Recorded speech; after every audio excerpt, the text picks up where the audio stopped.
In a code of practice for Muslims in the West. Islamic laws explained with focus on the problems and issues faced by the Muslims in the West presented in a question and answer format. Get PDF 3, get EPUB 4, get Mobile 5. Introduction. On the morning of a sunny day in winter of Rajab 1416 AH, January 1995, the aircraft took off with me on board towards London, the capital of Britain. When the aircraft moved from the east to the west, from the land of sunshine to the capital of fog, I could feel the warmth of the sun from the plane's windows, the warmth that I bade farewell to as I left my homeland. When the plane leveled off at the center of the sky and its flight becomes smooth and calm, as if it were firmly fixed on a central pole, I decided to use the time by reciting some chapters of the pocket-sized Holy Quran that was with me. This has been my habit from my childhood since I set my eyes on my grandfather in our vast home in Najaf and heard him recite the Quran every morning, afternoon, and at night, during his travels and at other times. And I also have retained in my memory the fact that my father used to carry a copy of the Holy Quran in his pocket so that he is not far removed from it at home as well as away from home. I opened the holy book and started reciting in a lowered voice the verses so as to purify my soul, to perfume my mouth from the dirt of matter and its temptation, and to seek the Almighty Allah's help in protecting this flying object from the calamities of time. It was midday. The time for noon prayer came close. I got up from my seat, went to the toilet, renewed my wudu minor ablution, and then I took out a comb from my pocket and combed my hair after the wudu. Then I took out a small perfume bottle that I always carry in my pockets that I may use, for it is related that it is must-have to use perfume,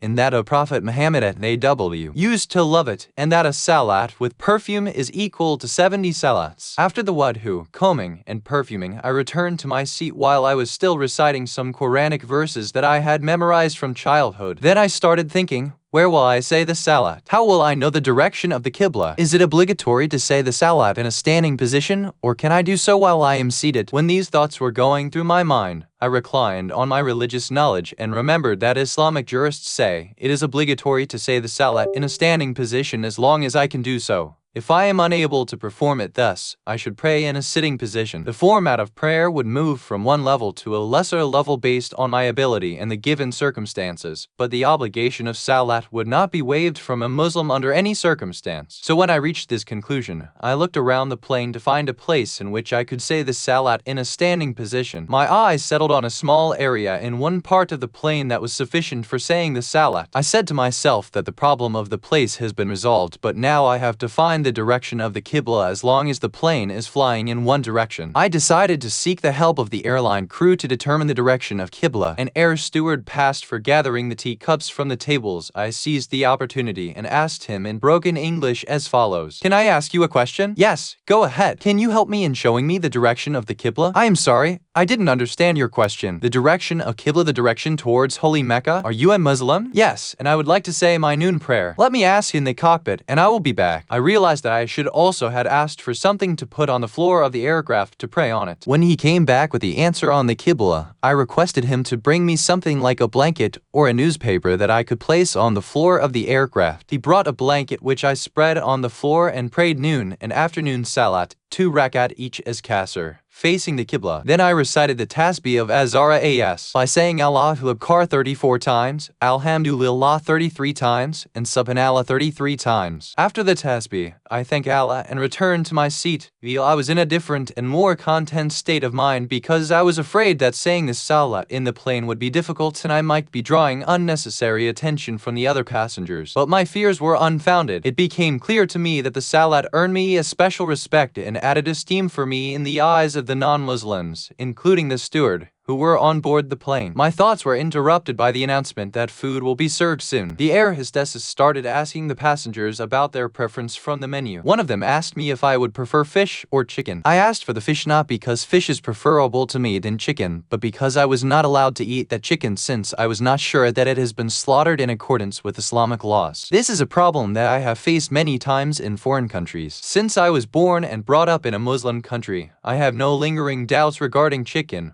or fish bought in a Muslim market. But in a Western country, the situation is completely different, and that is because I am not allowed to eat any meat until I am sure that it was slaughtered according to the laws of Islam. This normally creates hardship. The meal was served to us, and the tray that was placed in front of me contained the following: fish fried in sunflower oil garnished with fried potatoes, a little bit of rice, salad, a couple of green olives, grapes, black fig, dessert, water in a small container, and small packets of salt, sugar, pepper, 2 pieces of bread, a fork, 2 spoons, a knife, and a napkin. I was really hungry. I thanked Allah first, then picked the fork and knife and cut the fish into small pieces that could be eaten easily. Then I stopped and the following thought passed through my mind. It is true that if the fish is of the type that has scales, and that it have come out of the water alive or died after being caught in the net, then it is permissible for me to eat it irrespective of the fact that the fisherman is a Muslim or a non-Muslim, and no matter whether the name of Allah was invoked on it or not. This is correct, but the problem may be in the oil in which the fish was fried. Was that oil ritually pure tahir? And was the cook a Muslim? These were the disturbing thoughts passing through my mind at that moment. So I stopped eating the fried piece of the fish despite the fact that I was hungry. I put down the fork on the side of the plate and tried to recall the rules of these issues that I had read about in the manual of Islamic laws of my marja when I was getting ready for the journey. First, I asked myself about the sunflower oil. Is it ritually pure? I immediately responded positively because the religious law says,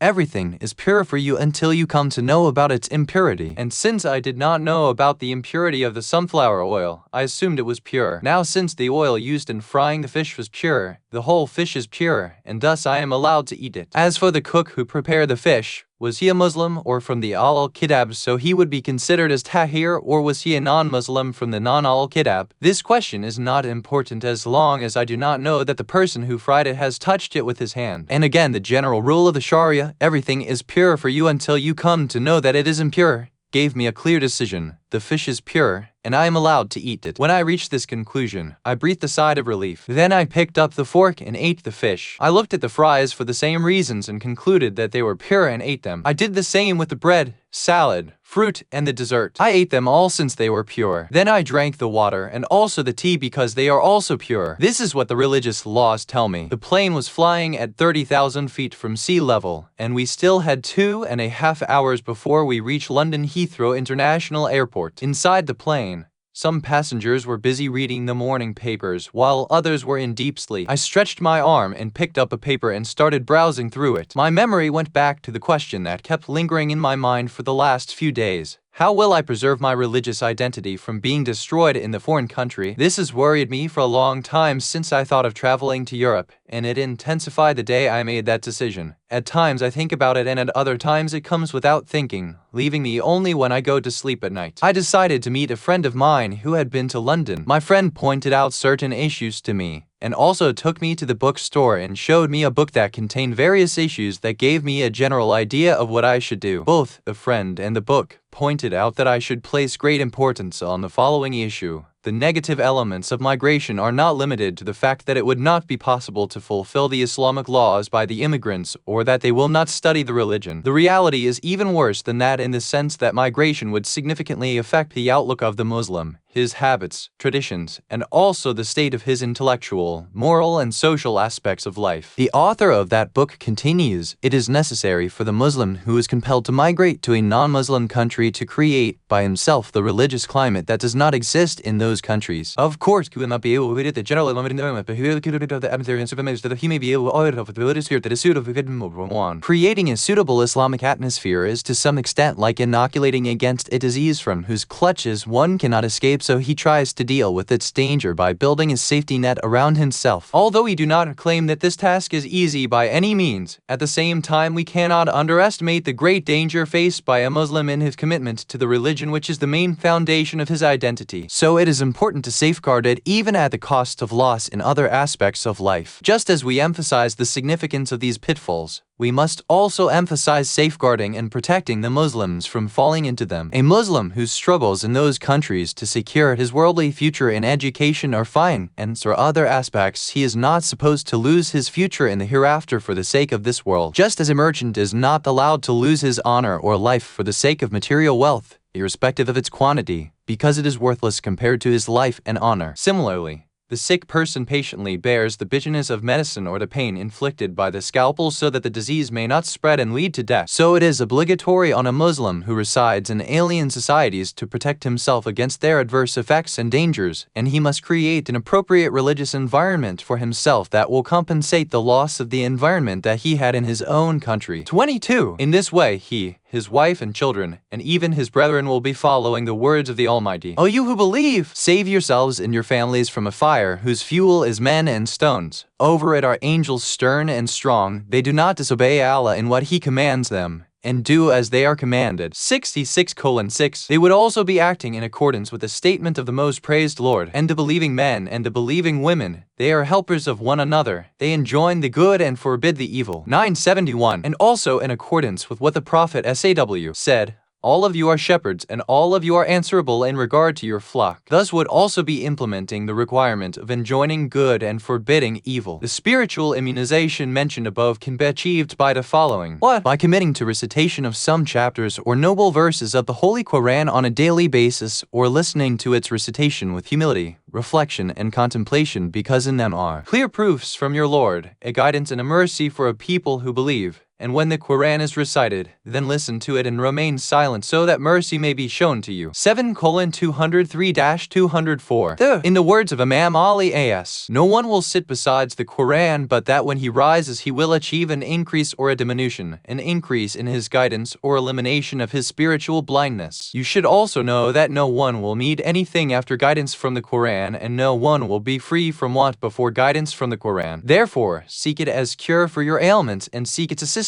in your distresses. It contains a cure for the biggest diseases, namely unbelief, hypocrisy, revolt, and misguidance. Pray to Allah through it, and turn to Allah with its love. Do not ask the people through it. There is nothing like it through which the people could turn to Allah, the Sublime. Know that it is an intercessor, and its intercession will be accepted. For whoever the Quran intercedes on the Day of Judgment, its intercession for him would be accepted. 3. It has also been said, whosoever recites the Quran at a tender age, the Quran will intertwine with his flesh and blood, and the Almighty Allah shall place him among the respected and virtuous messengers, and the Quran will be his protector on the Day of Judgment. 44. There are certain copies of the Holy Quran which contain brief commentaries that can be easily carried, and it will greatly benefit the Muslims in foreign countries. 3. Commitment to say the daily obligatory prayers on time, rather, even the recommended ones as much as possible. 5. It has been narrated that the Prophet Muhammad SAW said to Abdullah bin Rawaha in an advice to him when the latter was leaving for the Battle of Mu'tah, you are going to the city in which there are few prostrations, therefore increase the prostrations. Zayd Ash-Shaim narrates from Imam as-Sadiq A.S. The most beloved of deeds with the Almighty Allah is Salat, and that is the last advice of the prophets. 6.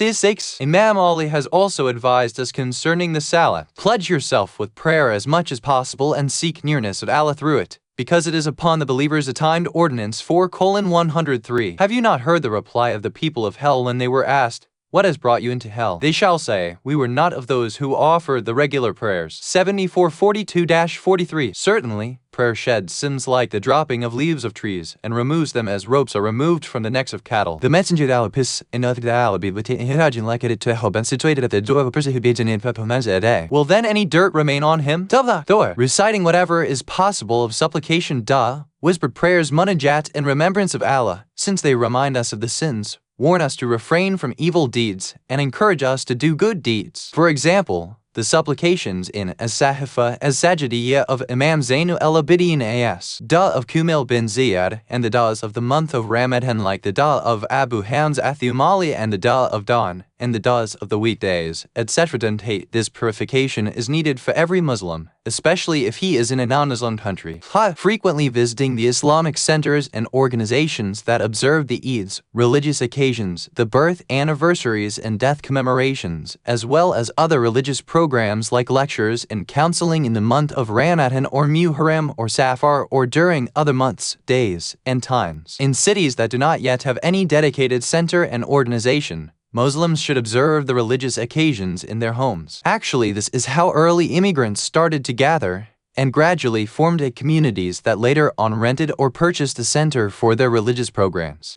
Attending and participating in the Islamic seminars and conferences that are held in foreign lands. Reading Islamic books, magazines, and newspapers, for they contain both useful as well as entertaining materials. Listening to the various cassettes that contain Islamic talks that have been painstakingly prepared by the respected scholars and great speakers. In them you will find advice and counsel for betterment of your faith. 9. Keeping away from the centers of entertainment and immorality, including the viewing of immoral television programs and special channels that present movies which are not compatible with our beliefs, our religion, our values, our customs, our traditions, and our Islamic intellectual and civil heritage. Establishing friendships with those who are good people for the sake of Allah. You guide them and they guide you. You strengthen them and they strengthen you so that you may spend your free time with them in a useful manner. In this way, you will stay away from those who are immoral in their behavior, and also protect yourself from loneliness and its negative consequences. Imam as-Sadiq A.S. narrates through his forefathers that the Prophet A.S. said, "No Muslim person has gained a benefit after Islam itself better than a brother from whom he derives benefit for the sake of Allah." Maysara narrates that Imam al-Bakir A.S. said to him,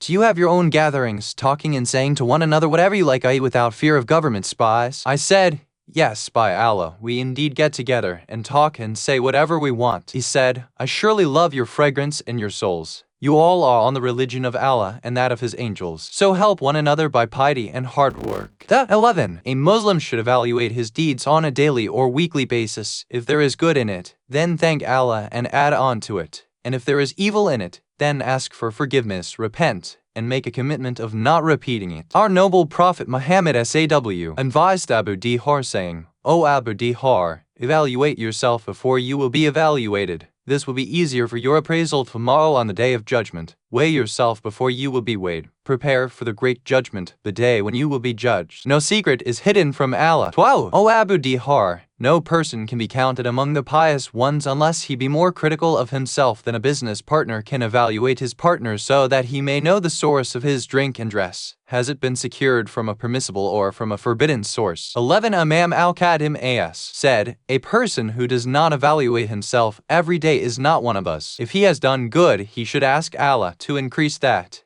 And if he has done an evil act, then he should ask Allah's forgiveness and repent for it." 12. 13. Attaching importance to the Arabic language, the language of the Holy Quran, and the language of numerous sources of Islamic laws and ethics. For those immigrants who come from Arabic-speaking countries, Arabic is also the language of their ancestors, so they should encourage their children to speak it. Since the students in these countries learn more than one foreign language, it is better that they learn the language of the Quran so that they do not lose touch with their religion, heritage, values, history, and civilization. 14. Attaching due importance to the up-and-coming generation by bringing them, both males as well as females, up on the love for the Book of Allah and its recitation by way of competitions and other encouraging activities. They should be trained to perform the devotional prayers and acquire good morals like truthfulness, courage, fulfillment of promise, and love for others. One should accompany them to the Islamic centers and organizations so that they get used to visiting those places. They should be made aware of the enemies of Islam, and the concept of Islamic brotherhood should be strengthened in them. They should be encouraged to participate in the observance of various Islamic occasions and celebrations. In short, everything should be done to help them in better understanding of Islam and adopting the best manner of conduct according to its values and principles in this life. The thought of how I should behave in the foreign country and preserve my individuality without being absorbed into another culture, and also without isolating myself and adopting the seashell attitude,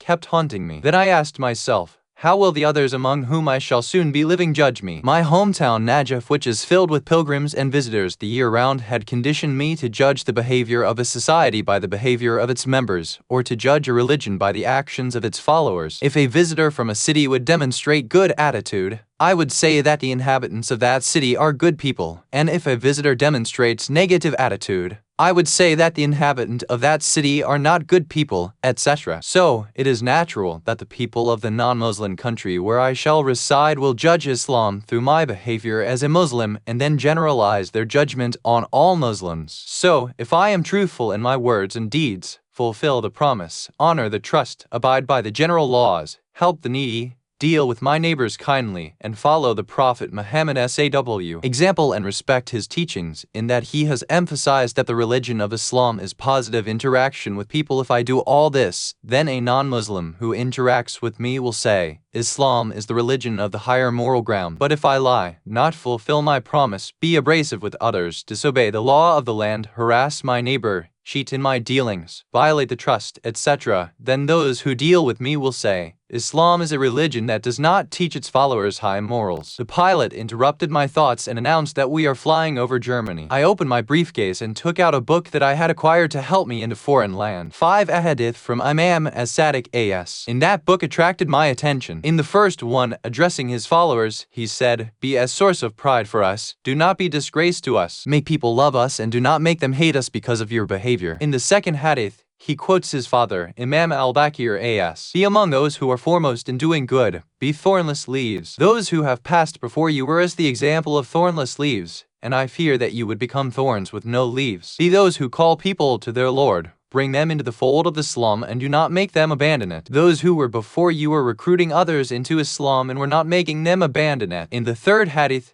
after conveying his greeting to the faithful among his followers, Imam as-Sadiq as. says, "I enjoin you to fear Almighty Allah. Be pious, work hard for the sake of Allah. Be truthful in speech, trustworthy in handling trusts, prolong the prostration sajda, and be good neighbors." This is what Muhammad SAW. Return things trusted to your custody, whether they belong to a pious person or a sinner, because the Messenger of Allah SAW used to enjoin the returning of even small items like a thread and a needle. Maintain relationship with your kinfolk. Participate in their funerals, visit their sick, and fulfill their rights. If a person from among you is pious, truthful in speech, honors the trust, behaves well with the people, it will then be said that this person is a Jafari. That pleases me and delights my heart, because it would be said, "This is the character of Jafar." But if a person is otherwise, then his bad behavior and disgrace is attributed to me, and it is said, "This is the character of Jafar." By Allah, my father has narrated that if there is a Shia of Ali in a tribe, then he should be its pride.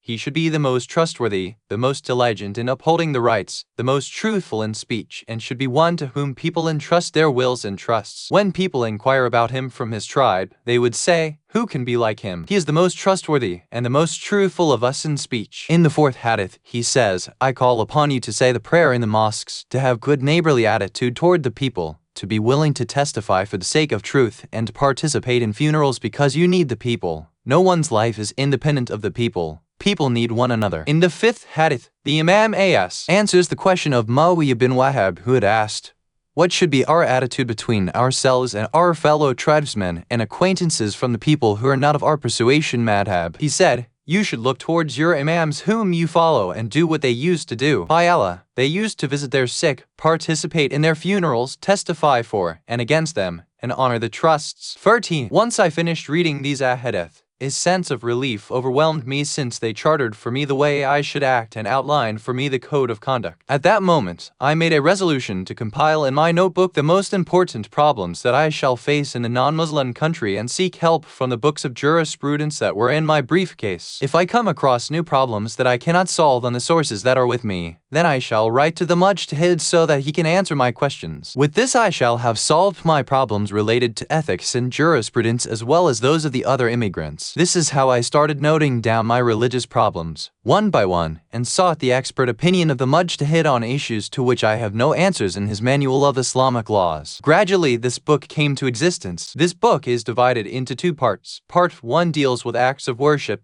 and Part 2 with laws on the mundane aspects of life. It also has 3 appendices. Part 1 on the acts of worship consists of 7 chapters that I think are more important to the immigrant Muslim than others. These chapters are as follows: migration to non-Muslim countries, taqlid, following a jurist, ritual purity and impurity, salat, the ritual prayer, psalm, fasting, Hajj, the pilgrimage to Mecca, and death-related issues. Each of these chapters begins with an introduction on the topic, followed by some rules that are relevant in non-Muslim countries, and ends with the most important question-answer from the Mujtahid on that subject. Part 2 on laws on the mundane aspects of life consists of 11 chapters as follows: eating and drinking, dress and clothing, dealing with laws in non-Muslim countries, work and investment, interaction and social life, marriage, women's issues, youth's issues, music, singing and dancing, and miscellaneous. Again, each of these chapters begins with an introduction on the topic, followed by some rules that are relevant in non-Muslim countries, and ends with the most important question-answer on that subject. The book also contains 3 appendices. Appendix I contains a sample of questions sent to the Ayatollah Sistani and his answers to them. Appendix Roman II contains a list of main ingredients that are used in food items and which are forbidden to the Muslim Muslims. This is followed by Appendix Roman 3, which has the names and pictures of the fish that have scales and are permissible for consumption. At the end of the book, I have listed the references and a detailed table of contents. 1. Dawlu al-Muslim 5 by Ladi al-Ghurba, p. 27. Irad,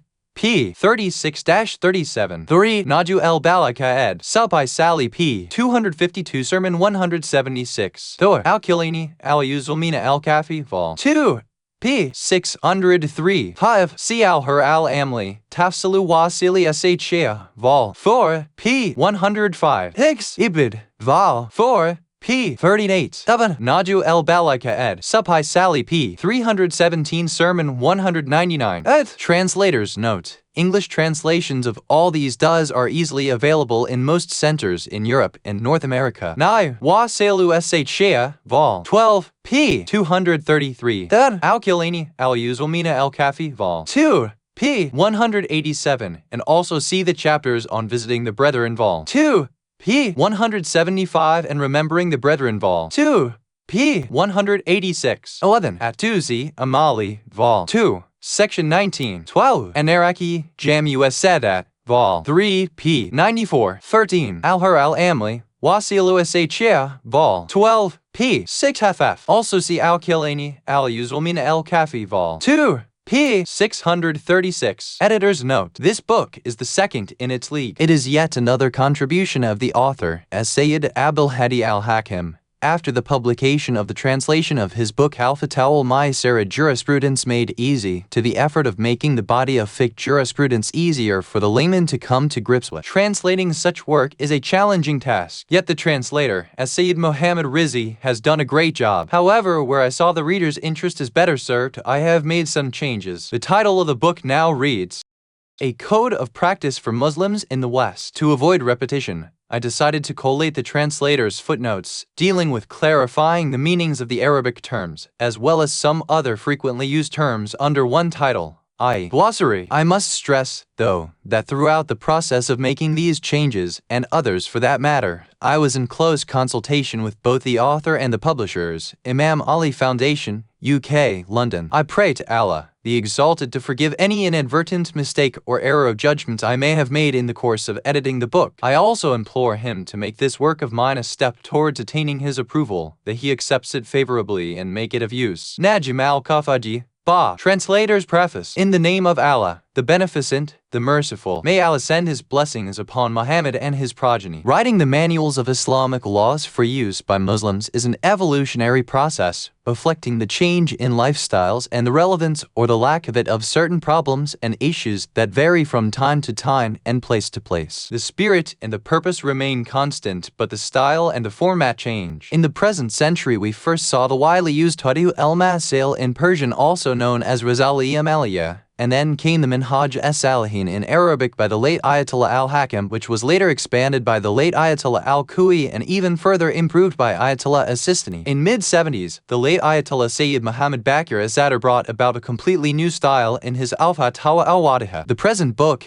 Al-Fiqh lil-Mutahharibin by Hujjatul Islam Sayyid Abul Hadi al-Hakim, is a further development in the same line of change and continuity. Sayyid Abul Hadi's distinction is that he has focused on the problems and issues faced by the Muslims in the West, formulated those questions, and compiled their answers without going into details that can be easily obtained from other commonly used sources of Islamic laws. And so it was indeed a great pleasure when I was asked to undertake the translation of this book into English. A note on translation. I have been quite liberal while translating the author's introduction, but had to strictly abide by the wording and expressions as they appeared in the original in the latter and the major parts of the book. This was done to ensure the accuracy in conveying the views of the Grand Ayatollah as-Sistani. This translation is based on the first Arabic edition of 1998. But with quite a few changes and amendments done by the Fatwa Committee of the Office of Ayatollah as-Sistani in Qom. And so those who would compare this translation with the first Arabic edition should keep this fact in mind. The changes were of various length and nature. In some instances, words, phrases, and sentences were changed or added to further explain the problem. 1. In some cases, the rulings have changed. 2. And in 3 cases, the items were deleted completely. 3. Moreover, in some instances I had asked for further elaboration that was kindly provided by the committee. 4. I have also taken the liberty of changing the placement of certain rulings so that similar issues are found in the same section. For the same reason, in Part 2, I have switched the sequence of 2 chapters, Chapter 8 Youth's Issues and Chapter 9 Women's Issues, since women's issues are much closer to issues of Chapter 7 on marriage. Interestingly, this is the order that the author himself has listed pages 31 and 136 of the Arabic, but has somehow changed it in the final printing. I have written some footnotes to clarify the meaning and have also added a short list of frequently used terms at the beginning of each chapter. I pray to Almighty Allah to accept this work as a humble attempt in simplifying His laws for the Muslims and non-Muslim societies, and may He reward the author and grant long life to the Ayatollah Sistani, on whose expert opinion this book is based. Toronto, Sayyid Mohammed Rizvi, Shawwal 1419/February 1999. 1. See for example items 16M 20, 23, 29-30 on p. 37-39,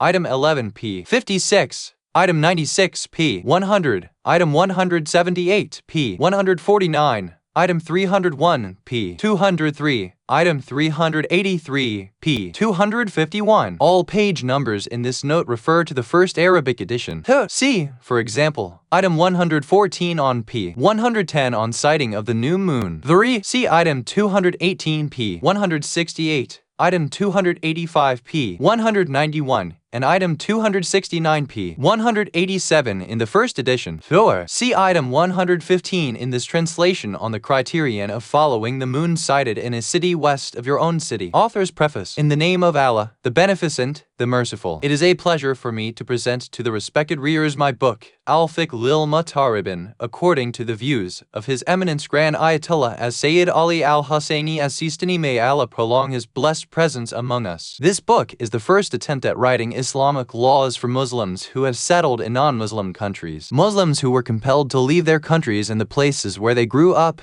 and had to migrate to non-Muslim countries in which they now live under different laws and systems, dissimilar values and rules, and unfamiliar customs and habits. The modes of conduct and manners of the host societies are greatly at variance with what the guests were used to.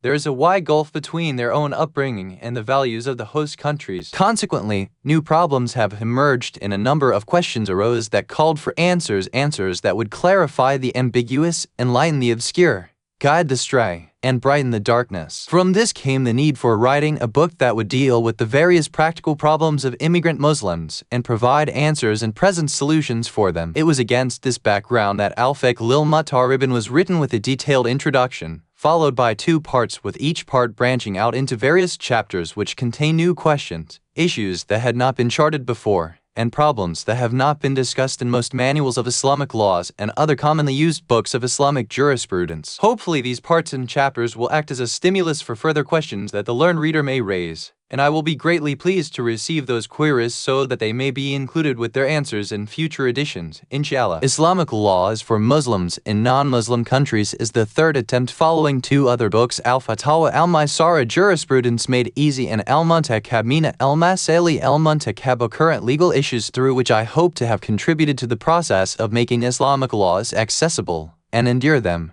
to lay people. If I have succeeded in my aim, all praise is due to Allah. And if I have not, it is sufficient that I have tried, and my success is not but from Allah, and in Him I place my trust and to Him I turn. I had the privilege of reading some chapters of this book to my respected father, may Allah prolong his life, during his stay with me in London when he came for treatment. His guidance has indeed enriched this book. I pray to the Almighty Allah that He may accept this work with a good acceptance. I am grateful to those who helped me in completing this book. I would like to especially thank His Eminence the Grand Ayatollah Sayyid Ali al-Husseini as-Sistani, may Allah prolong his blessed presence, who took upon himself the trouble to provide the answers to the questions. I am also grateful to the offices of the Grand Ayatollah in Najaf, Iraq, Qum, Iran, and London for helping me in ensuring the accuracy of what I have written and in ensuring that it is in accordance with the views of the Ayatollah. O Lord, do not punish us if we forget or make a mistake. O Lord, do not lay on us a burden as thou did lay on those before us. O Lord, do not impose upon us that which we have not the strength to bear, and pardon us and grant us protection and have mercy on us. Thou art our master, so help us against the unbelieving people. Abdul Hadi as Sayyid Muhammad Taqi al-Hakim, 27 Ramadan 1418/26 January 1998. Migration to non-Muslim countries. Introduction. A Muslim who is born and raised in a Muslim country where he consciously and subconsciously absorbs the laws, values, and teachings of Islam,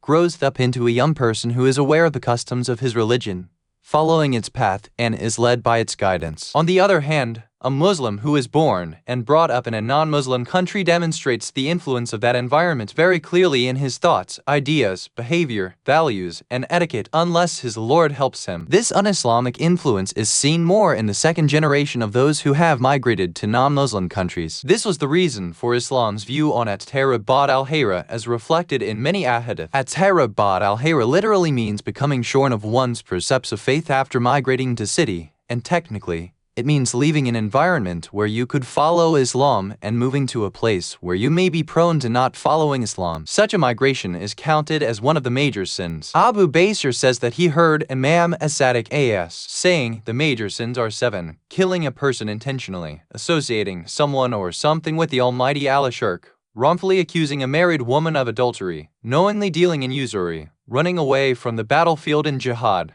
at-Tahra ba'd al-Hayra, causing distress to one's parents by encroaching on their rights, and wrongfully acquiring the property of the orphan. Then he said, at-Tahra and shirk are one and the same in severity. Ibn Mahbub narrates that some of our companions wrote through me a letter to Imam al-Hasan al-Askari asking him concerning the major sins. He wrote, the major sins are the ones for which Allah has threatened with the hellfire. The one who refrains from them, he will forgive his sins if he is a believer. Those 7 which cause one to burn in hellfire are killing an innocent person, causing distress to one's parents by not upholding their rights, dabbling in usury, at-Tahra ba'd al-Hayra, wrongfully accusing a married woman of adultery, unlawfully confiscating the property of the orphan, and running away from the battlefield in jihad. Muhammad bin Muslim narrates from Imam as-Sadiq the major sins are 7: intentionally killing a believer, wrongfully accusing a married woman of adultery, running away from the battlefield in jihad, at-Tahra ba'd al-Hayra,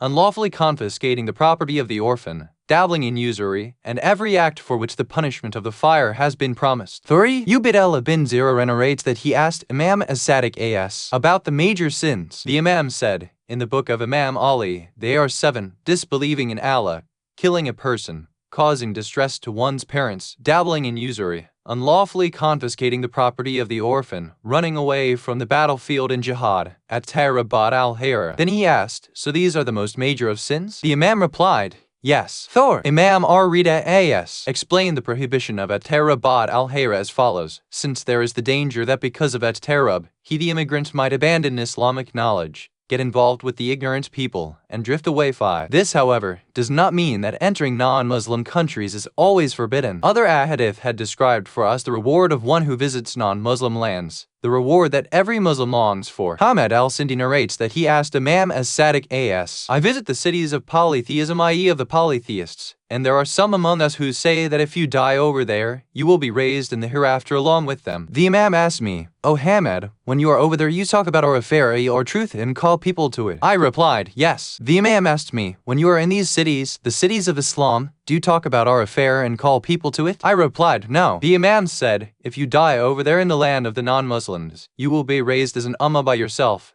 and there will be light in front of you. That general rules. Based on these and other similar ahadith and other religious proofs, the jurists Mujtahid have issued the following rulings. 1. It is recommended for a believer to travel to non-Muslim countries for the purpose of spreading the religion of Islam and its teaching, provided that he can safeguard himself and his young children against the dangers of loss of the faith. The Prophet said to Imam Ali, if Allah guides a person from among his servants through you, then that is better than everything between the east and the west on which the sun shines. 7. When asked by a person for a counsel, he said, I advise you not to associate anything with Allah, and to call the people to Islam. You should know that the reward for you for each person who answers your call is equal to emancipating a slave from the children of Prophet Yaqub. 8. See the question-answer section below. 2. A believer is allowed to travel to non-Muslim countries provided that he is sure or has confidence that the journey would not have a negative impact on his faith and the faith of those who are related to him. 3. Similarly, a believer is allowed to reside in non-Muslim countries provided that his residing there does not become a hurdle in the fulfilling of his religious obligations towards himself and his family presently as well as in future. See the question-answer section below. 4. It is haram to travel to non-Muslim countries in the east or the west if that journey causes loss of the faith of a Muslim, no matter whether the purpose of that journey is tourism, business, education, or residence of a temporary or permanent nature, etc. See the question-answer section below. 5. If the wife strongly feels or is sure that her traveling with the husband to a non-Muslim country will result in loss of faith, it is haram for her to travel with him. 6. If the baligh 9 boys or girls strongly feel that their journey to the non-Muslim country with their father or mother or friends will cause loss of faith, it is haram for them to travel with those people. 7. What do the jurists mean when they speak of loss of faith? It means either committing a forbidden act by indulging in minor or major sins like drinking intoxicant, adultery,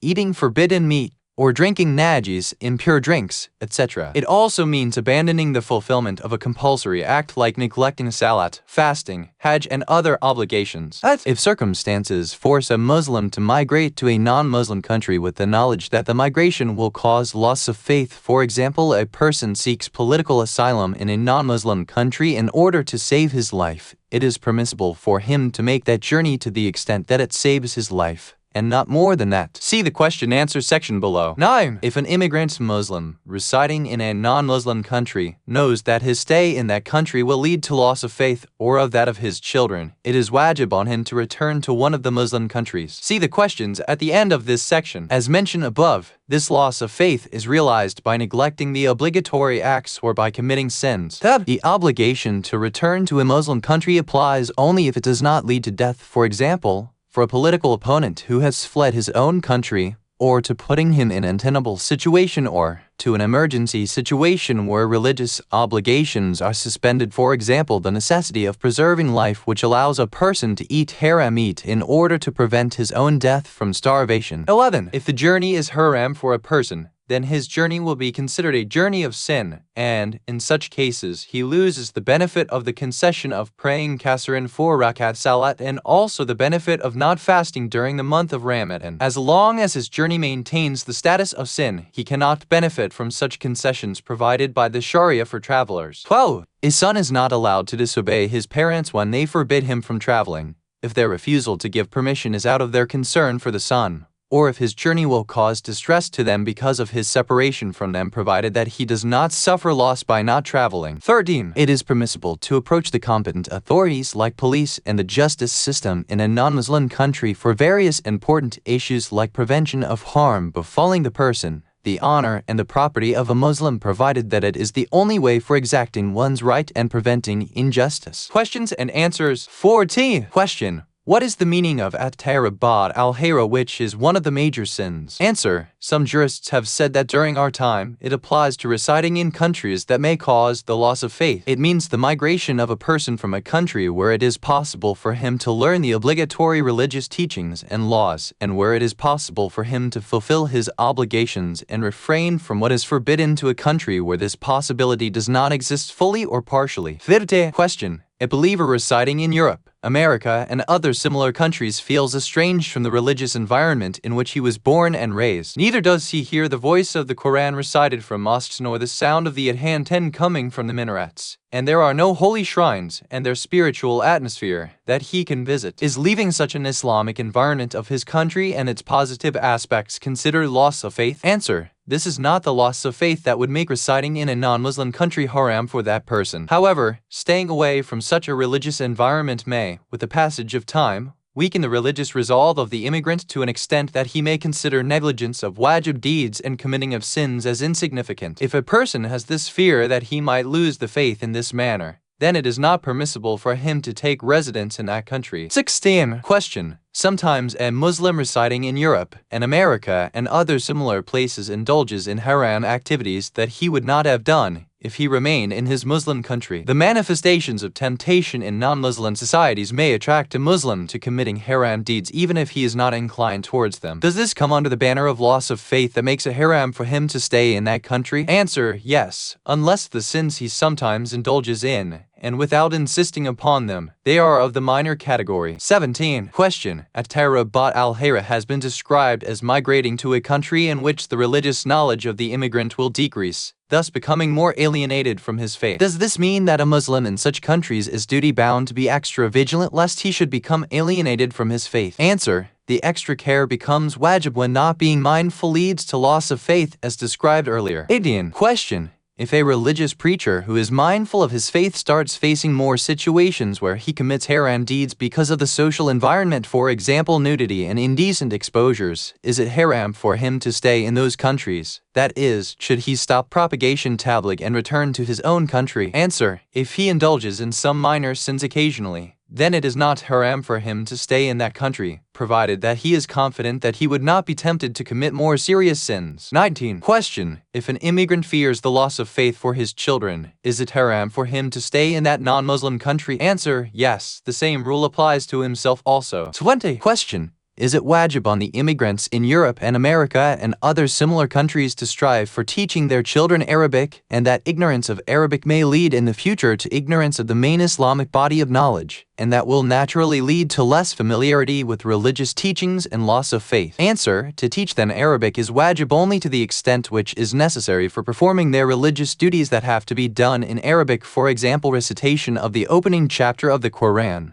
a second chapter, and other wajib recitations in Salat. Teaching more than that is not wajib as long as it is possible to provide them with religious knowledge in a foreign language. Of course, it is recommended to teach them the Holy Quran in Arabic. Rather, it is important to teach them Arabic in a precise form so that they may benefit from the basic sources of Islamic teachings, especially, and foremost among them, after the Holy Quran, is the prophetic Sunnah and the sayings of the Ahl-Bayt, peace be with them all. 21. Question. If it is possible for a Muslim to reside in a Muslim country with some financial difficulty compared to his present situation, then is it wajib on him to travel to that Muslim country and leave his residence in Western countries? Answer: it is not wajib to leave the Western country except if he has no confidence in himself, in that he may lose his faith as explained earlier while residing in the foreign country. 22. Question. If a person has the ability to propagate Islam to non-Muslims or to disseminate religious knowledge among Muslims in non-Muslim countries without any danger of losing his own faith, is it wajib on such a person to do propagation tabligh? Answer: yes, it is wajib kifi upon him and all the others who have the ability to propagate Islam. 23. Question. Is it permissible for a person to buy a passport, i.e. to illegally obtain a passport or change the picture in the passport so that he may be able to enter a country, and then he would let the immigration officials of that country know the truth about his identity? Answer: we do not allow it. 24. Question. Is it permissible for a person to reside in non-Muslim countries with all its temptations that confronts the person on the street, the school, the television, and other media while he has the ability to migrate to a Muslim country, although that transfer would cause difficulty in residence, loss of material wealth and comfort, and constrain the worldly aspects of his life? If it is not permissible to remain in such a country, would his efforts in propagation among the Muslims, reminding them of their obligations and encouraging them to refrain from haram, change the rule for him and allow him to remain in that country? Answer: it is not haram to stay in that country if it does not create hurdles for him and his family in fulfilling their religious obligations presently as well as in future.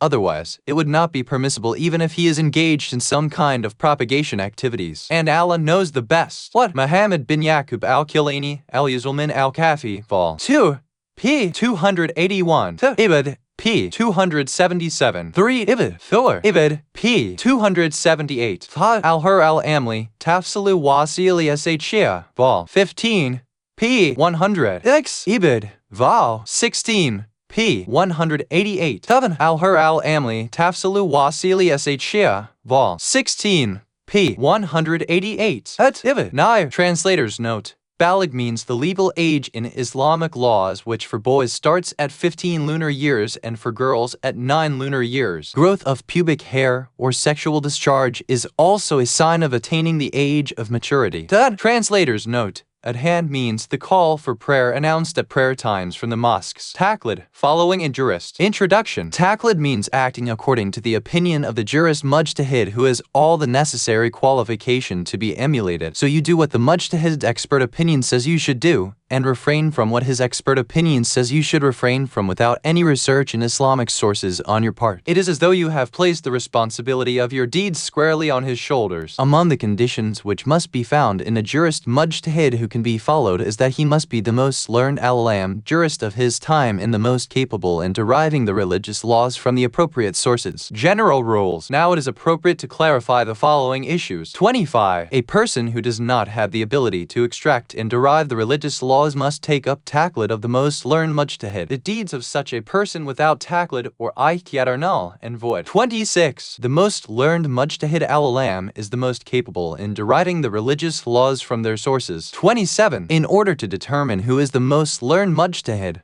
one must refer to the al-kibra, those who are sufficiently knowledgeable in Islamic jurisprudence. It is not permissible in this matter to refer to a person who has no expertise in this subject. 28. You can know the opinion fatwa of your marja by one of the following methods. By hearing the ruling from the mujtahid himself. By being informed about the mujtahid's fatwa by two just men or by a reliable person. By referring to the Manual of Islamic Laws Risala of the marja or other books of that category. 29. When the most erudite mujtahid has no fatwa on an issue, or if it is not possible for the layman to find the opinion of his marja when he needs it, he can then refer to another mujtahid who is the second best in the line of hierarchy of being alam. Questions and answers. 30. Question. The jurists tell us that it is wajib to emulate the most learned alam mujtahid, and when we ask the religious scholars in our area, who is the alam, we do not get a clear-cut answer so that we may follow his fatwa. When we ask them about their answer, they say that they are not al-kibra, and they also say that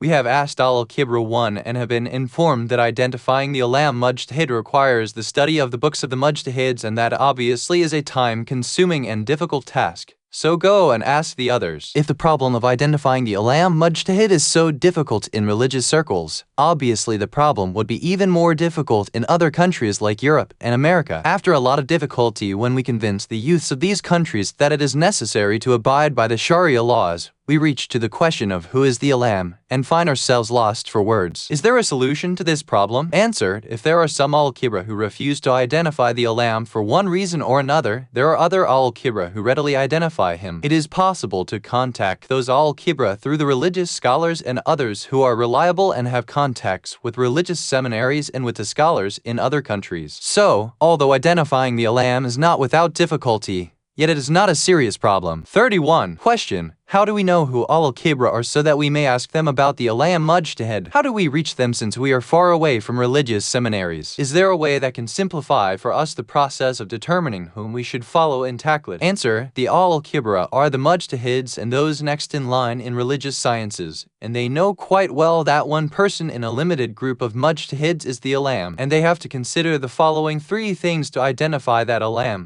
First, his knowledge concerning the methods for providing the authenticity of the hadith, and that involves ilmu ar-rijal, the science of narrators of hadith, and ilmu al-hadith, the science of hadith. On this subject, issues like familiarity with the books of hadith and the ahadith that have been tampered with, knowledge of causes for fabrication of ahadith, variance in the manuscripts and distinguishing the most correct one, and being aware of confusion which sometimes occurs between the text of a hadith and the explanation of the compilers, are of utmost importance. Second, his ability to understand the meaning of the text by considering the general rules of speech, especially the style used by the imams of Ahlul-Bayt as. In describing the laws, the science of Usul al-Fiqh, principles of jurisprudence, Arabic grammar and literature, as well as familiarity with the views of the Sunni jurists who were contemporaries of the imams, play an important role in the understanding of the hadith texts. Third, soundness of his view in deriving the rules from the sources, and the method of getting acquainted with those in whom the status of alam is confined to having scholarly discussions with them, or to referring to their books or to the transcripts of their lectures on jurisprudence and the principles of jurisprudence. If a person cannot know the al-kibra by himself, he can come to know them through the religious scholars and others whom he trusts. The geographical distance should not be a barrier to establishing communication with them in this era where many fast means of communication are easily available. 32. Question. Sometimes the heart feels at ease in regard to a particular mujtahid. Is this feeling sufficient to do his taqlid if the al-Kibra have difference of opinion in determining the alam? 33. Answer. If the al-Kibra have difference of opinion in determining the alam, one must follow the view of those who are more qualified and capable among the al-Kibra. This is the norm in dealing with all cases where the experts have difference of opinion.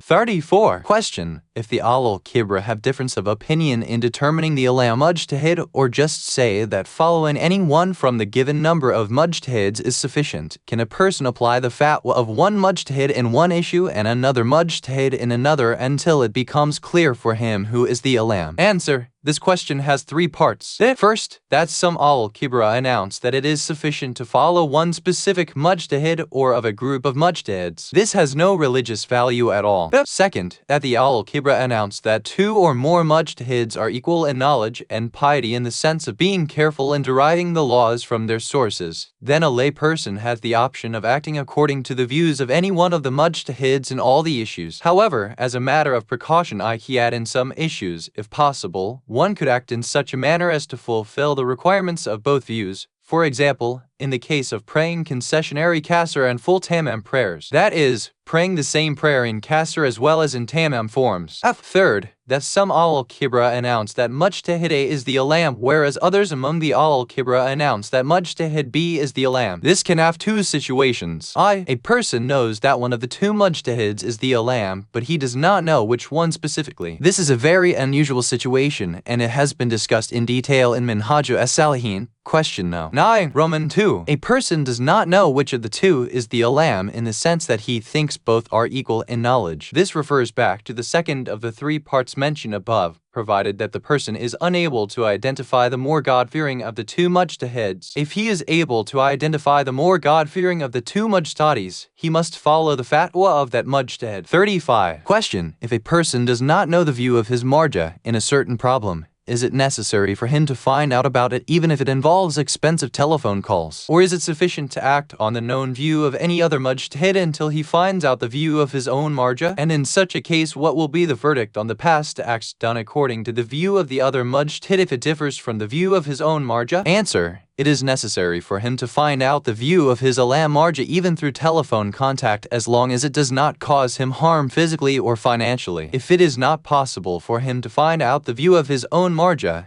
it is permissible for him to refer in that particular case to the other mujtahids, taking into account the hierarchy of the al-alam and the next alam in line. The deeds performed according to the view of the second mujtahid would be valid even if the worshipper later on finds out that it was not in accordance with the view of his own marja. What? Translators note: C rule no. 26. For meaning of al-Kibra, taharat and najasat.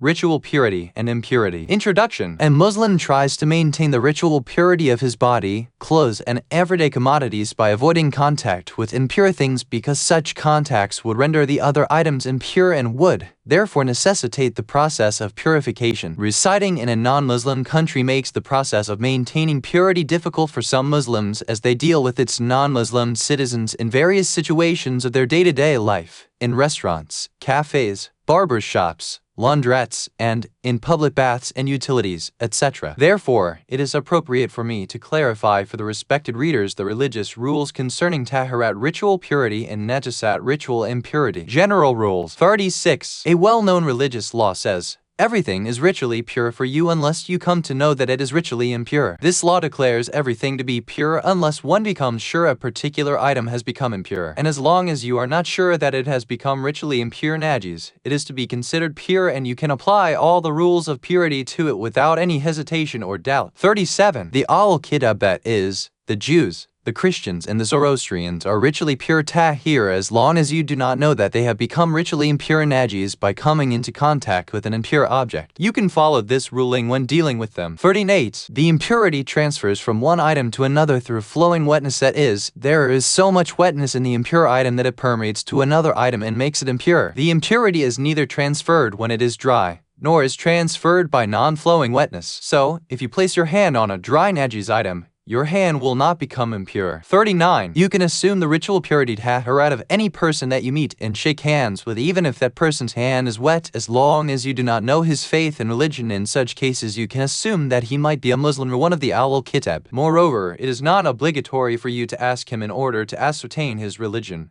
That is, even if doing so does not put you or him in any inconvenience. See the question-answer section below. 40. Any water drops or other liquids that fall upon your body or dress are to be considered pure as long as you do not know that they are najis. 41. All kinds of alcohol, whether extracted from wood or other sources, is pure, not najis. So, the medicines, the perfumes, and the food containing alcohol are pure and can be used. It is also permissible to eat such food if the amount of alcohol is very minute. 42. No matter who is the previous user, the everyday commodities and utensils can be used without the need for purifying them as long as you do not know that they had become najis previously. See the question-answer section below. 43. If the carpet and the mattress become najis by the elements that do not have a mass, do not leave any marks or stains on the carpet or the mattress, it can be purified by sprinkling water over it from a kettle or a jug once until the pure water covers the impure area, and then wipe the water away by using a piece of cloth or a vacuum cleaner, etc. The carpet or the mattress will now be considered pure,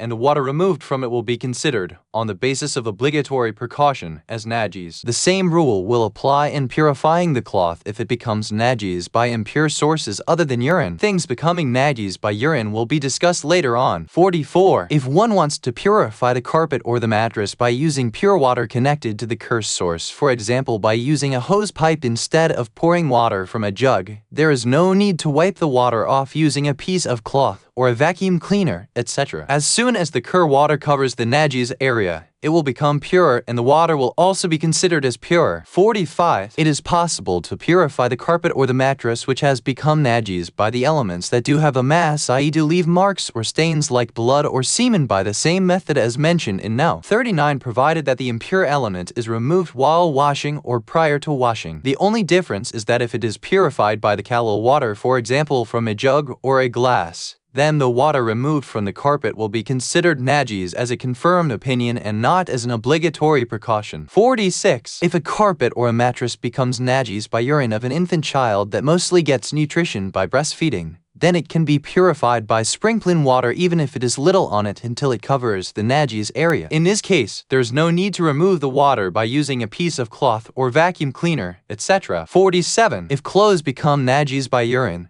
they can be purified by sprinkling little water on them from a kettle or a jug, etc. until it covers the najis area. Then the water should be wiped off by using a piece of cloth, etc. You have to do this twice so that the clothes restore their tahara. 48. The water that has been wiped off from the clothes while purifying it 2 times will be considered najis on the basis of obligatory precaution if there is no urine in them. Conversely, the water will be considered najis as a confirmed opinion. 49. If one wants to purify such a clothes with pure water which is connected to a cursed source, for example under the water tap or by using a hose pipe, even then it is necessary to wash them twice. Similarly, it is necessary to wash the body twice even when washed in pure water while purifying if it has become najis because of urine. Then, if the hand and the clothes become impure because of an intoxicating drink, a single wash can purify them. However, in case of purifying the same with little water, it is necessary to rinse the cloth after washing. 51. Utensils and cups that have become impure because of intoxicating drink should be washed 3 times if purified with little water. If they are purified with pure water connected to a cursed source, even then it should be washed 3 times, as a matter of obligatory precaution. 52. A single wash can purify the hand and the clothes that have become impure by licking of a dog. Such a clothes need to be rinsed if it is purified by little water. See the question-answer section below. 53. Utensils and cups that have become impure by licking of a dog or by the dog drinking from them can be purified as follows. First, they should be cleaned by using earth or dust, and then by washing them twice with water. Questions and answers. 54. Question.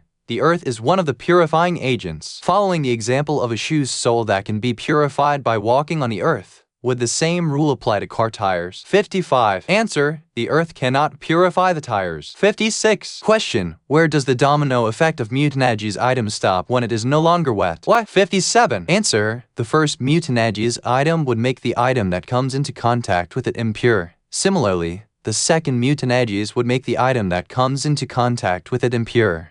But the third mutanajis can no longer make other items impure. irrespective of whether it is wet or dry. 58. Question. If a dog licks my body or clothes, how should I purify it? Answer. It is sufficient to wash it once. However, if the water is little, it is necessary to rid it of the water by wringing. 59. Question. Are the Sikhs considered to be among the followers of the past revealed religions like the Jews and the Christians? Answer. They are not counted among the people of the revealed books, the Al-Kitab. 60. Question. Are the Buddhists among the Al-Kitab? Answer. They are not from them. 61. Question. Can Muslim who rents a fully furnished house in the West consider everything in it to be ritually pure as long as he does not find any trace of impure things in it, even if the previous occupant was from Al-Kitab, i.e. a Christian or a Jew? What if the previous occupant was a Buddhist or an atheist who does not believe in God and the prophets? Answer. Yes, he can consider everything in the house ritually pure as long as he does not know that it has become impure. Just conjecture or doubt about impurity is of no value. 62. Question. The floor of most houses in the West is covered with carpet which is glued to the floor in such a way that it is difficult to lift it off. How can such a carpet be rendered pure tahir? If it becomes impure with urine or blood, the water used to purify in both the cases could be kalal or kathir. Please explain the ruling in both cases. Answer. If it is possible to wipe the water off the carpet by using a piece of cloth or a vacuum cleaner, it can be purified with kalal water, provided that the water is wiped off the carpet in the process. Conversely, it must be purified by kathir water, i.e. by using a hose pipe connected to the tap. 63. Question. In the West,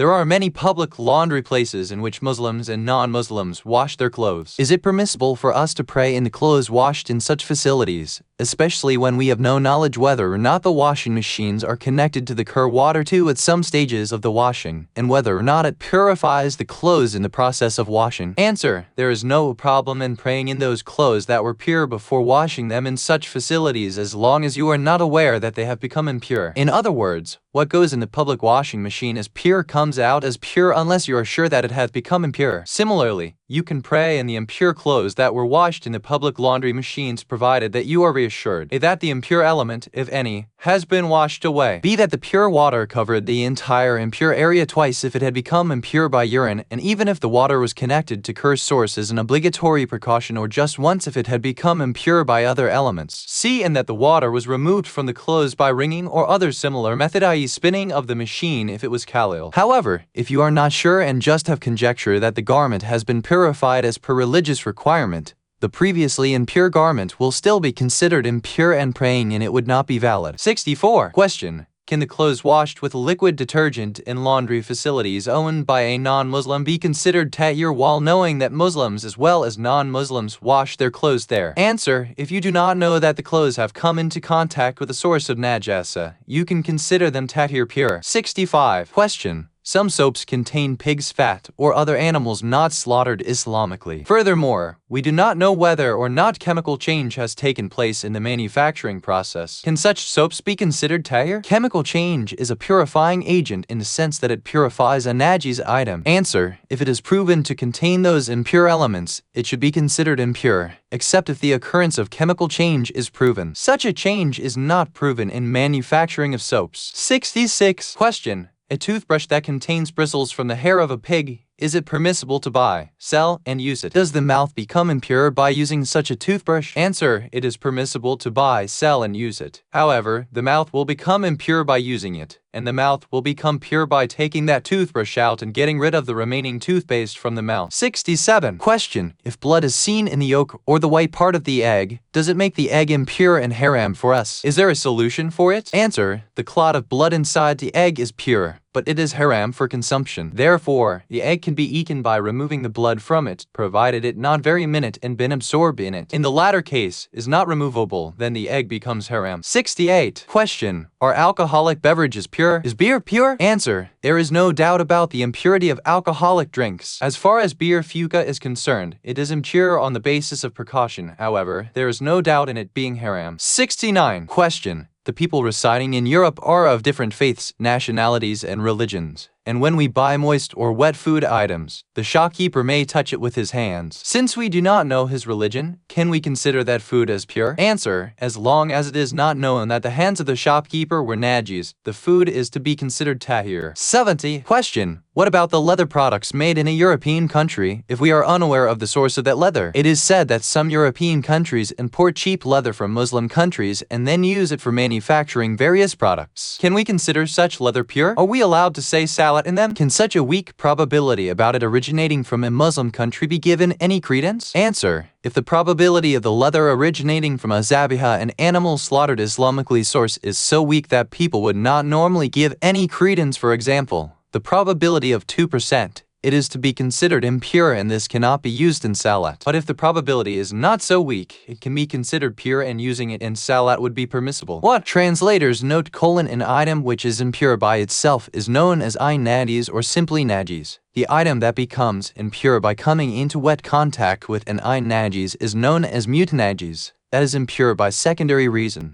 Translators note: all laundry machines are connected to Kur's source because it comes from the main reservoirs supplying the water to the city. Salat, the ritual prayer. Introduction. The salat has been described in some ahadith as the pillar of religion. Imam Ali A.S., after receiving the fatal injury by Ibn Muljam may Allah curse him, in a part of his advice to his sons, Al-Hassan and Al-Hussein A.S., said, "Fear farewell Allah, and keep Allah in view with regards to salat, for it is the pillar of your religion. Fear Allah, and keep Allah in the matter of the house of your Lord, i.e. mosque. Do not leave it empty as long as you live." What? As Sukuni narrates from Imam as-Sadiq A.S., the messenger of Allah SAW said, "Satan is frightened from a believer as long as he keeps up salat on time. But when he starts neglecting them, Satan becomes emboldened and tempts him to commit major sins." Yazid bin Khalifa said that he heard Imam as-Sadiq A.S. say, "When a person stands for salat, mercy descends upon him from the heaven to the earth, and the angels engulf him. And an angel calls out, if this person knew what is the reward for the salat, he would never stop." 3. From these few selected ahadith we can understand the clear and obvious importance of salat in Islam. And since salat is like having audience with the Almighty Allah, as the ahadith have it that a person standing for prayer is as if he is standing in audience of the Almighty, the worshipper should approach Allah through presence of heart by not thinking or occupying his mind with anything worldly and transitory. Almighty Allah says in the Holy Quran, "Indeed successful are the believers who are humble in their prayers." 24:1. When Imam Ali Zainu al-Abidin A.S. said his salat, he used to stand firm and motionless like a tree. Nothing moves on it except what is moved by the wind. 4. When the Imams, al-Bakir and as-Sadiq A.S. stood for their salat, their color would change to red and then yellow as if they were talking to someone whom they could see. Hot general rules. 71. The mujtahids say that salat cannot be skipped under any circumstances. It means that it is not to be omitted whether one is traveling or at home. Even if the time is running out, it is obligatory upon the Muslim, for example a traveler, to say his salat in a plane, ship, car, or a train whether stationary or moving. It could be performed anywhere, in the waiting room, in a public park, on the side of a road,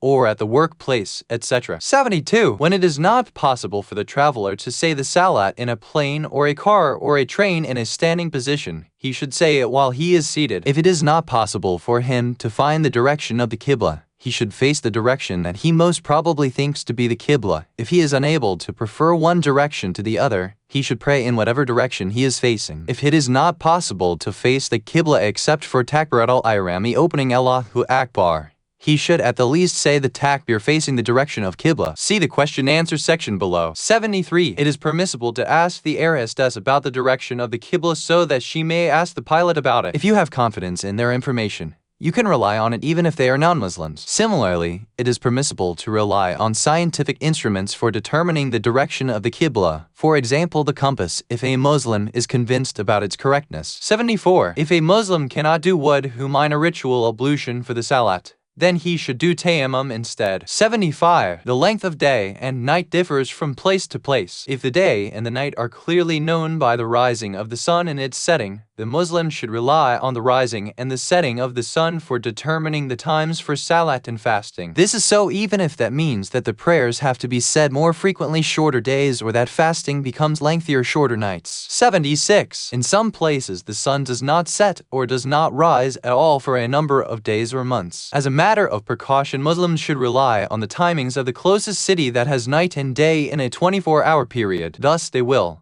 pray 5 salats according to the times of that closest city with the intention of qabat in general, i.e. without saying a prayer on time or kat a prayer outside its time. 77. If it is not possible for a Muslim to determine the beginning of true dawn fajr or the midday or sunset for his prayers and fasting, and he has faith in the timings given by the observatories, he can rely on the same. Even if the scientists running the observatories are non-Muslims, as long as you have faith in their determining true dawn or sunset times. 78. For a traveler, it is obligatory to say salat in kasr form. That is, he will recite the noon, afternoon, and night prayers only 2 cycles rakat instead of the normal 4 rakat, provided he travels for 4 to 4 kilometers or more in both ways, starting from the last houses of his city in normal cases. 6. There are detailed and specific rules in the Manual of Islamic Laws explaining when to pray kasr and when not to pray kasr while traveling. For some rules, see the questions answers at the end of this section. 79. Praying Friday salat with due attention to its required conditions is preferable to praying the noon salat and is sufficient. That is, if a person says Friday prayer, he does not have to say noon prayer. Praying in congregation jamat is preferable to praying individually. Its preference is stronger in the dawn, sunset, and night prayers. A noble hadith says, a salat in congregation behind a learned scholar is like praying 1,000 cycles, and behind a Qurayshi is like praying 100 cycles. As the number of the worshippers increases, the preference and the reward also increases. Questions and answers. 81. Question. A person used to make mistakes in the way he performed his wudu minor ablution or ghusl major ablution. After many years, he comes to realize his mistakes. When he inquires as how to solve his problem, he is told, repeat all your prayers and perform the pilgrimage again. Since saying all the prayers and doing the pilgrimage again is difficult, is there a solution which would salvage his prayers and pilgrimage performed with wudu and ghusl that he thought was correct? Is there such a solution as a concession to this person so that he does not become disheartened and rebellious against religious obligations in a society which encourages such kind of rebellion? Answer. If he was ignorant out of innocence, and therefore made mistakes without causing harm, for example did not follow the proper sequence in washing the head and the other parts of the body in ghusl, or did the wiping of the head or feet mash with a new water, then his wudu and ghusl will be considered correct, and,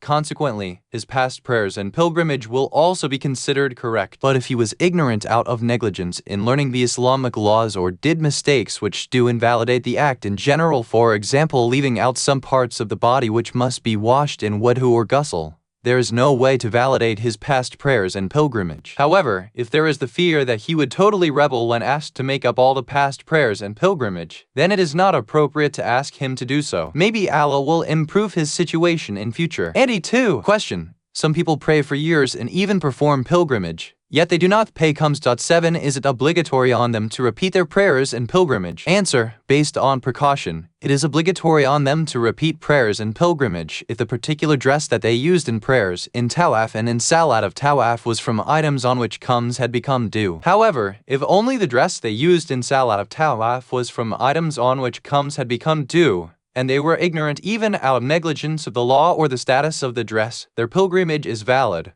but they have to repeat salat of tawaf if they had no excuse for their ignorance. In this case, they have, as a matter of precaution, to return to Mecca to perform the salat of tawaf again, if it does not entail great difficulty. Otherwise, they can perform that salat wherever they are. Similarly, they will have to do the pilgrimage again if the animal offered as a sacrifice was bought with money on which comes had become due. However, if they had bought it with money whose unspecific portion was liable for comes, as is the case normally, there is no problem in their pilgrimage. Even if they used it from the money on which comes had become liable, of course, they will be responsible for that amount for payment of comes. All this is applicable if they knew about the obligation of comes and the law forbidding them to utilize items on which comes has become wajib, or if they were ignorant out of negligence. But if they were ignorant out of innocence, their prayers and pilgrimage are valid. 83. Question. If a traveler leaves his hometown immediately after the adhan of noon prayer, i.e. without saying that prayer, and reaches his destination after sunset,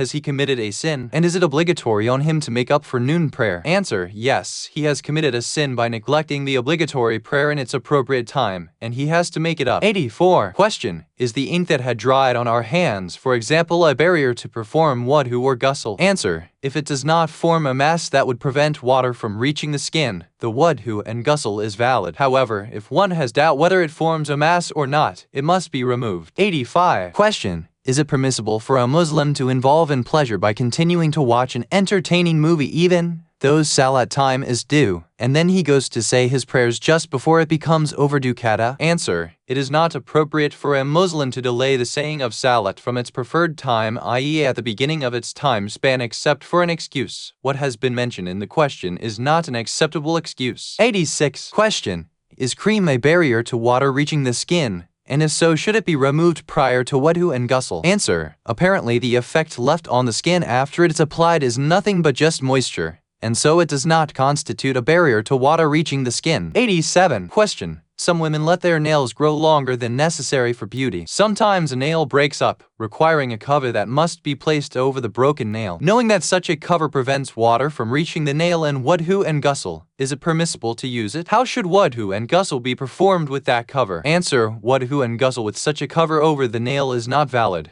Therefore, it is necessary to remove it for ablutions, and the purpose mentioned above for the cover is not justifiable. 88. Question: when should one say his salat full tamam, and when should one say it kasr 2 rakat instead of 4? Is the general perception about a person being resident of a city sufficient for him to say his salat fully in that city? Answer: the conditions for kasr in traveling have been mentioned in the Manual of Islamic Laws. When a person considers residing in a city for a long time, and in the general perception it is considered as such, he is not considered as a traveler. For example, if he intends to reside in that city for a year and a half, it will be considered as his hometown after 1 month. But if he intends to stay in that city for a short while only and is considered, in the general sense, as a visitor, he should pray kasr. 89. Question: how can we know the time of midnight? Do 00.00 hours the point of midnight as it is commonly held by some people? Answer: midnight is halfway between sunset and true dawn. So if the sun sets at 7 p.m. and the true dawn begins at 4 a.m., then midnight will be at 11:30 p.m. The criteria for determining midnight are the timings of sunset and true dawn, which differ according to place and season. 90. Question: a person who believes that he will not be able to wake up for dawn prayer if he goes to sleep,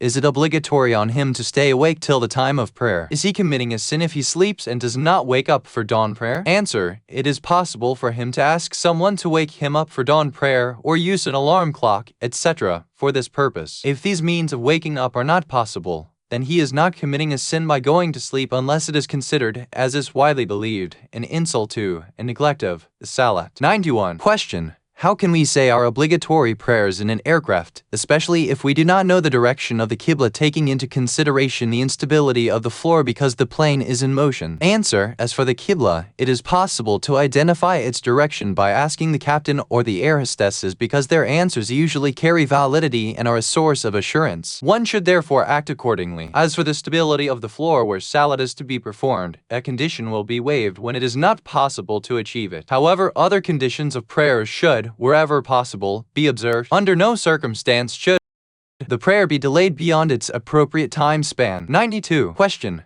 how should we say our salat in trains and cars? Is it necessary to do prostration sajda on something, or is it not necessary, and that would bending of the neck be sufficient? Answer: it is obligatory to say salat in the usual way where possible. So, one should face the qibla in all stages of the salat, if not, at least while saying the opening takbir. Otherwise, the condition of facing the qibla will be dropped. Similarly, if it is possible to do the bowing ruku and prostration sajda normally, for example in the aisle of the bus or the train, those parts of salat should be done normally. But if it is not possible, then one should try to bow normally for ruku and sajda, for example, from a sitting position on the seat or the berth of the train. For sajda, one has to put the forehead on an item on which sajda is valid, even if by lifting that item to the forehead. If bowing normally is not possible, one should just indicate by bending the neck halfway for ruku and fully for sajda. 93. Question: if the time for salat has come while the student is still on his way to the university, when he reaches the university, he realizes that the time of salat has ended. In this case, is it permissible for him to say salat in the car although there are places in which he could pray, yet by going to those places he may risk becoming late for his university? Answer: The delay in getting to the workplace or university is not a good enough reason for praying in the car. This is because it involves non-fulfillment of some of its conditions, while it is possible to get down and pray normally on the earth with all the conditions fulfilled. However, if the delay is going to cause him considerable harm or put him in an untenable situation, it is permissible for him to pray in the car without being able to fulfill some of prayer's conditions. 94. Question. It happens that the time of Salat sets in while the Muslim worker is at his workplace, noting that finding work is not easy, thus, he finds it difficult to leave the work for Salat. Sometimes he ends up losing his job because of his insistence on saying Salat. Is he allowed to say his prayers as qada, or must he say them on time, even if it leads to him losing his job? Answer. If the need to work at that place reaches the level of necessity, then he should pray in time in whatever way possible, even just by indicating by lowering the neck halfway for ruku and fully for sajda. However, such a situation would arise only exceptionally, so he should fear Almighty Allah and not accept a job which leads to neglecting the pillar of faith. Thus, he should remember the words of the Almighty, and whosoever fears Allah, He will make a way out for him from difficulties and provide for him from where he does not expect. 65:295. Question. Many big companies and business in the West employ large numbers of employees who work in offices about whose ownership they have no idea. So what is the ruling on praying in those offices and using the water for wudu? If praying there is problematic, what would become of past prayers said in those places? Answer. There is no problem in praying in those places nor in using the water for wudu as long as it is not known to have been usurped. But if it becomes clear after saying the salat that the property was usurped, the past prayers are valid. 96. Question. If I pray with a leather belt or a wallet made from leather of a maida and realize it during the salat or after finishing it but before the end of its time span or after the ending of its time span, what would become of that prayer? Answer. The prayer with a wallet made from leather of a maida is valid just as it is acceptable to pray with a belt made from such a leather, provided that the probability of it being from Zabia is not a very low probability that would be ignored by sensible people. In the second case of very low probability, if he was ignorant of this rule and realized during salat, he should take it off immediately and his salat would be valid. The same rule would apply if he forgot that he had the wallet or the belt on him and remembered during salat, provided that his forgetfulness was not a result of carelessness and indifference. In other cases, he will have to repeat salat in time or qada as a matter of obligatory precaution. 97. Question. One of the famous trousers these days is the one known as jeans. It is made in non-Muslim countries. It has a piece of leather used as a label. It is not known whether the leather is that of an animal slaughtered Islamically or non-Islamically. Is it permissible to say salat with these trousers? Answer. Yes, it is permissible. 98. Question. Is salat valid if the person uses cologne? Is cologne ritually pure? Answer. Yes, it is pure. 99. Question. Is it alright to do sajda on concrete or on mosaic? Answer. Yes, it is alright. 100. Question. Some prayer mats are made of synthetic material. Is it permissible to do sajda on them? Answer. Sajda on such items is not good enough. 101. Question. Is it permissible to do sajda on writing paper and on paper tissues, especially if it is not known whether or not the raw material they are made of was from items on which sajda is valid? Answer. It is not permissible to do sajda on paper tissues, only after ascertaining that they have been made from items on which sajda is allowed. It is permissible to do sajda on paper if it is made from material on which sajda is allowed or from cotton or flax. 102. Question. A reciter of the Holy Quran recites a verse of wajib sajda on hearing it from a cassette player. Is it obligatory on us to do sajda in this case? Answer. It is not obligatory. What? Tafsilu wasili shia, vol. 4. p. 35. Imam Ali, Naju el-Balaka ed. Subhayaz Sali. p. 422. Dhuri Tafsilu Wasili Shia, vol. 4. p. 28. Thor. Sayyid Muhammad Hadi al-Malani. Qudautuna. Kayfa Narif vol. 6. p. 164, which has a special section on the prayers of Imam Zainul al-Abidin as. 5. Sayyid as-Sistani, Minhaju as-Salihin, vol. 1. b. 193. This, in normal cases, means other than the major metropolitan cities where going from one end to another is considered traveling. The translators note comes is an annual Islamic tax applied, among other things, on the savings. See the Manual of Islamic Laws or the present translators, comes, an Islamic tax for details. Psalm Fasting. Introduction. The noble Prophet Muhammad SAW gave an impressive sermon welcoming the month of Ramadan. He said, "O people, the month of Allah with its blessings, mercy and forgiveness has come upon you. It is the most preferred of all the months with Allah. Its days are the best of days, its nights are the best of nights, and its hours are the best of hours. It is a month in which you have been invited as guests of Allah and have been placed among those honored by Allah. Your breathing is like an act of praising Allah, your sleep an act of worship.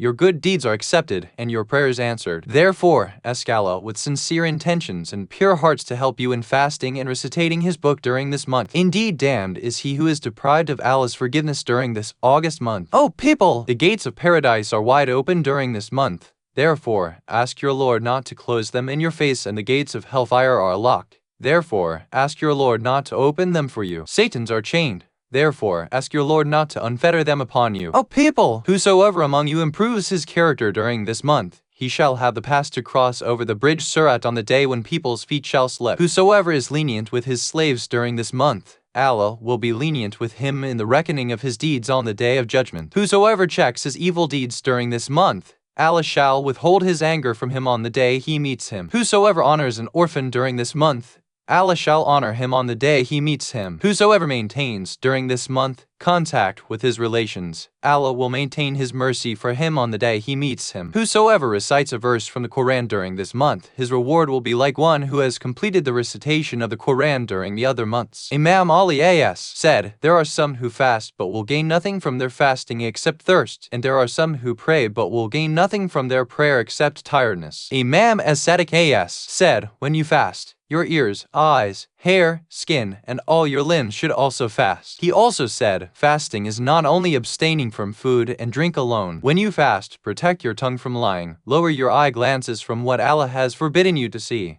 Do not fight with one another. Do not be jealous of one another. Do not backbite one another. Do not abuse one another, and do not be unjust to one another. Refrain from false accusation, lying, fighting, suspicion, backbiting, and slandering. Be those who look forward to the hereafter, and wait for your days, waiting for what Allah has promised for those who have prepared to meet Allah. You must have tranquility, sobriety, humility, servility, and submissiveness of a slave who fears his master, and be fearful of Allah's chastisement as well as hopeful in His forgiveness." What? General rules. It is appropriate now to explain some rules of fasting, and append to them the specific questions and answers concerning this important Islamic ritual. 103. Among the acts that invalidate fasting is intentionally eating and drinking. So, if a person who is fasting eats or drinks by mistake, for example, he forgot that he was fasting and not intentionally, his fasting is in order and there is no penalty upon him. 104. Among the acts that invalidate fasting of Ramadan is intentionally staying in a state of janabat until the beginning of true dawn. So if such a person intentionally remains in that state without performing major ablution ghusl until the beginning of the true dawn in the month of Ramadan, then it is obligatory upon him to refrain from the forbidden things for the remaining of the day. As a matter of obligatory precaution, one should abstain with the intention of mafi dima, what is expected of him. They should also make up this fast some other day after Ramadan with the intention of mafi dima and also incur the penalty based on obligatory precaution. If a person is sick and cannot perform ghusl because of his sickness, he should do tayammum before true dawn. Thereafter, they will be considered to be in a state of ritual purity. Thus, they will be able to fast. 105. Among the acts that invalidate fasting in the month of Ramadan is for a woman to remain until true dawn in a state of ritual impurity caused by menstruation, haze, or postnatal bleeding nifas after it had stopped and while it was possible for her to do major ablution ghusl. So if she stays without ghusl till the beginning of true dawn, her situation will be the same as that of the person in janabat as mentioned above. If performing ghusl was not possible for her, she should take to tayammum. 106. It is preferable for the fasting person not to swallow phlegm that has reached the mouth, although it is permissible for him to swallow it. Similarly, it is permissible for him to swallow the saliva that has gathered in the mouth, even in large quantities. 107. Discharge of semen during daytime does not invalidate the fast, and the person should perform ghusl for janabat for his salat. So discharge of semen during daytime does not invalidate fasting. 108. Washing the teeth with a brush and toothpaste does not invalidate the fast as long as the person does not swallow the saliva that has mixed with the toothpaste. However, the lingering flavor or taste of the paste that mixes with the saliva does not affect the fasting. 109. If a Muslim lives in a city that has daylight for 6 months and night for 6 months, for example the northern part of Europe or Canada,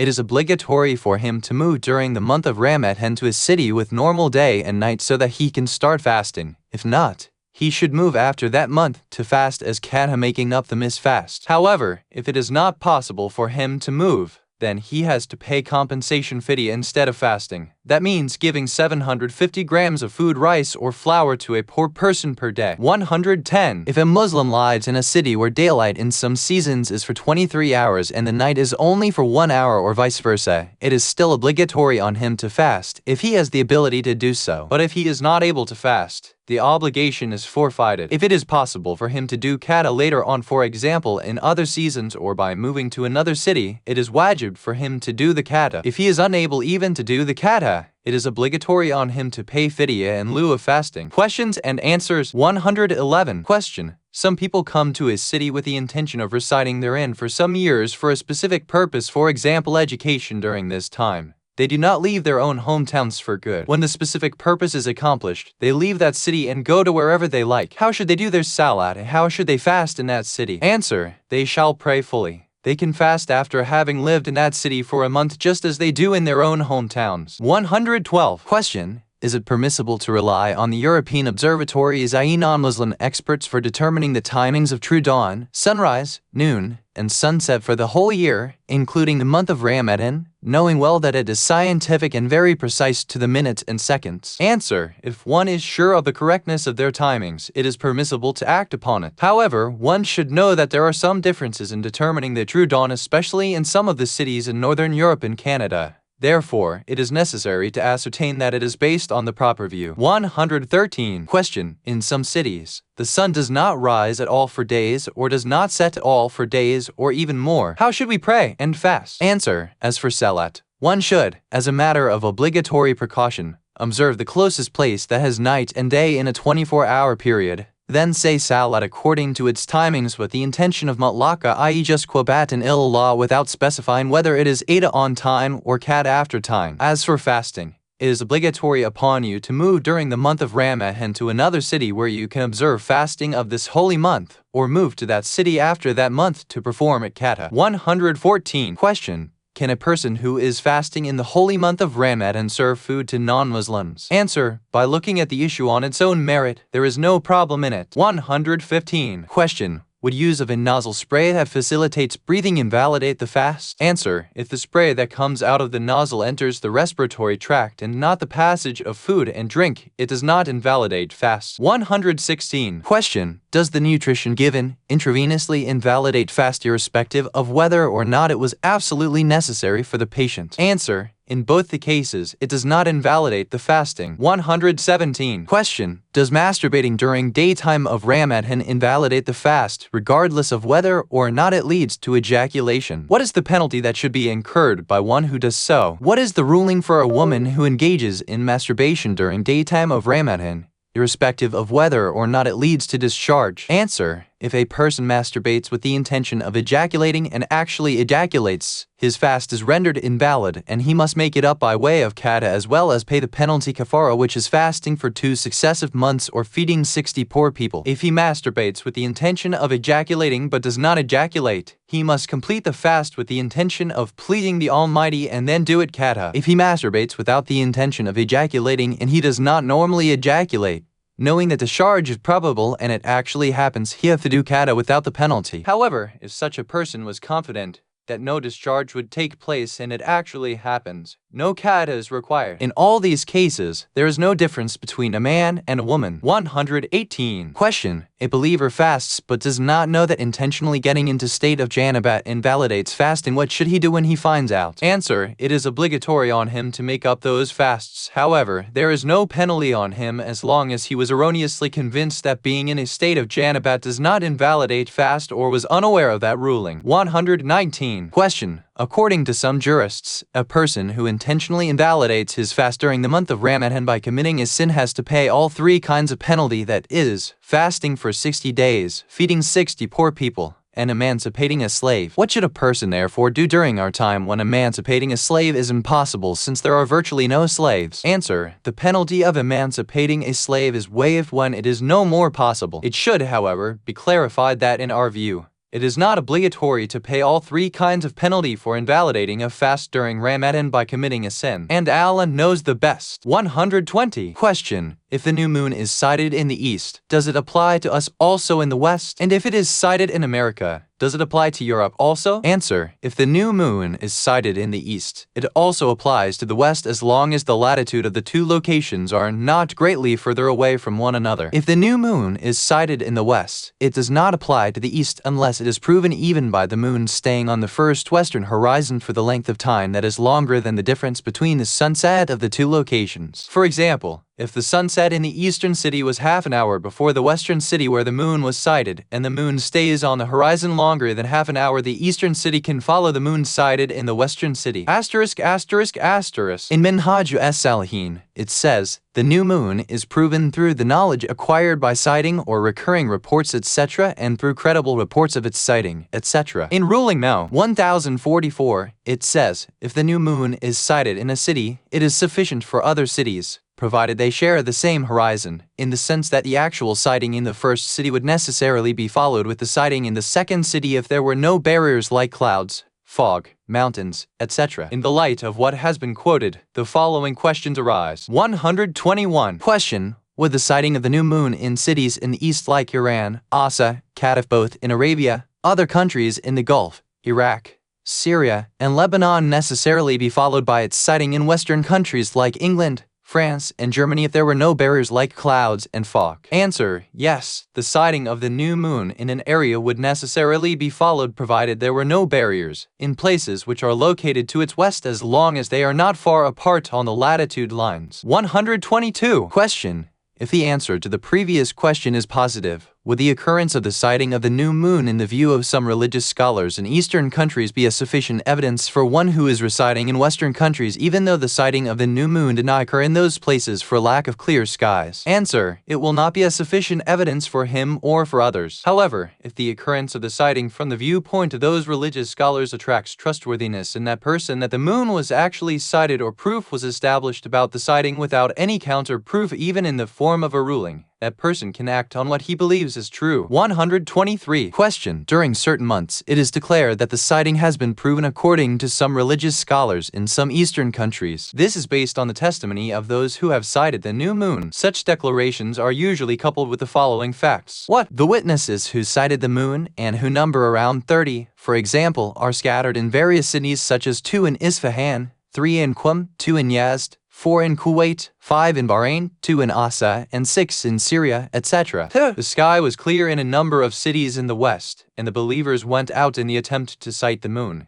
and there was nothing preventing this sighting. The observatories in England announced that it was impossible to sight the new moon that evening in England except by using a telescope, and that its sighting with the naked eye would be possible only in the following night. So, what is the ruling in such a case? Please guide us. May Allah reward you. Answer. The criterion is the satisfaction of the individual himself, 1 about the actual sighting of the new moon, or 2 the proof of sighting without any counterclaim. In the case mentioned above, satisfaction is not normally achieved concerning the appearance of the new moon on a horizon in such a way that it could have been sighted by the naked eye. On the contrary, one is satisfied that it was not sighted and that the testimony of sightings in the eastern cities is based on illusion and error in sight. And Allah knows the best. What? For these and other similar hadith in the books of hadith and in Mafatihu al-Jinan of Abbas al-Qumi, p. 235-237. Hajj, the pilgrimage to Mecca. Introduction. The pilgrimage to Mecca Hajj is one of the fundamental obligations in Islamic laws. The Holy Quran has clearly mentioned this obligation. Almighty Allah says in His holy book, and it is for the sake of Allah a duty upon the people to do the pilgrimage of the house whosoever has the ability to travel to it, and whosoever is ungrateful,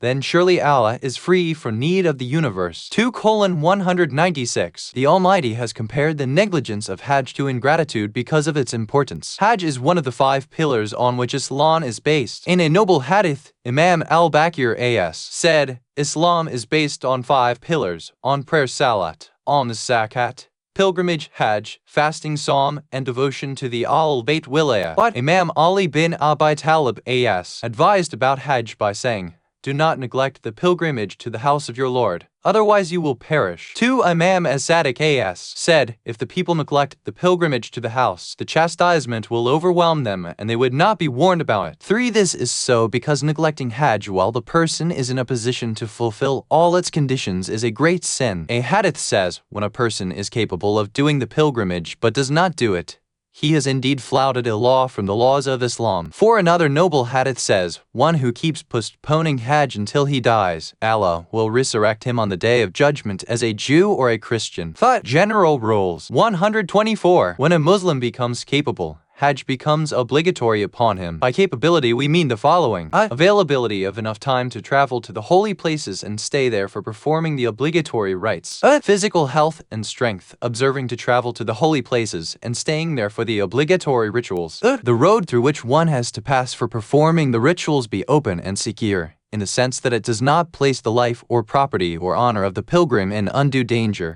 Financial ability. One should be able to get whatever is necessary for the pilgrim in his journey. For example, food, drink, clothes, including the means of transportation according to his status by which he can cover the distance for Hajj. The financial position of the person should be such that by traveling for Hajj or by spending from his wealth for it, he would not be putting himself and his dependents in need and poverty. 125. Hajj Tamattu. This is a kind of pilgrimage that is obligatory upon those who live in other countries, i.e. far away from Mecca. Hajj Tamattu consists of 2 rituals. The first is known as Umrah, and the second Hajj. 126. In Umrah, 5 things are obligatory. A putting on the pilgrim's dress ihram from one of the miqats. Mawaqit, plural of miqat, are locations around the holy territory of Mecca that Sharia has specifically fixed for putting on the ihram. Circumambulating tawaf around the Kaaba 7 times. The salat of tawaf. Sa'i, i.e. brisk walking between the hills of Safa and Marwa 7 times. Taksir, cutting off a little bit of your hair or cutting the nail. 127. The obligatory acts of Hajj Tamattu are 13 as follows.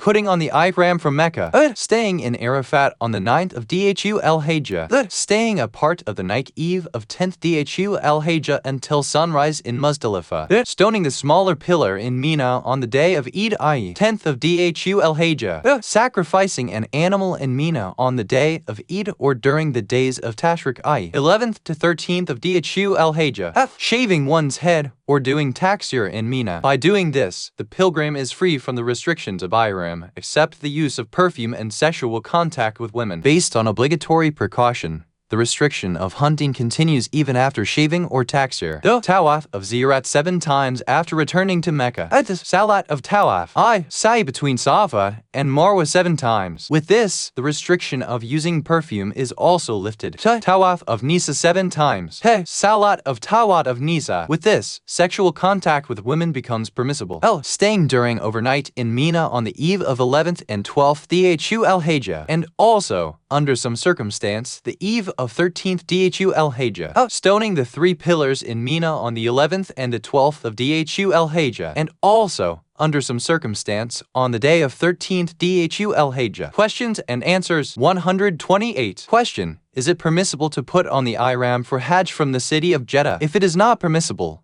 what should one do since the plane lands in Jeddah? Answer. Jeddah is neither a miqat nor parallel to any of the miqats, therefore, it is not in order to put on the ihram from there for Umrah or Hajj. However, if one knows that between Jeddah and the Haram, the holy territory around Mecca, there is a place which is parallel to one of the miqats, this is not improbable. If one looks for a parallel of Jufa, he can put on the ihram from there by offering nadr. Nadr means making a vow in the name of Allah that he will put on the ihram from place X. 129. Question. While shaving the head in Mina, if the pilgrim's head is injured and blood flows out, what should he do in that case? And what are the implications as far as penalty is concerned? Answer. If the injury was not intentional, there is nothing upon him. 130. Question. It is recommended to perform Hajj every year. However, there are many poor Muslims who are in dire need of food and clothing in various Muslim countries. If it comes to making a choice between spending the money for Hajj repeatedly or ziyarat pilgrimage to the shrine of one of the infallibles as, and between giving and charity for those believers, which is more meritorious? Answer. In principle, helping those needy Muslims is better than a recommended Hajj or Ziyarat of the holy shrines. However, at times the Hajj or the Ziyarat is associated with certain other issues that can elevate them to the same or even higher status of virtue. 131. Question. The Kingdom of Saudi Arabia assigned the places for pilgrims in Arafat and Mina. We do not know whether or not those appointed places are within the boundaries required by the Sharia. Are we obliged to inquire and ask about the matter? Answer. If it is within the known boundaries and the signs that are normally known for religious rites from generation to generation, it is not necessary to inquire about it. 132. Question.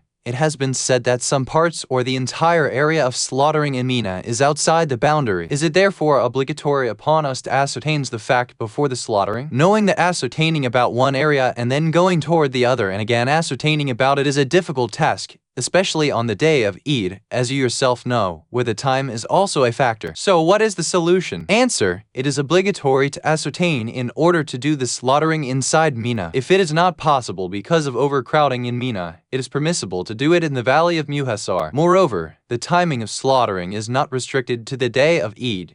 It can be done till the last day of the days of Tashriq, i.e. till the 13th of Dhul al-Hijjah. 133. Question. Pilgrims are faced with one more problem regarding slaughtering, which poses more of a mental anguish. The animals slaughtered in Mina are wasted in spite of the fact that there are many poor people amongst us spread all over the Muslim countries who go without tasting meat for days. So is it acceptable for us to do the slaughtering in our own cities? Or is there a religious solution that you can suggest for the people? Answer. It is necessary to fulfill the religious duty by doing the slaughtering in Mina. As for the sin of wasting the meat of the animals slaughtered, if it actually happens, it is on the shoulders of the authorities in charge. 134. Question. If the exam schedule for a student conflicts with the timing of the Hajj, is it permissible for him to postpone the Hajj that year, especially if the exam was very important for him? Answer. If he is sure that he will be able to perform Hajj in the following year, it is permissible for him to postpone it. Otherwise, it is not permissible. However, if postponing the exam will cause difficulty to such an extent that it is normally unbearable, it is not obligatory on him to perform Hajj that year. 135. Question. A person on whom Hajj had become obligatory but he has not yet fulfilled it, is such a person allowed to go for Umrah in the month of Rajab? What if Hajj became obligatory on him in Ramadan? Can he go for Umrah before performing Hajj? Answer. The Umrah Mafrad, a minor pilgrimage done off-season, is permissible for him. However, if going to Umrah would financially prevent him from going for Hajj, then it is not permissible for him to do Umrah. 136. Question. A single young man has become capable to perform Hajj. He is also thinking about marriage. Now if he goes for Hajj, his marriage ceremony will be delayed for a while. Which of the two is preferable, marriage or pilgrimage? Answer. He should perform the Hajj and postpone the marriage unless postponing the marriage entails difficulty to the extent that it becomes unbearable. And Allah knows the best. What? Tafsilu wasili shia. Vol 1 P 20 Ibid Vol 11 P 23 3 Ibid P 22 4 Ibid P 28 Ha Sheikh as-Saduk Muhammad bin Ali ibn Babway Man la Yatyaruhu al-Faqih Vol 4 P 266 Death-related issues. Introduction. Almighty Allah says in the Quran, every person is going to taste death, and you shall only be paid full your reward on the resurrection day. Then whoever is removed far away from the fire and is made to enter the garden, he indeed has attained the object, and the life of this world is nothing but a provision of vanities. 3:185. He also said, and no one knows what he shall earn on the morrow, and no one knows in what land he shall die. Surely Allah is knowing where. 31:34. General rules. Here are some rules in brief concerning the dying person, washing of the corpse and its shrouding, and burial procedure. 1. Before death. 137. It's a matter of obligatory precaution that one should move the dying person in the direction of the Qibla during the last moments of his life. This is to be done by placing him on his back with his feet pointing towards the Qibla, as though if he sits up, his face would be facing in that direction. It is recommended to read and ask the dying person to repeat the testament of belief Shahada concerning the oneness of God and the faith in Prophet Muhammad SAW and the Imams as. 138. It is recommended to close the eyes of the dead person, their mouth, stretch their arms along their sides, straighten their legs, cover the body with a sheet of cloth, recite the Quran, and light up the room in which they live. It is disliked to leave the corpse alone. Ablution ghusl for the corpse. 139. After getting rid of the impure najis elements that are on the body of the dead person, for example blood, semen, etc., the corpse has to be given 3 ablutions as follows. First, wash it with sidr water, that is, water to which a little of sidr has been added. The second wash is with camphor water, that is, water to which a little bit of camphor has been added. The third wash is with pure water. If sidr is not available, then it's precautionarily obligatory to wash the corpse with pure water instead. Similarly, if camphor is not available, it is precautionarily obligatory to wash it with pure water instead. Then it should be washed the 3rd time with pure water. In such a case, after the 3 washings, 1 tayammum should be performed on the corpse. 140. It is necessary that the ablution given to the corpse be of the tartabi kind.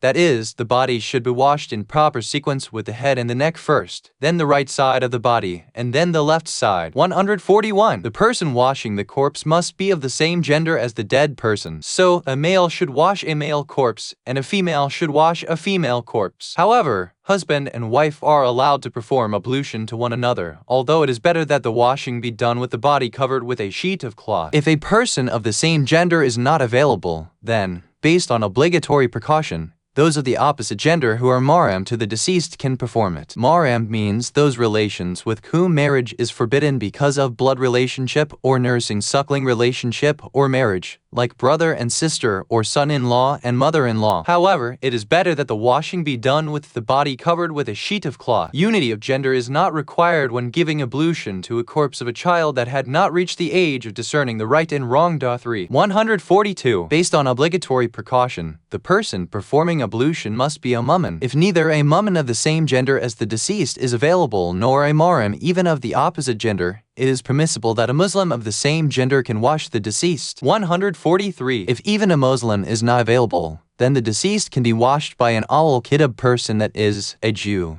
a Christian, or a Zoroastrian of the same gender, with the condition that the person should first wash himself and then perform ablution to the corpse. If even an al-kitab person of the same gender is not available, the duty of performing ablution to the corpse is lifted, and the deceased should be buried without it. Tanit and shrouding. 144. After giving the ablution, it is wajib to do tanit. Tanit means to rub camphor powder which has maintained its fragrance on the 7 parts of the body that touch the ground in a posture of sajda: the forehead, the palms, the knees, and feet toes. It is preferable to start tanit with the forehead and end with the palms. 145. After tanit, the deceased has to be shrouded in 3 pieces of cloth as follows. The mizar, a piece of cloth like an apron that must cover the body between the navel and the knees, based on obligatory precaution. The kameez, a piece of cloth like a shirt that must cover the body from the shoulders to mid-shank, based on obligatory precaution. The izar, a large sheet of cloth that must cover the entire body, based on obligatory precaution. It must be long and wide enough so that the top and the bottom parts could be tied with a string, and the front parts overlap. Though prayer. 146. It is obligatory to say prayer over a deceased Muslim's body of 6 years and over. Based on obligatory precaution, prayer should also be said over the body of a child who could do the salat even if he or she had not yet reached the age of 6. 147. The way to conduct prayer on the deceased. The person praying should recite 5 takbirs, say Allahu Akbar. However, it is preferable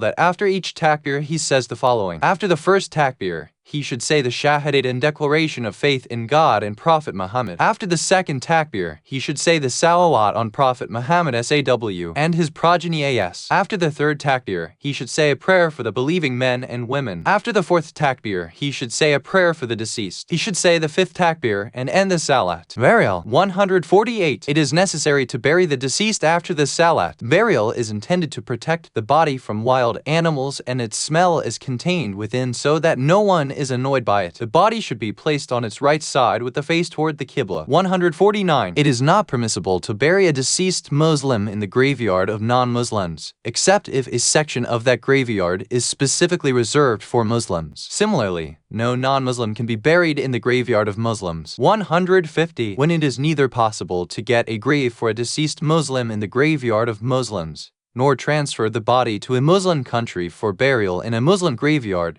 that deceased Muslim may be buried in the graveyard of non-Muslims. 151. It has been narrated from the Prophet SAW that he said, No time comes upon the dead person more difficult than the first night of burial. Therefore, have mercy on your dead ones by giving charity on their behalf. If one does not have anything to give in charity, one of you should pray 2 rak'ah for them. In the first rak'ah after Al-Hamdi, recite Ayatul Kursi, and in the second rak'ah after Al-Hamdi, recite Surah Al-Qadr 10 times. After Salam, say, Allahumma salli ala Muhammadin wa ali Muhammad, wa bathobahe illa kabri fulan. 4. And name the deceased person instead of fulan. Question and answers 152. Question. In some non-Muslim countries, the corpse is placed in a coffin and then buried in the grave. What is our duty in such a situation? Answer. There is no problem in placing the corpse in a coffin when burying him in the ground. However, the religious requirements of burial must be fulfilled, and one of those requirements is that the corpse be placed on its right side with the face toward the Qibla. 153. Question. A Muslim died in a non-Muslim city that has no Muslim graveyard, and although it is possible to transfer the body to a Muslim country for burial but the cost of transportation is exorbitant, is this a sufficient reason for burying the body in the graveyard of non-Muslims? Answer. This is not a sufficient reason. 154. Question. A Muslim dies in a non-Muslim city that has no Muslim graveyard and the family of the deceased cannot transfer the body to a Muslim country because it cannot afford the cost of transportation. In such cases, is it obligatory upon the Islamic centers that are responsible for Muslims' affairs to provide the cost of transportation? And is this obligatory upon the Muslims who reside in that city? Answer. If burying the deceased in an appropriate grave in that same city or other city excluding non-Muslim graveyards depends on spending some money, and neither has he left any estate that can pay for it nor are the heirs capable of providing for it, then it is wajib kifi upon the Muslims to provide for it, and it is permissible to count it from the religious or charitable dues applicable to him. 155. Question. When there is no heir for a deceased Muslim person in the foreign land, who should take charge of his burial? Answer. If it is not possible to contact his heir and ask his consent in handling the burial procedures, the requirement of consent is lifted and it becomes obligatory, on basis of wajib kifi on the Muslims to handle the burial. 156. Question. From where should the expenses of transportation to a Muslim country and burial come?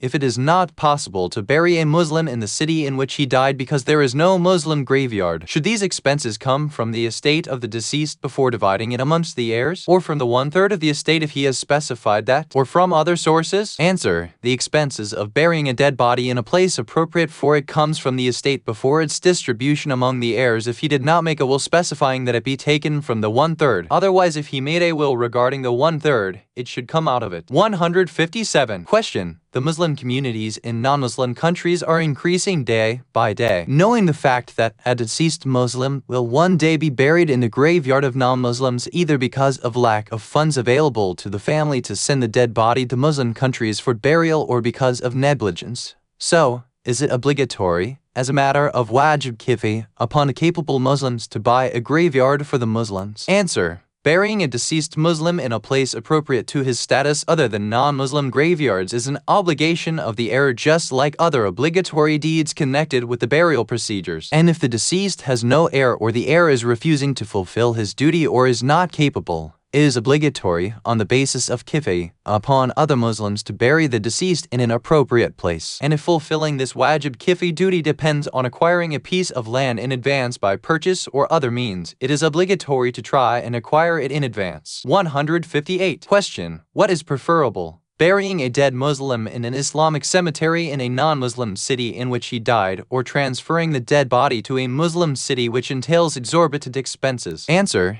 It is preferable to transfer the dead to any holy shrines or other recommended places if there is a donor who can bear the expenses from the heirs or others, or if the 1/3 of his estate which he has endowed for religious charity would suffice for that purpose. And Allah knows the best. 159. Question. If transferring a deceased Muslim to Muslim countries entails great difficulty, is it permissible to bury the body in cemeteries of non-Muslims from among the followers of the revealed religions, that is, al-Kitab? Answer. It is not permissible to bury a Muslim in cemeteries of non-Muslims, except if that is the only choice because necessity knows no laws. For further details, see Sayyid as Sistani, Minhaju as Salihin Vol. P. 95 FF as Sistani. Al-Masilu el-Muntakaba, p. 50ff. The translator's note: Sidr is name of a lotus tree. Sidr water means the water to which sidr leaves have been added. 3. Translator's note: The age of discerning right and wrong tamiz is different from the age of maturity bilug. The latter is 9 for girls and 15 for boys, but the former could be at 5 or 6. 4. O Allah, send your blessings upon Muhammad and the family of Muhammad, and send the reward of this prayer to the grave of X. Sayyid as Sistani. Al-Masilu el-Muntakaba, p. 63. Eating and drinking. Introduction. Muslims and predominantly Muslim countries normally live in their own homes, villages, and cities, in the midst of their families and relations, eating variety of foods and drinking different drinks that they desire. They are familiar with the ingredients of these foods and know that they are free from all that their religion has forbidden, their faith has rejected, and their rich Islamic values have kept distance from. However, when they migrate to foreign countries to reside in the midst of non-Muslim communities, they are faced with problems in eating and drinking because they don't find foods that are familiar and desirable to them, nor are their ingredients known to them. This is so because the host community is not Islamic. It has its own values, customs, and habits which naturally do not abide by the laws of Islam. So, when a Muslim desires to eat any food in a restaurant in a non-Muslim country, he is faced with the problem of whether or not the food is permissible and pure. General rules. 160. Since the followers of the past revealed religions, that is, the Jews, the Christians, and the Zoroastrians, are ritually pure, many of the problems concerning the status and permissibility of the food are resolved when we live in their midst. It becomes permissible for us as Muslims to eat from their food no matter whether they touched it with their wet hands or not, as long as we do not know or are not sure that it consists of what is forbidden to us, like intoxicating drinks. As for meat, fat, and their extracts, there are specific rules that will be discussed later on. 161. A Muslim is allowed to eat the food prepared by a non-Muslim who is not from al-Kitab, for example, a Hindu or a Buddhist,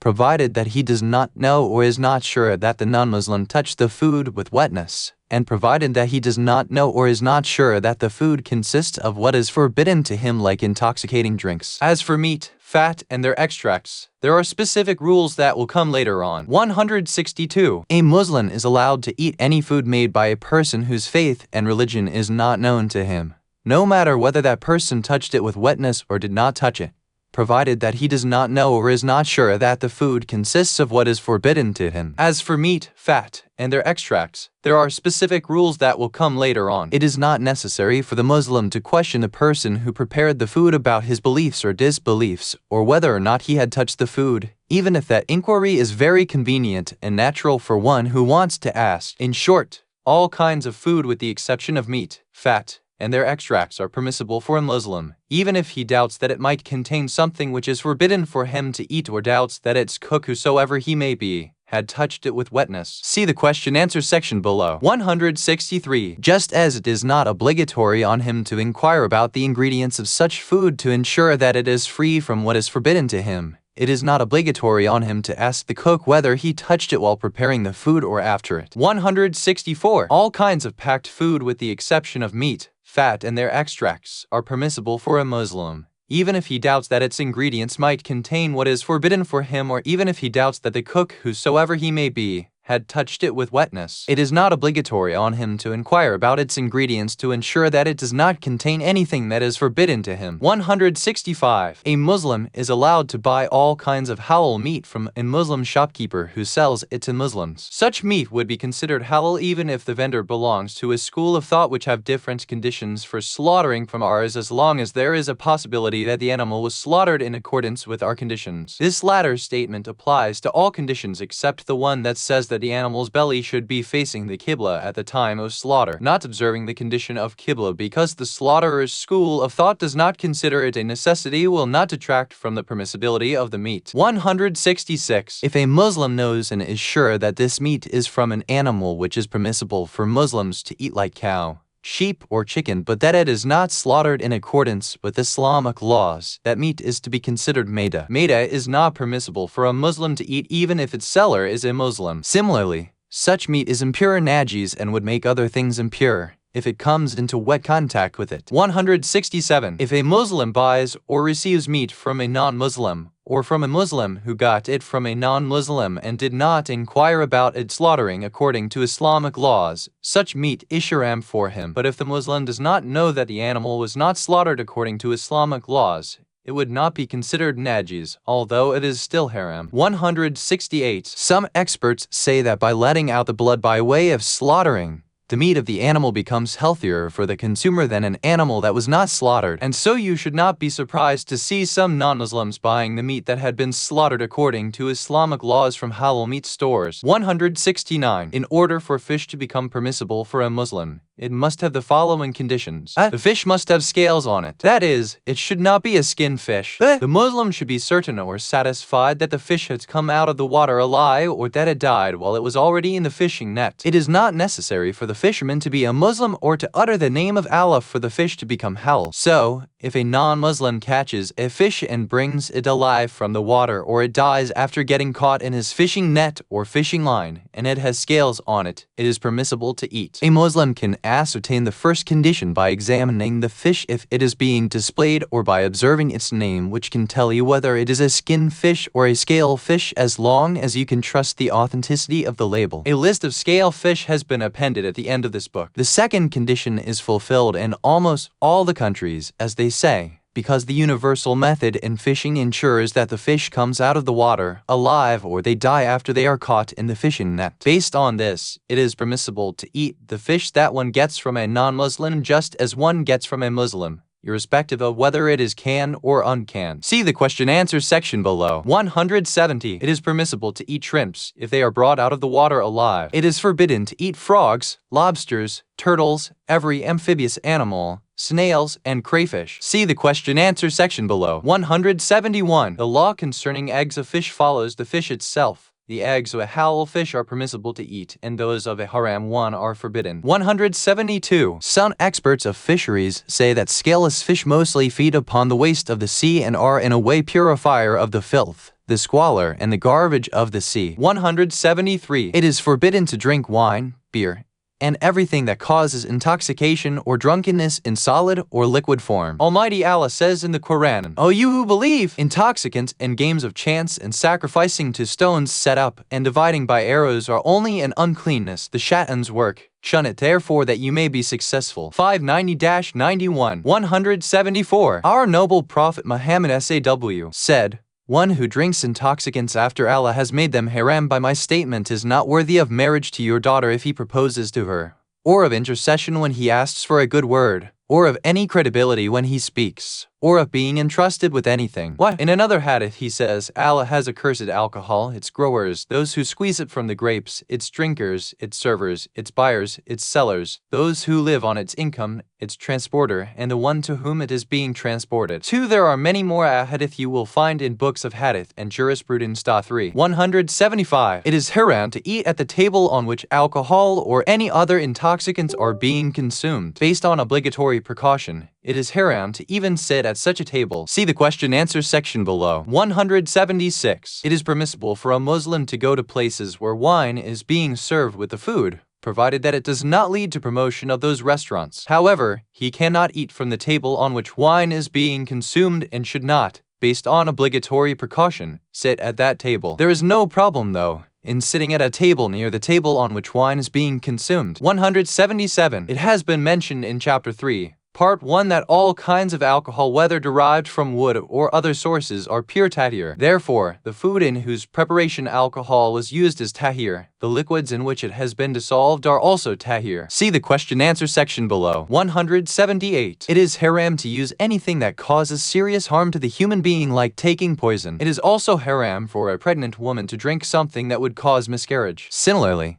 anything that is known to be harmful or supposed to be harmful, or the probability of harm, is also haram, if the probability is considerable in the views of sensible people and that harm is serious enough to cause death or to disable a limb of the body. 179. There is certain etiquette to be observed at the dining table, starting with the name of Allah, eating with the right hand, making small morsels, sitting longer at the table, chewing the food well, thanking Allah after the food, washing the fruits and vegetables before eating, not eating after satisfying the appetite, not overeating, not looking at the faces of others while eating, not taking away the food from others who are sitting at the table, and tasting the salt at the beginning and the end of the dinner. Questions and answers 180. Question. On the package of meat that is produced in Muslim countries by non-Muslim companies, it says, slaughtered according to Islamic laws. Are we allowed to eat that meat? Can we eat that meat if it comes from Muslim companies in non-Muslim countries? And what is the ruling if the source is non-Muslim company from a non-Muslim country? Answer. The writing on the package has no value at all. If the producer is a Muslim or it was produced in a place where Muslims are in the majority and it is not known that the producer is a non-Muslim, then it is permissible to eat it. But if the producer is a non-Muslim or it was produced in a place where Muslims are not in the majority and it is not known that the producer is Muslim, then it is not permissible to eat it. 181. Question. We enter some supermarkets in Europe and find meat in tin containers produced by a European company with the writing on the package that conveys the sense of it being halal or slaughtered according to Islamic laws. Is it permissible to buy and eat such meat? Answer. The writing on the package has no value if it does not lead to certainty that it is actually halal. 182. Question. Meat companies slaughter a large number of chickens at one time, that is, simultaneously. Now if the person running this slaughtering machine is a Muslim, who says takbir and says the name of Allah only once at the time of slaughtering all the chickens simultaneously, is it permissible for us to eat those chickens? If we have doubt about these chickens being halal, can we ignore that doubt and eat them and consider them pure takbir? Answer. If he repeats the name of Allah as long as the machine is continuing to slaughter, it is sufficient. In the event of doubt about its being halal, a doubt which arises concerning the mentioning of the name of Allah, it can be considered pure and be consumed. 183. Question. Is it permissible to buy meat thinking that it is slaughtered according to Islamic laws from a supermarket owned by a Muslim who also sells alcoholic drinks? Answer. Yes, it is permissible, and it is halal to eat, even if it previously came from a non-Muslim, as long as there is a likelihood that the shopkeeper has ascertained that it was slaughtered according to the Sharia laws, but not if there is no such likelihood. 184. Question. Some of the cheese manufactured in non-Muslim countries contains rennet extracted from the calf or other animals. We do not know whether the rennet was taken from the animal that was slaughtered according to Islamic laws. Neither do we know that it has transformed into something else. So is it permissible to eat such cheese? Answer. There is no problem in eating such cheese. 185. Question. Gelatin is used in a number of drinks and food items in the West. We do not know that gelatin has been extracted from a vegetable or an animal source, and that if it is from an animal, is it from its bones or from the tissues around the bones? Neither do we know if the animal was one that is halal for us or haram. Are we allowed to eat such gelatin? Answer. It is permissible to eat if the doubt is whether it has been extracted from an animal or vegetable. But if it is known that it was derived from an animal, then it is not permissible to eat without ascertaining that the animal was slaughtered according to Sharia. This prohibition applies as a matter of obligatory precaution, even if it was extracted from animal bones. 186. Of course, if a chemical change occurs in the original ingredients during the process of manufacturing the gelatin, there is no problem at all in eating it. Similarly, even if one has doubt whether the animal was slaughtered Islamically or not, still there is no problem in adding the gelatin made from that animal to the food in such a minute amount that it is completely absorbed in it. 187. Question. Commercial fishing vessels place their huge nets in the sea and catch tons of fish which are then sold in the markets. It is well known that modern methods of fishing are based on catching the fish alive, and that the fishermen throw the dead fish back into the water for fear of contamination. Therefore, is it permissible for us to buy such fish in the markets of non-Muslims? Is it permissible for us to buy such fish from Muslims who are not considerate of religious laws? In both the cases, to ascertain that this particular fish in front of me was taken out of the water alive, should seek the advice of an expert and reliable witness to testify to that fact, which may prove difficult, impractical, and unrealistic. So, is there a solution for practicing Muslims who face difficulty in ascertaining whether or not the meat of chicken, cow, or sheep is halal, and therefore take to eating fish instead? Answer. There is no problem in buying it from Muslims or non-Muslims, as there is no problem in eating it if they are satisfied that the fish was caught by the method mentioned above and that it belongs to the category of scale fish. 188. Question. At times we find the name or picture of fish on the cans and come to know that the fish is a scale fish. So, Is it permissible for us to rely on the name or the picture in determining the category of fish, knowing well that a wrong statement of this kind would put the manufacturers in great loss or even more serious situation than just a loss? Answer: if one is satisfied it is the truth, it is permissible to act upon it. 189. Question: is it permissible to eat lobster in all its varieties by following the pattern of shrimp? Answer: it is not permissible to eat lobster. 190. Question: is it permissible to buy a fish from a Muslim who is not a Shia while we have no knowledge whether it is from the category of scale fish or not? Answer: it is permissible to buy it, but one cannot eat it unless he makes sure that it is from the category of scale fish. 191. Question: is it permissible to eat halal food which has been steam cooked with the steam of meat not slaughtered according to Islamic laws? Answer: it is not permissible since the food, as mentioned in the question, will be considered impure najis because of coming into contact with the wet parts from the steam of the impure meat. 192. Question: if wine is served at a table, it is haram for a Muslim to sit at that table. What is meant by table? Does this apply to the entire group that has gone to the restaurant and some are being served alcohol even if the tables are more than one? Or does it only apply to one table and not the group, in the sense that if there are two separate tables, it would be permissible that at the table on which alcohol is not being served, even if they are part of the same company? Answer: the criterion is one table. However, one should know that the prohibition of sitting at a table on which wine or intoxicant drinks are being served is based on precaution. Of course, eating and drinking at that table is haram based on obligatory precaution. 193. Question: a Muslim enters a cafe and sits down at a table to drink tea. Then a stranger comes at the same table to drink wine. Is it obligatory upon the Muslim to stop drinking tea and leave? Answer: yes, as mentioned earlier, it's obligatory to move away from that table. 194. Question: is it permissible to drink beer that said alcohol-free on it? Answer: it is not permissible to drink if beer means the drink made from barley that causes mild drunkenness. But if it means a drink made from barley that does not cause mild drunkenness, there is no problem in it. 195. Question: alcohol is used in the production of many drugs and medications.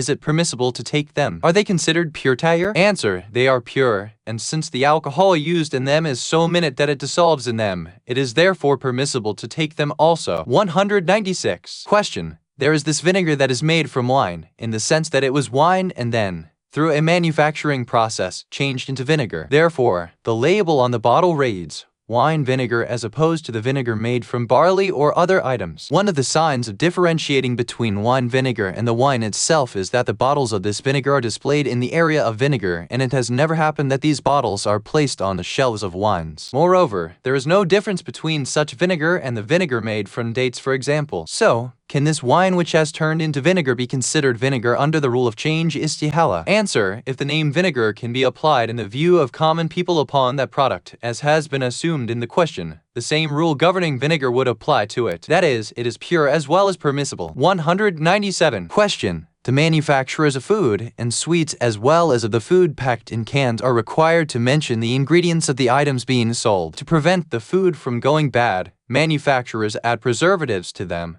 These preservatives could be from animal source and are listed by alphabetical codes like E alongside a number like E450 or E472, etc. What is the ruling in the following situations? When one does not know the origin of these preservatives. If one sees a list issued by those who have no idea of the rule of chemical transformation istihala, a purifying agent that says that the items described by so and so alphabet and son or number are forbidden because they come from animal source. When one does preliminary research and is satisfied that the preservative agent does not retain its original form but transforms in characteristics and changes into another substance. Answer: it is permissible to eat the food containing those preservatives. If it is not ascertained that it is from an animal source, even if such a claim is made, it is permissible to eat it. Similarly, it is permissible if it is ascertained that it is from an animal source, but one is uncertain whether it comes from an impure maida and that its amount mixed in the food stuff is so minute that it is completely absorbed in it in the view of common people.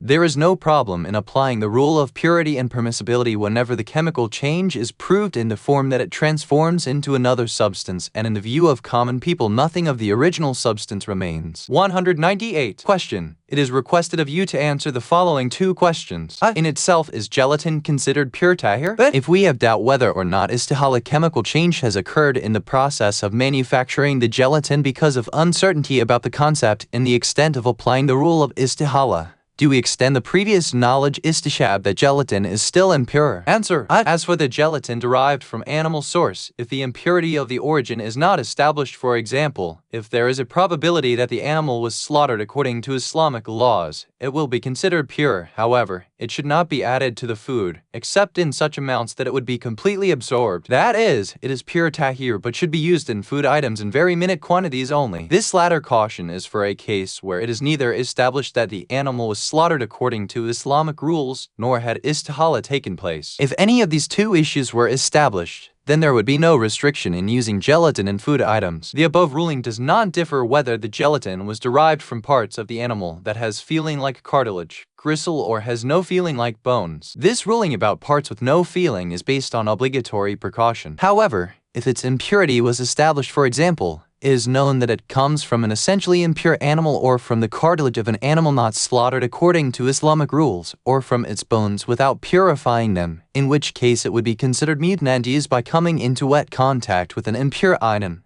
Then considering it pure and permissible for use in food items depends on establishing istihala. And in this matter, whether istihala took place or not, one should refer to the common perception of the people. We have explained its criterion earlier, but istishab is a principle that says that in case of doubt, one should extend the previous knowledge about that particular issue until proven otherwise. The principle of istishab is neither applicable in cases of doubt concerning the concept of the law, nor in cases of the law themselves, as has been proven in its appropriate place in the science of usul. However, since the issue of impurity najasat is related to the generic concept in a common man's perspective, an extension of judgment about najasat depends, in the eyes of sensible people, on continued existence of its elements. This makes the doubt about occurrence of istihala, whether its application is limited or broad, into a doubt about continued existence of impure elements in the gelatin. And this is a matter of application of the law. There is therefore no problem in applying the principle of istishab in this case. Allah knows the best. 199. Question. We are unaware of the ingredients of food sold in shops in Western countries. It might be free from those ingredients that are forbidden to us, or it might contain them. Are we allowed to eat such items without looking into their ingredients or inquiring about them? Or is that not allowed to us? Answer. It is permissible to eat such food as long as it is not known that it contains meat, fat, and their derivatives that are forbidden to us. 200. Question. Is it permissible to use in our foods oils derived from fish that are forbidden to us? What about using such oils for other matters? Answer. It is not permissible to eat such oils, but their other usage is permissible. Allah knows the best. 201. Question. Is it permissible for a Muslim to attend a gathering where intoxicant drinks are being served? Answer. Eating and drinking in those gatherings is forbidden. However, the prohibition in attending such gatherings is based on compulsory precaution. But there is no problem in attending such gatherings for the purpose of forbidding the evil nahi anil munkar, if one is capable of doing that. 202. Question. Is it permissible to eat lobster, crayfish, and snails? Answer. Is it not permissible to eat from marine animals anything except fish that has scale? Shrimp is considered from that category of permissible sea animals. But other than fish, like lobster, and similarly the fish that does not have scale, is forbidden. Allah knows the best. What? Al-Kilini, Muhammad bin Yaqub, Firu al-Kafi, Vol. 6. p. 396. 2. As-Saduk, Man la Yadhahu el-Faqih, Vol. 4. p. Thor. Varit, Firu el-Kafi, Vol. 6. p. 396. Dress and clothings. Introduction. Wearing clothes made of natural leather is a real problem for Muslims living in non-Muslim countries. Muslims are used to buying leather products in their own countries without any problem at all, because they know that they are made from leather that comes from animals that are slaughtered according to Islamic laws. So they wear them, pray in them,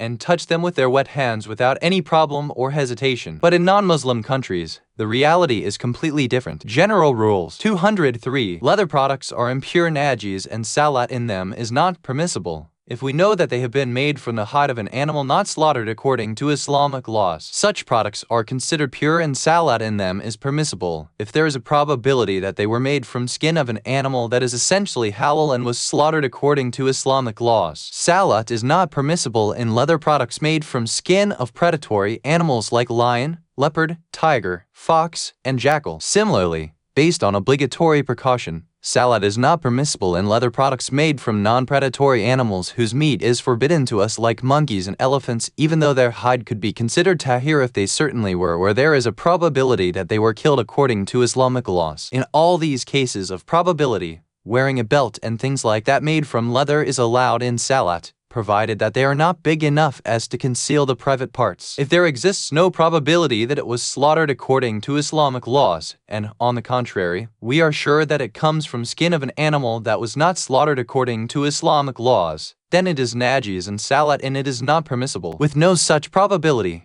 even the use of belt and other things that cannot conceal the sexual organs in salat is not permissible on the basis of obligatory precaution. It would be the same law if the probability was very low that sensible people ignore it, for example, 2%. The permissibility of the leather of these animals can be achieved by two methods. The first method is that they be slaughtered just as a sheep is slaughtered with all conditions observed. The second method is that they are hunted by using a gun. In the latter case, the hunter must be a Muslim. He must invoke Allah's name while pulling the trigger. He must shoot with the purpose of hunting, and get to the place where the animal fell after it has died or when there was not enough time to slaughter it. 204. Leather products made in non-Muslim countries from hides of snakes and crocodiles and displayed in non-Muslims' markets are considered pure tahir, and it is permissible to buy, sell, and use them in things that require purity. 205. Leather products made in Muslim countries and displayed in non-Muslim markets are considered pure tahir, and it is permissible to use them in salat. 206. Leather products made in non-Muslim countries whose nature and ritual purity cannot be determined, uncertain whether they are from natural or are permissible to use in salat. 207. Shoes made from leather of an animal not slaughtered according to Islamic laws do not make the feet najis except through wetness that transfers the impurity. So, if the foot sweats and the socks become soaked with the sweat,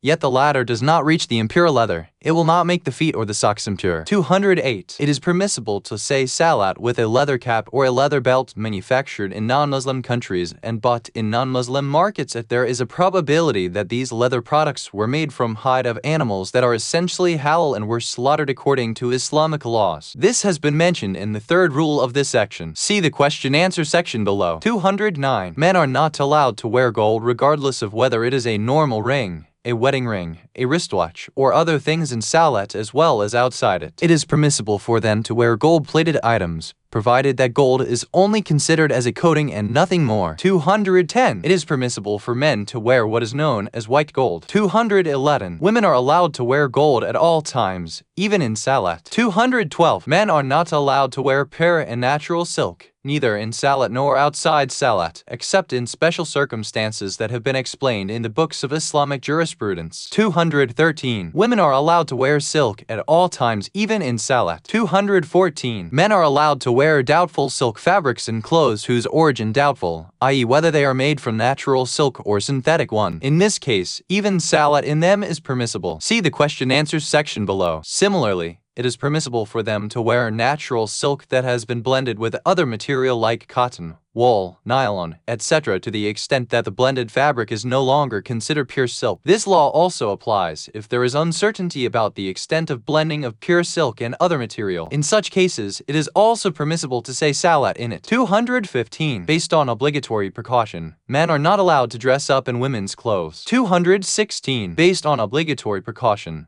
Muslims are not allowed to dress up in clothes that are specifically known as the dress of non-Muslims. Questions and answers. 217. Question. We Muslims in Europe buy shoes, belts, and other clothing items made of leather which may come from animals killed in non-Islamic way. At times such items are imported from Muslim countries or obtained from Muslim abattoirs here. Since there are a few Muslim abattoirs in the UK, for example, can we consider such leather to be pure tahir in the probability that it might have been imported from Muslim countries or obtained from abattoirs adopting Islamic way of slaughtering, even if such a probability is very weak? Answer. If the probability is so weak that the opposite is more likely, for example 2%, it should not even be considered. Otherwise, if the probability is high, there is no problem in considering it to be pure tahir. Allah knows the best. 218. Question. Jurists have decreed that it is forbidden for men to wear pure and natural silk. Is it permissible for a man to wear silk that is mixed with other material if that clothing item is a necktie or the normal tie? And is it forbidden for man to wear the necktie if it is made of natural and pure silk? Answer. It is not forbidden to wear a tie even if it is from pure silk, because it is not big enough material to cover the private parts that must be covered in prayer. As for the item that is mixed with other material to the extent that it cannot be described as pure silk, it is permissible to wear, even if it is big enough so that it can cover the private parts that must be covered in prayer. 219. Question. Even though some manufacturers write on their products that they have been made of natural silk, we doubt such a claim because of the good's very low price. Is it permissible for us to wear such an item and say salat in it? Answer. With doubt whether the silk is pure, it is permissible to wear and say salat in it. 220. Question. Is it permissible to wear clothes that have pictures of intoxicating drinks as a promotion for drinking them? Is it permissible to sell such items? Answer. It is forbidden to wear and sell them. 221. Question. Is it permissible for a man to wear a watch that contains parts made from gold or a watch whose strap is made of gold? Is it permissible to say salat with it? Answer. It is permissible to wear the first item and pray in it but not the second. Dealing with laws in non-Muslim countries. Introduction. Various governments lay down laws to govern the conduct of the lives of their citizens. At times, they would order people to do something and at times prohibit them from doing some other things. They would limit and restrict certain activities, etc. Among those laws are the laws concerning public utilities related to the daily lives of the people in a given geographical area,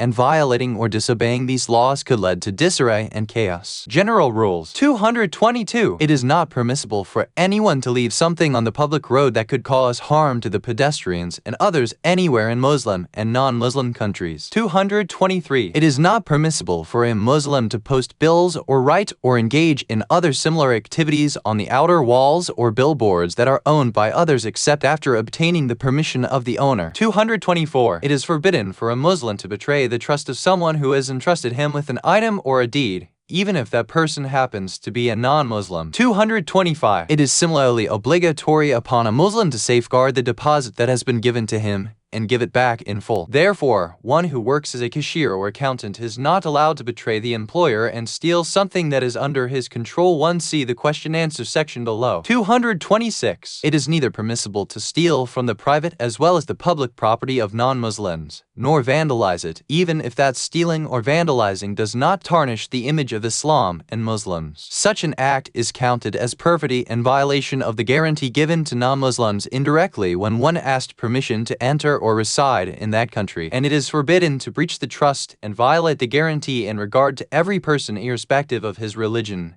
citizenship, and beliefs. See the question-answer section below. 227. It is not permissible to steal the property of non-Muslims when they enter Muslim countries. 228. It is not permissible for a Muslim to receive wages and subsidy through illegal means and other similar methods, for example, by giving false information to the authorities. 229. It is permissible for a Muslim to purchase insurance policy from various insurance companies for insuring his life and property from fire, flood, theft, and other perils. The insurance agreement is considered binding and cannot be cancelled except with the consent of both parties. 230. It is not permissible for a Muslim to give false information to the insurance companies with the purpose of obtaining something that he is not entitled to, just as he is not allowed to intentionally fake an accident like fire, for example, in order to gain something, nor would the insurance benefits be lawful for him. See the question-answer section below. 231. At times, the higher interests of the Muslims in non-Muslim countries demand that Muslims seek membership of political parties, enter parliaments, and representative assemblies. In such cases, it is permissible for Muslims to engage in such activities as much as is demanded by the interest of the Muslim community that must be identified by consulting the trustworthy experts. 232. Under no circumstance is it permissible to cheat in school exams irrespective of the fact that cheating is done by mutual help among the students or by the passing of notes or by duping the inspector and other illegal methods that are against the education system. See the question-answer section below. Questions and answers. 233. Question. If a Muslim tries to get from the bank's cash dispensing machine some of his own money and more money than what he had asked for is dispensed, is he allowed to take the extra money without the bank knowing about it? Answer. It is not allowed. 234. Question.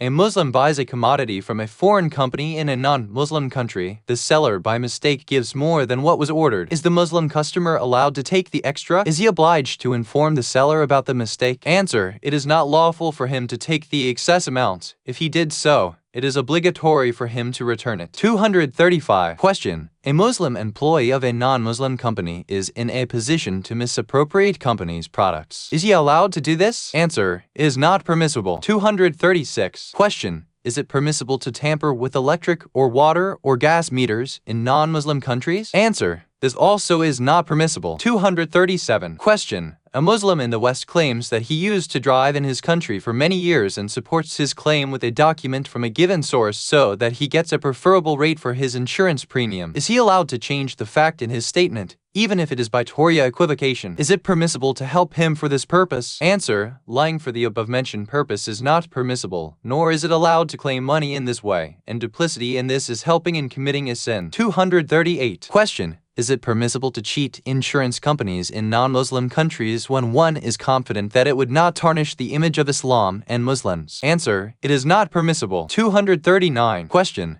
A Muslim deliberately torches his insured house so that he may receive compensation from the non-Muslim insurance company. Is he allowed to do this? And is it permissible for him to receive the compensation? Answer. It is not permissible for him to destroy and waste the property, nor is it allowed for him to give false information to the insurance company for the purpose mentioned above. The money received in this process is not lawful. 240. Question. Is it permissible to cheat in the exams at public schools in Europe? Is it permissible to cheat in the exams at the private Islamic and non-Islamic schools? Answer. Cheating is not allowed in any of these schools. 241. Question. In some means of transportation, there are signs that say, no smoking. Is it permissible to ignore those signs and smoke? Answer. If that sign is like an additional condition for riding in that vehicle, or an official bylaw of the government, and the passenger has given commitment to abide by the official laws, it is necessary for him to act according to that condition and his undertaking. 242. Question. Is it necessary for the person who has got a visa to enter a non-Muslim country to abide by the laws of that country in all fields, like traffic laws, laws regarding work and employment, etc.? Answer. If he has given an undertaking, even if indirectly as is implied in the immigration documents, to abide by the laws of that country, it is necessary for him to fulfill his commitment in issues that are not contrary to the sacred laws of Islam. 243. As for example,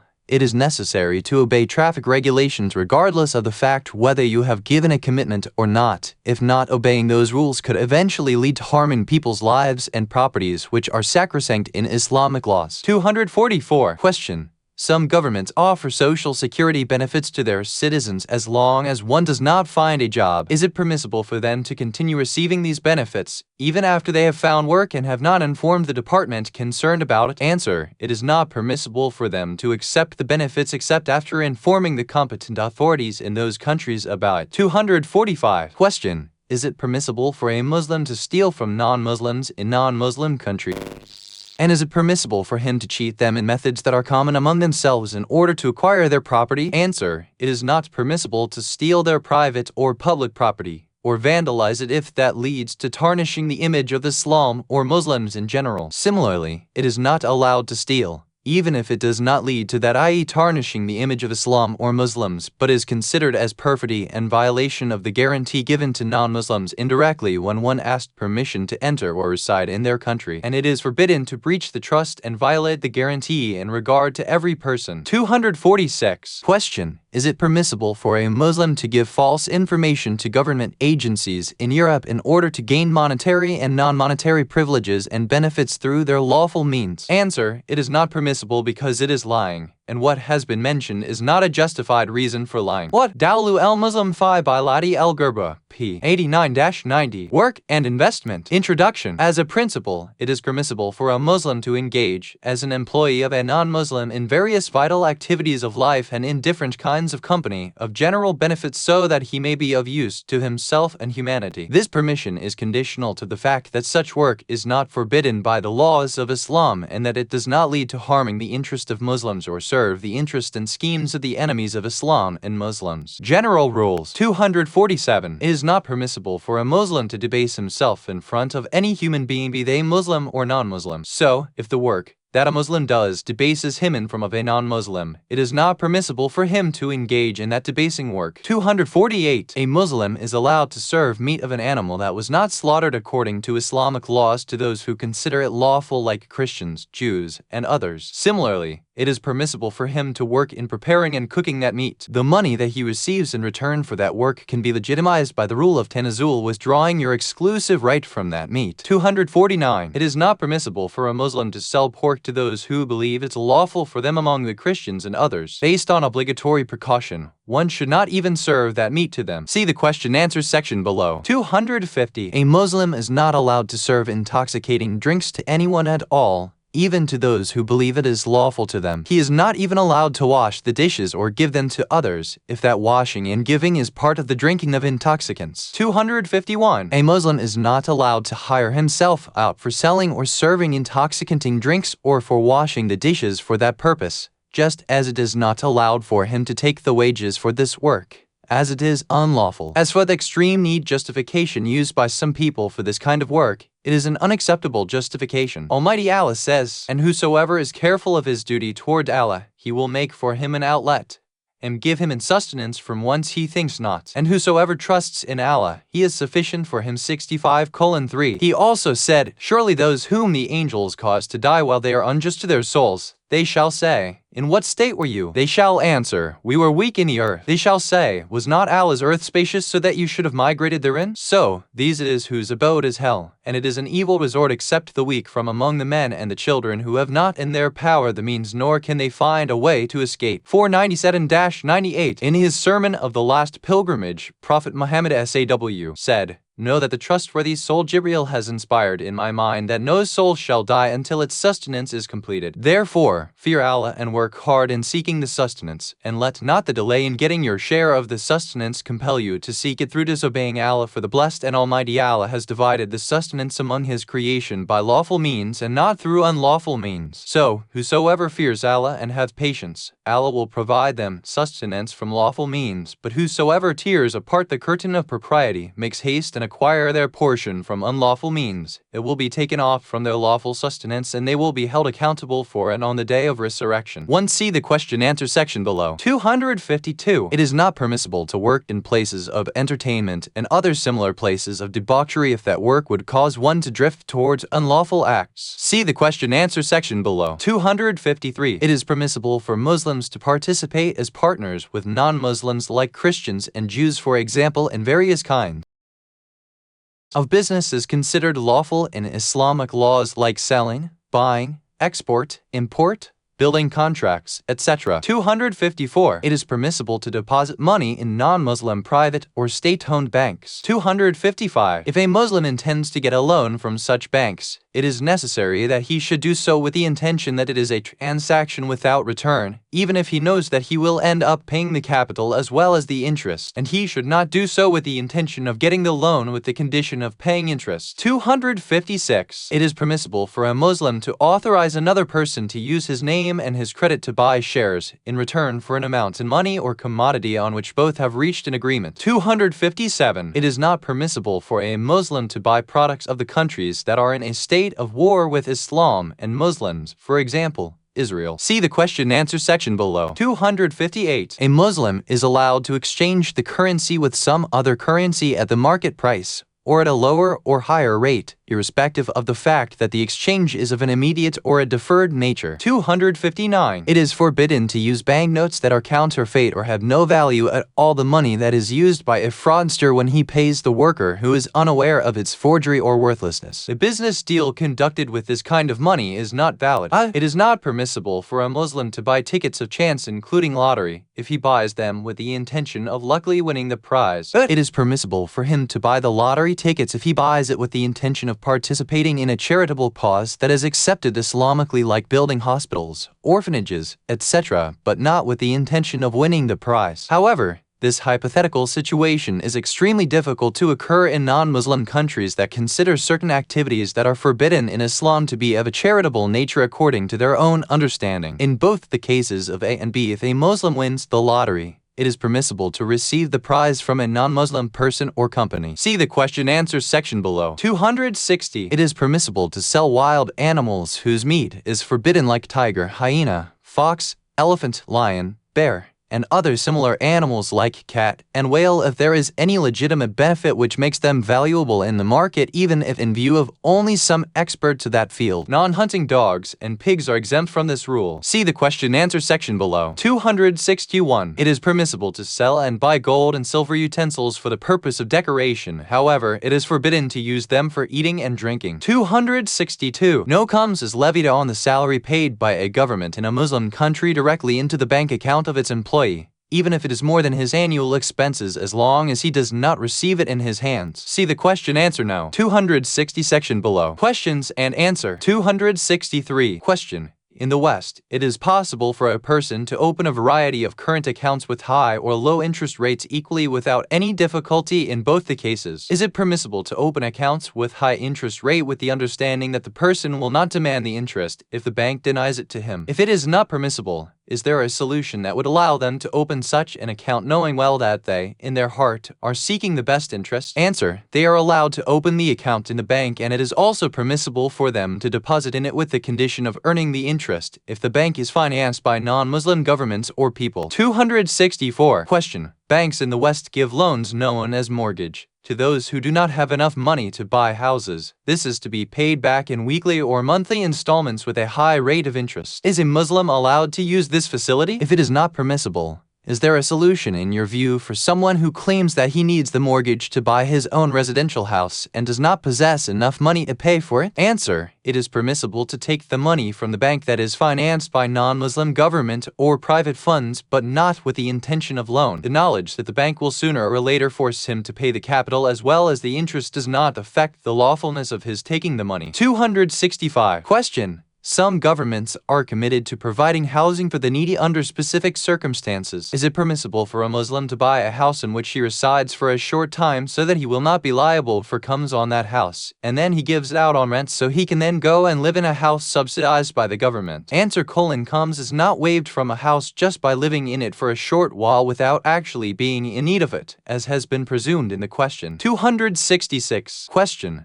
Some trading and manufacturing companies get loans from private or state banks in Muslim countries and also from other non-Muslim institutions with the condition of interest, and they also earn interest on the deposits they leave in those banks. Are we allowed to buy shares from these companies or be partners in their ventures? Answer. If the partnership with them is like participating in their interest-bearing activities, it is not allowed. However, if Muslims own the company and it receives interest from the banks of non-Muslims, there is no problem in buying its shares or partnership from this perspective. 267. Question. Some governments and some companies in non-Muslim as well as Muslim countries deposit the salaries of their employees directly into their accounts in the banks. The employee does not get the money in his hand, although he can withdraw it whenever he wants. Now, if the statement of his account shows that the money has surpassed his annual expenses, is comes obligatory on it? Answer. Comes is obligatory in what has surpassed his annual needs, except in the case of a government employee in a Muslim state that deposits his salary into a state or private bank. In the latter case, comes would not be obligatory on the salary that has been deposited in the bank until he physically takes possession of it with the permission of the mujtahid too. Then the salary will be included in his income of the year, and comes will become obligatory on what is in excess to the year's expenses. 268. Question. A Muslim took a loan from another Muslim. After a while, the market value of that amount goes down. How much should he pay back to the creditor? The amount that he got as loan or its equivalent in the market value at the time of payment. Does the rule differ if the creditor is non-Muslim? Answer. He has to pay the same amount that he got as loan, and there is no difference whether the creditor was Muslim or non-Muslim. 269. Question. Is it permissible to invest in companies who deal in part in intoxicating drinks without the possibility of separating one's investment from that of the others in that line of production? Answer. It is not permissible to participate or deal in the production of intoxicating drinks. 270. Question. A Muslim builder or contractor is approached for building a place of worship for non-Muslims in a non-Muslim country. Is it permissible for him to accept that job? Answer. It is not permissible because it involves promoting the false religions. 271. Question. A Muslim calligrapher is approached for preparing a billboard promoting intoxicating drinks, or for an all-night dance party, or for a restaurant that serves pork. Is it permissible for him to accept these jobs? Answer. It is not permissible because it involves advertising indecent acts and promoting immorality. 272. Question. Is it permissible to buy goods from companies that allocate part of their profits to supporting Israel? Answer: we do not allow that. 273. Question: a Muslim buys a building but does not know that it also contains a pub whose lease he cannot terminate before its expiry. Then he finds out the fact. Is it permissible for him to receive the rent of the pub from the lessee? If it is not allowed, is it permissible for him to receive the rent with the permission of the mujtahid or under other pretexts? If we assume that he knew about the existence of the pub before buying the building, is it permissible for him to buy that building knowing that he cannot terminate the lease of the pub owner? Answer: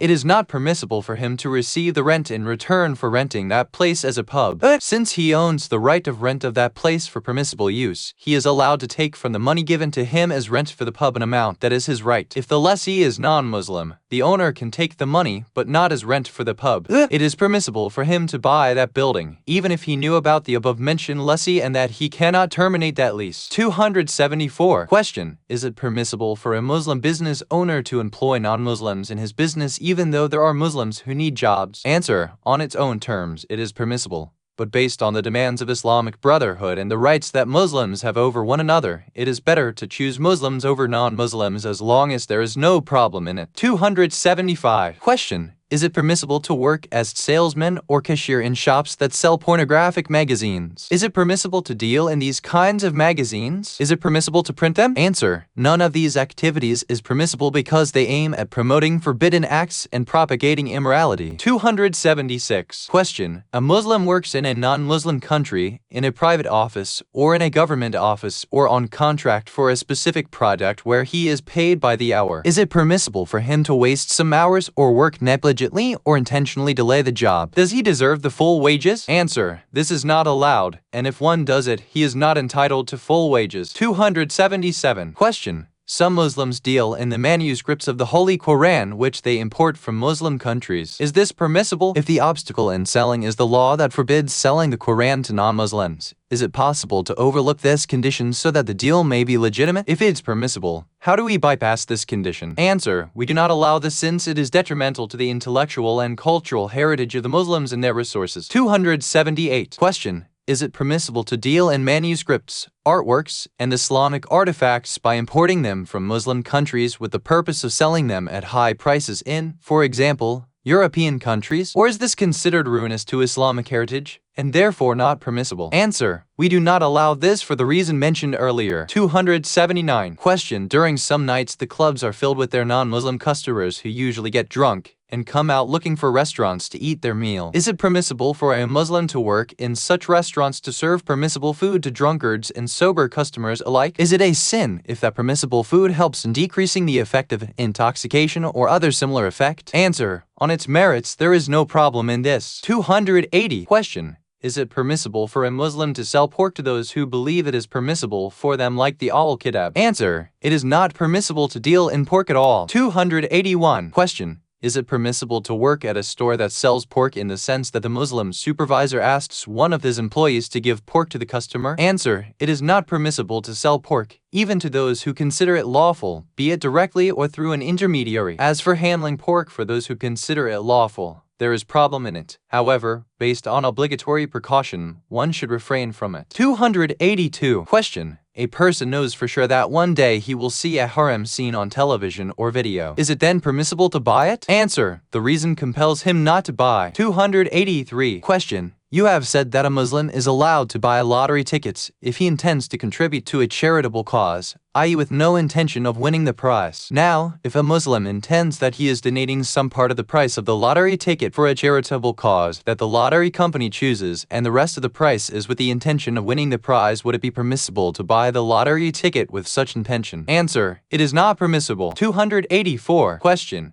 is it allowed for a mature and responsible Muslim to encourage a child to buy a lottery ticket and then ask him to present it to himself as a gift? Is it permissible for him to ask an al-Kitab person to buy the ticket for him with the intention of winning the prize? Answer: the prohibition is not lifted by any of those loopholes because the rule of causing or delegating the act of buying the lottery ticket is like doing it directly. 285. Question: is it permissible to buy, say, honey which has on it the lottery ticket with the intention of winning the probable prize at the time of buying? Answer: It is permissible if the entire price is for the honey and not for the probable prize. 286. Question. A Muslim wins a lottery prize and then decides to donate a portion of the prize to a charitable organization. Is it permissible for that charitable organization to accept the money or the item and use it for the welfare of Muslims? And does it make a difference if the intention of the winner from the very beginning had been to use some of the prize for the well-being of Muslims? Answer. If the prize belongs to those whose wealth is not sacrosanct in Islam, it is permissible to utilize it. 287. Question. If a winner of the lottery performs Hajj with the prize of the lottery, is his Hajj valid? Answer. The ruling is clear from the answer of the last question. 288. Question. If an unjust and usurping establishment gives an amount of money to a Muslim to spend it for Hajj, what is the status of his Hajj? Answer. If it is not known that that particular money was acquired unlawfully, the recipient should not worry if the giver is unjust and usurper. 289. Question. Is it permissible to work in a restaurant where intoxicating drinks are served if the worker does not himself serve them? Nevertheless, sometimes he would be washing the cutlery in which the drinks were served. Answer. If washing the cutlery used for the intoxicating drinks is considered as a first step in drinking the liquor and serving it to the customers, it is forbidden. 290. Question. A Muslim who is committed to promote his religion is compelled to work in a government department in the West.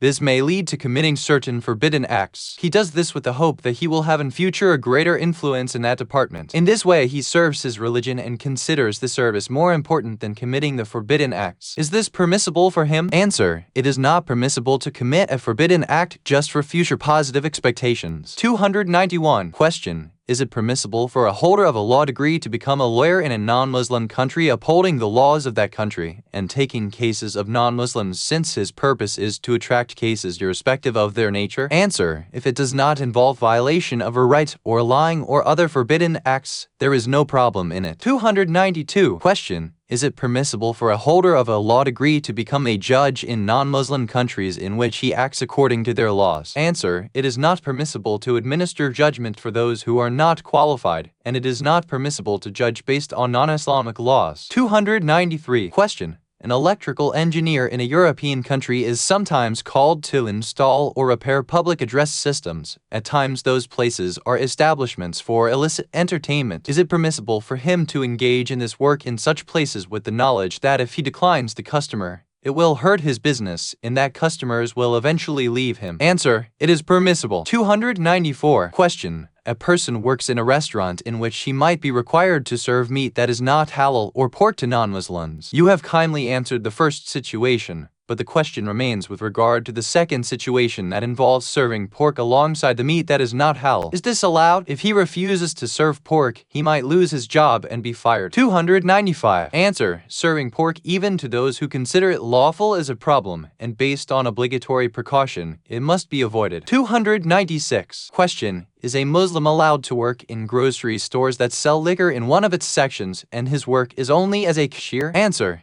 He is allowed to receive the price of items other than liquor and also the price of liquor if the buyers are non-Muslims. 297. Question. A printer in the West prints the menus of restaurants. Such menus include pork. Is this allowed? Is he allowed to print the advertisements for pubs and establishments that provide forbidden entertainment knowing well that his business will be affected if he does not print these kinds of materials? Answer. It is not permissible for him to do that even if it affects his business. What? Al-Amli, Wasulu Shia, Vol. 17. p. 44. The translator's note: working for a government in a Muslim state is itself problematic from the religious point of view unless it is an Islamic government. So the salary received from such a government cannot become legitimate unless permission is sought from the mujtahid. This is the underlying reason for the clause without the permission of the mujtahid in the above answer. Interaction in social life. Introduction. Each society has its own social circumstances with its own traditions, formalities, values, and customs. It is natural that the values and customs of societies in foreign countries would differ from those of our Muslim societies. These differences place the Muslim living in such societies in a constant state of questioning about what is permissible for him and what is not. Becoming part of societies that cater for Western values imposes upon the immigrants from Muslim countries the resistance against becoming absorbed in the melting pot of the new values and the protection of themselves and their children from gradually melting into it. This is bound to put upon them extra hardship to protect themselves, their families, families and children from the society's destructive influences. General rules. Rights of one's relatives. 298. Maintaining ties with one's relations Silat ar-Rahim is obligatory upon Muslims, and severing those ties Qat ar-Rahim is one of the major sins. Since maintaining the ties is obligatory and severing them is a major sin for which Allah has threatened hellfire,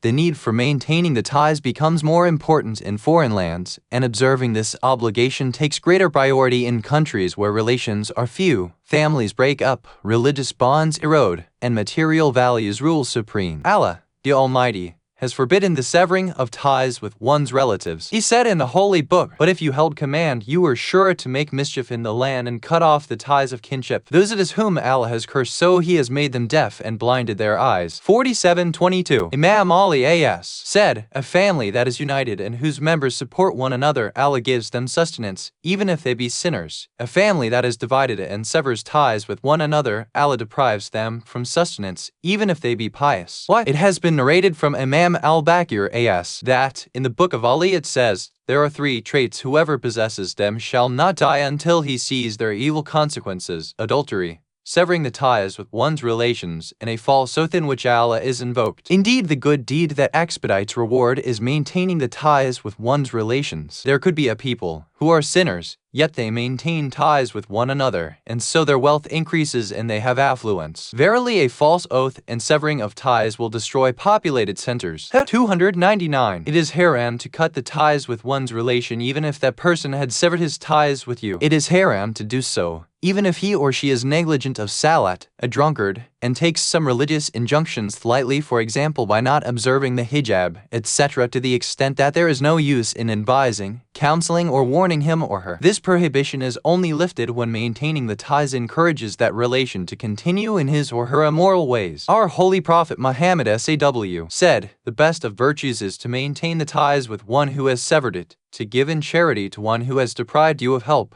and to forgive one who has done wrong to you." 3. He also said, "Do not sever the ties with your relations even if they have severed them with you." 4. 300. Probably the least of deeds that a Muslim can do within the realm of possibility and ease in order to maintain the ties with his relations is to visit them and meet them, or to inquire about their well-being by inquiring even from far or via telephone, etc. Our noble Prophet Muhammad SAW said, "The good deed that brings rewards faster than other deeds is maintaining the ties with one's relations." 5. Imam Ali A.S. said, "Maintain the link with your relations even by greeting." Allah, the Almighty, says, "Be careful of your duty toward Allah by whom you demand of one another your rights and to the ties of relationship. Surely Allah ever watches over you." 4:16. Imam as-Sadiq A.S. said, "Maintaining the ties and charity make the reckoning of the day of judgment simple and protects from the sins. Therefore, maintain the ties with your relations and be charitable towards your brethren even by greeting kindly and replying to the greetings." 7. O parents. 301. The most serious type of severing the ties is causing distress yukuk to the parents whom Almighty Allah has enjoined kindness and compassion. The Almighty says in His noble book, "And your Lord enjoins that you should not worship but Him and be kind to the parents. If either or both of them reach old age with you, say not to them so much as ugh nor chide them, and speak to them a generous word." 17:23. The Imam says, "The lowest kind of yukuk is to say ugh. If Allah the Almighty had known anything lower than that, He would surely have forbidden it." Imam as-Sadiq A.S. said, "Anyone who looks towards his parents with hatred, even if they had been unjust to him, Allah shall not accept his salat." There are many such ahadith. 9. 302. As opposed to the above is being kind to one's parents, which indeed is the best means of attaining the pleasure of Almighty Allah. He has said in the Holy Quran, "And lower for them the wings of humility out of mercy, and say, My Lord, have mercy on them as they had nourished me when I was an infant." 17:24. Ibrahim bin Shaib narrated that he said to Imam as-Sadiq A.S., "My father has become very old and weak, so much so that we carry him to the toilet when need be. He said, if you can help him in that, then do so. And also feed him with your hand, because this service will be a shield against the hellfire for you tomorrow, i.e. in the next world." Maintaining the ties with one's mother before the father has also been mentioned in many noble ahadith. Imam as-Sadiq A.S. said, "A person came to the Prophet Muhammad SAW and said,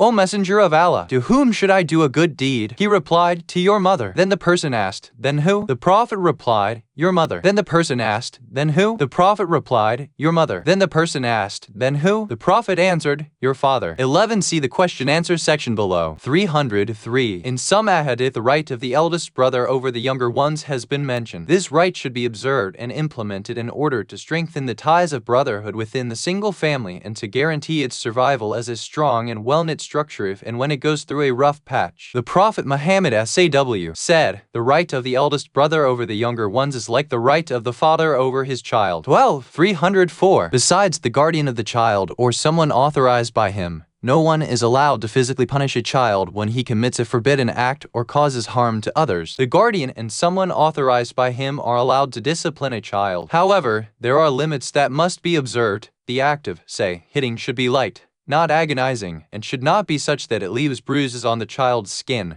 that it should not exceed 3 hits in one instance, and that also only when disciplining the child depends on corporal punishment. Therefore, the elder brother does not have the right to hit the younger brother unless he is the legal guardian of the child or authorized by the guardian. It is not permissible at all to hit a school pupil without the permission of his guardians or someone authorized by the guardian. See the question-answer section below. 305. It is not permissible to hit a valid child in order to prevent him from an evil act, except in accordance with the conditions of the al-amru bil-ma'ruf wa an-nahy anil munkar, enjoining the good and forbidding the evil with the permission of the religious authority. Based on obligatory precaution, a baligh child should not be hit at all. The elderly. 306. Respecting the elders. The noble Prophet Muhammad SAW has asked us to respect the elderly and honor them. He said, "One who recognizes the virtue of an elder person and honors him for his age, Allah shall protect him from the fear of the day of judgment." 13. He also said, "One way of exalting Allah, the Almighty, is to honor the believer with a white beard." 14. Visiting one another. 307. Many noble ahadith from the Prophet SAW and the Imams have emphasized the idea of visiting one another, maintaining cordial relationship among the believers, making the believers happier, fulfilling their needs, visiting their sick, participating in their funerals, and helping them in good as well as restrained circumstances. Imam as-Sadiq said, "Anyone who visits his brother in faith for the sake of Allah, Almighty Allah will say, 'You have visited me.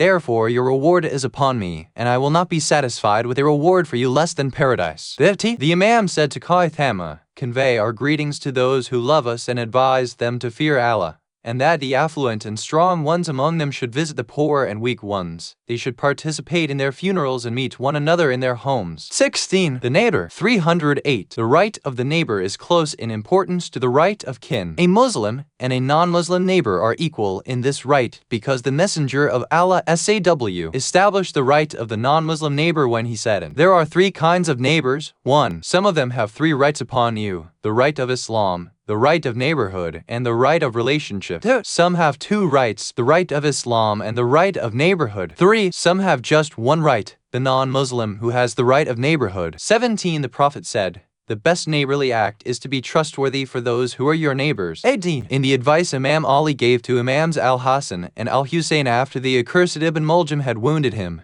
he also talked about neighbors. He said, "Be mindful of your duty toward Allah regarding your neighbors, because it was the advice of your Prophet who continuously talked good about them until we thought that he might give them a share in our estate." 19. Imam as-Sadiq said, Accursed is he who harasses his neighbor." 20. He also said, "One who does not maintain good neighborly relations with his neighbors is not one of us." 21. See the question-answer section below. 309. Among the qualities of the good believers is to emulate the noble character of Prophet Muhammad whom the Almighty has described in his book as follows, "And you verily are on a high level of noble character." 68. 4-6. 22. Indeed, the Messenger of Allah SAW said, "Nothing will be placed on the scale of the day of judgment better than good character." 23. Once the Prophet was asked, "Who is the best in faith among the believers?" he replied, "The best among them in character." 24. Truthfulness. 310. Among the qualities of good believers is truthfulness in speech and action, and fulfilling the promise. Almighty Allah has praised Prophet Ismail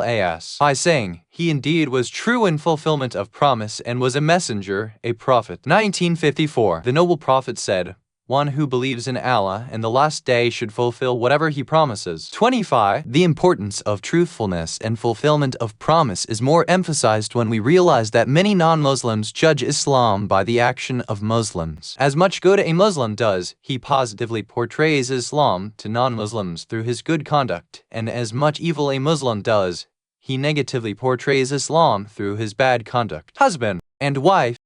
311. Among the qualities of a good wife is refraining from harassing, hurting, and irritating her husband. Among the qualities of a good husband is refraining from harassing, hurting, and irritating his wife. The Prophet SAW said, "If a man has a wife who harasses him, Allah will neither accept her ritual prayer salat nor any of her good deeds until she has pleased him. Even if she fasts and prays at all times, emancipates slaves, and gives away her wealth in charity for the sake of Allah, she will be the first to enter the fire." Then he said, "And the husband has the same burden and chastisement if he is a harasser and unjust in his behavior towards his wife." 26. Friendship with non-Muslims. 312. A Muslim is allowed to take non-Muslims for acquaintances and friends, to be sincere toward them, and they be sincere towards him, to help one another in fulfilling the needs of this life. Almighty Allah has said in His noble book, "Allah does not forbid you in regard to those who have not made war against you on account of your religion, and have not driven you forth from your homes, that you showed them kindness and deal with them justly. Surely Allah loves the doers of justice." 60:8. When these kinds of friendship produce good results, it guarantees that the non-Muslim friend,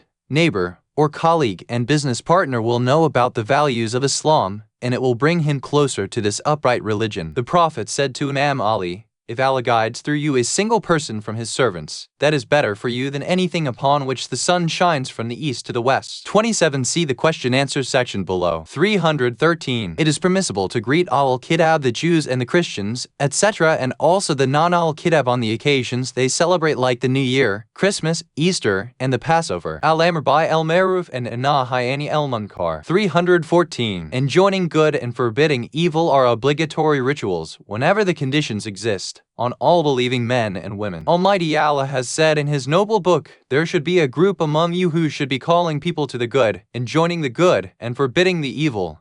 They are the successful ones." 3:104. He also said, "The believing men and the believing women are helpers of one another. They enjoin the good and forbid the evil." 971. Our noble Prophet Muhammad SAW said, "My community will continue to be blessed as long as they enjoin the good and forbid the evil, and help one another in good deeds. When they do not do this, blessings will be withheld from them, and some evil persons among them will have hegemony over the others, and they shall have no helper neither on the earth nor in the heaven." 28. Imam Jafar as-Sadiq as quoted the Messenger of Allah SAW as saying, "How will it be with you when your women will become corrupt and your youth sinful, while you will not be enjoining the good nor forbidding the evil?" The people said, "Will this happen, O Messenger of Allah?" He replied, "Yes, and even worse than that. How will it be with you when you will be enjoining the evil and forbidding the good?" The people said, "O Messenger of Allah, will this actually happen?" He said, "Yes, and even worse than that. How will it be with you when you will think of good as evil and of evil as good?" 29. These two obligations become more pressing when the person neglecting the good or committing the evil is one of your family members. You might find someone among your family who neglects some obligations or takes them lightly. You might find some of them performing wudu or tayammum or ghusl incorrectly, or does not purify his body and clothes from impurities correctly, or does not recite the 2 surahs and the obligatory recitations in salat correctly,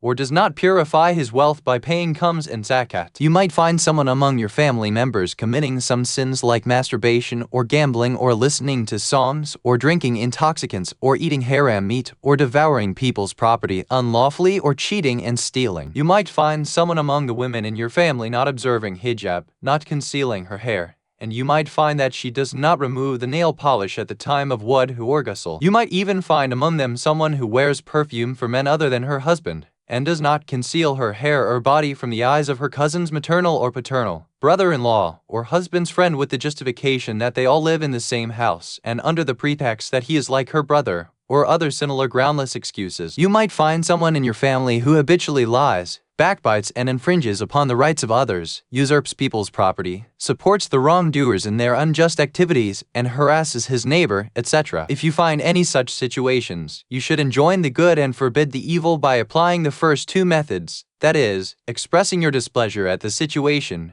and then speaking about it. If these two methods do not work, then apply the third method after asking the permission from the mujtahid, adopting practical or physical measures moving from softer to harsher ones. If that person is ignorant of the religious rules, it is your duty to teach them if they have the intention of learning and acting accordingly. Kindness towards people. 315. Kindness towards people, all the people, is among the recommended rituals that have been emphasized by our religion. The Messenger of Allah said, "My Lord has commanded me to be kind towards the people just as He has commanded me to fulfill the obligatory prayers." He also said, "If a person does not have three things, his deeds are not complete: spiritual armor that prevents him from disobeying Allah, noble character by which he shows kindness toward the people, and forbearance by which he repels the foolishness of the ignorant person." 30. Kindness is not limited to the Muslims only. It has been narrated that Imam Ali as became a traveling companion of a non-Muslim on the way to Kufa. When they reached to a crossroad, the Imam walked with him for a distance before saying farewell. The non-Muslim asked him why he walked that extra distance. The Imam replied, "This is the right of companionship.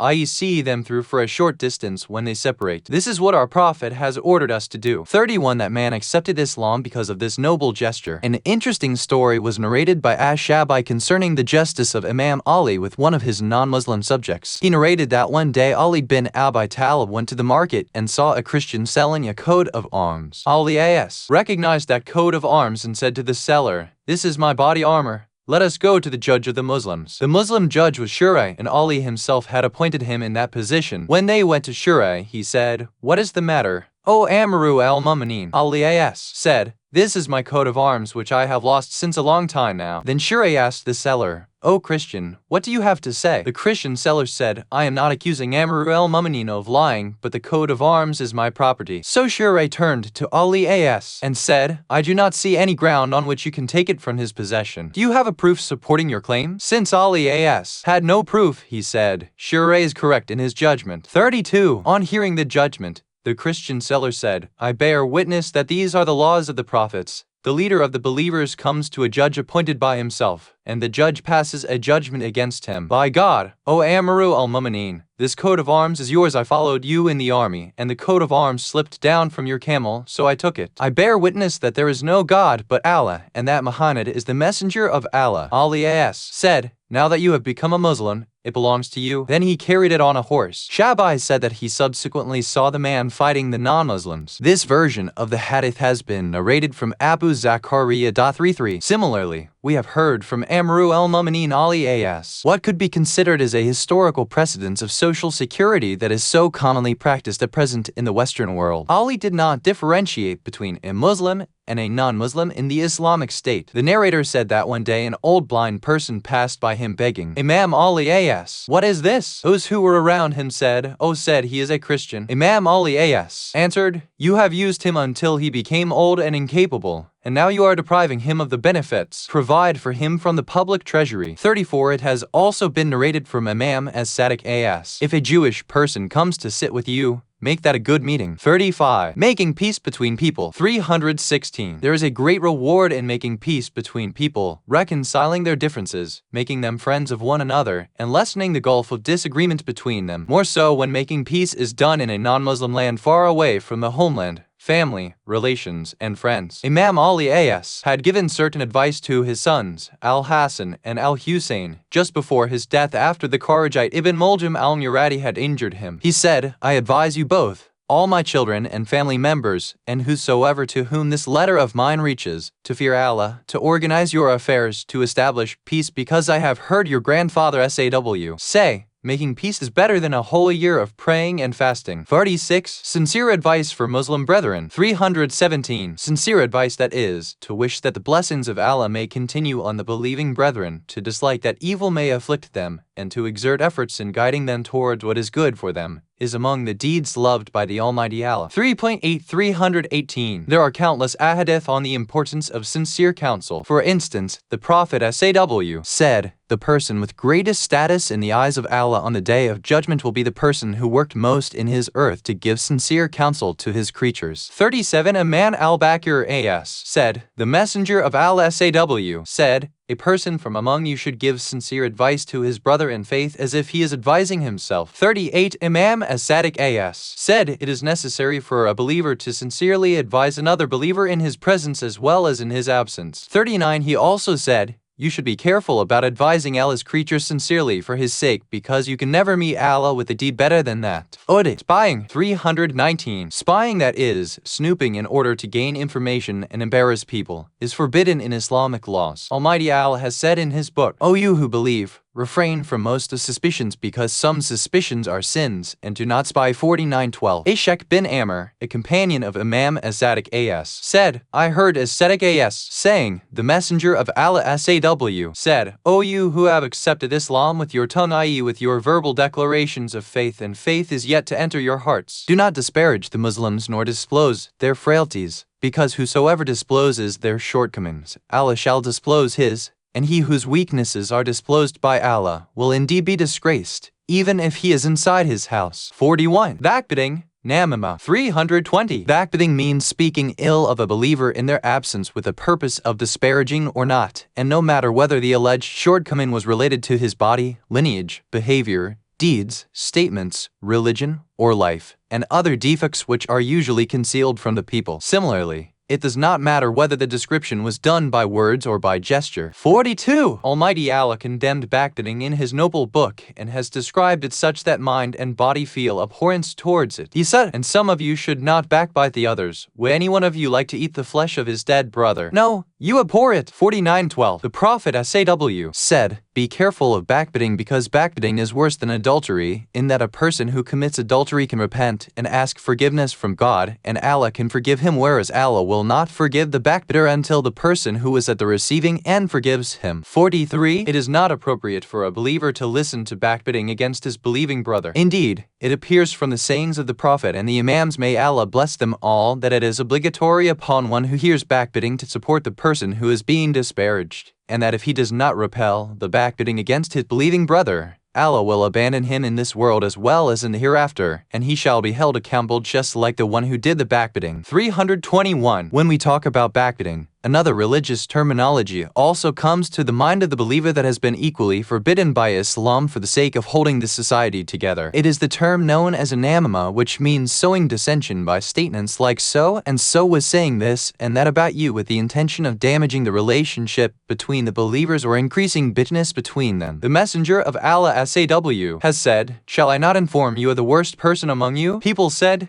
yes, O Messenger of Allah. He said, those who spread slanderous rumors, those who divide friends. 44. Imam al-Bakir as said, paradise is forbidden upon the backbiters and those who spread slanderous rumors. 45. Similarly, Imam as-Sadiq as said, the spiller of blood, i.e. murderer, the alcoholic, and the one who spreads slanderous rumors will not enter paradise. 46. 322. Suspicion. Almighty Allah has forbidden us from having suspicious thoughts. He says in His noble book, O you who believe, refrain from most of the suspicions, because some suspicions are a sin. 49:12. Based on this noble Quranic verse, it is not permissible for a believer to entertain suspicious thoughts about his fellow Muslim without any clear proof and evidence, because no one other than Allah knows the innermost thoughts of a person. So, as long as it is possible to place the action of a believer in a proper context, we should do so until its proven otherwise. Imam Ali as said, place the affair of your brother in the best possible context until you get a proof which convinces you of the contrary, and do not have suspicious thoughts about a word that comes out of your brother in faith while you have a positive context for it. 47. Extravagance and waste. 323. Extravagance and waste are two bad qualities condemned by Almighty Allah. You said, eat and drink, but do not waste, because He does not like the squanderers. 731. He has also condemned those who engage in waste by saying, verily the wastrels are brethren of the Satans, and verily the Satan was ungrateful to his Lord. 1927. 324. Imam Ali as wrote a letter to Sayyid in which he condemned wastage and squandering. He wrote, give up lavishness and be moderate. Every day remember the coming day. Hold back from the funds what you need and send forward the balance for the day of your need. Do you expect that Allah may give you the reward of the humble while you yourself are arrogant in His view? And do you covet that He may give you the reward of those doing charity while you enjoy comforts and deny them to the weak and the widows? Certainly, a man is rewarded according to what he has done, and he shall meet what he has sent forth. 48. Charity. 325. Charity for the sake of Allah. Allah has encouraged us in His noble book to give charity for His sake and has described it as a deal which will never go sour. He said, "Those who recite the book of Allah, establish the prayer, and give in charity secretly as well as openly out of what we have given them, they hope for a deal that will never go sour. Allah shall pay them their rewards in full and give them more out of His grace. Indeed, He is forgiving, multiplier of rewards." 35:29-30. In another chapter, He says, "Who is there that will offer to Allah a good loan so that He would double it for him, and he shall have an excellent reward? On that day you will see the believing men and the believing women while their light shall be running before them and on their right side.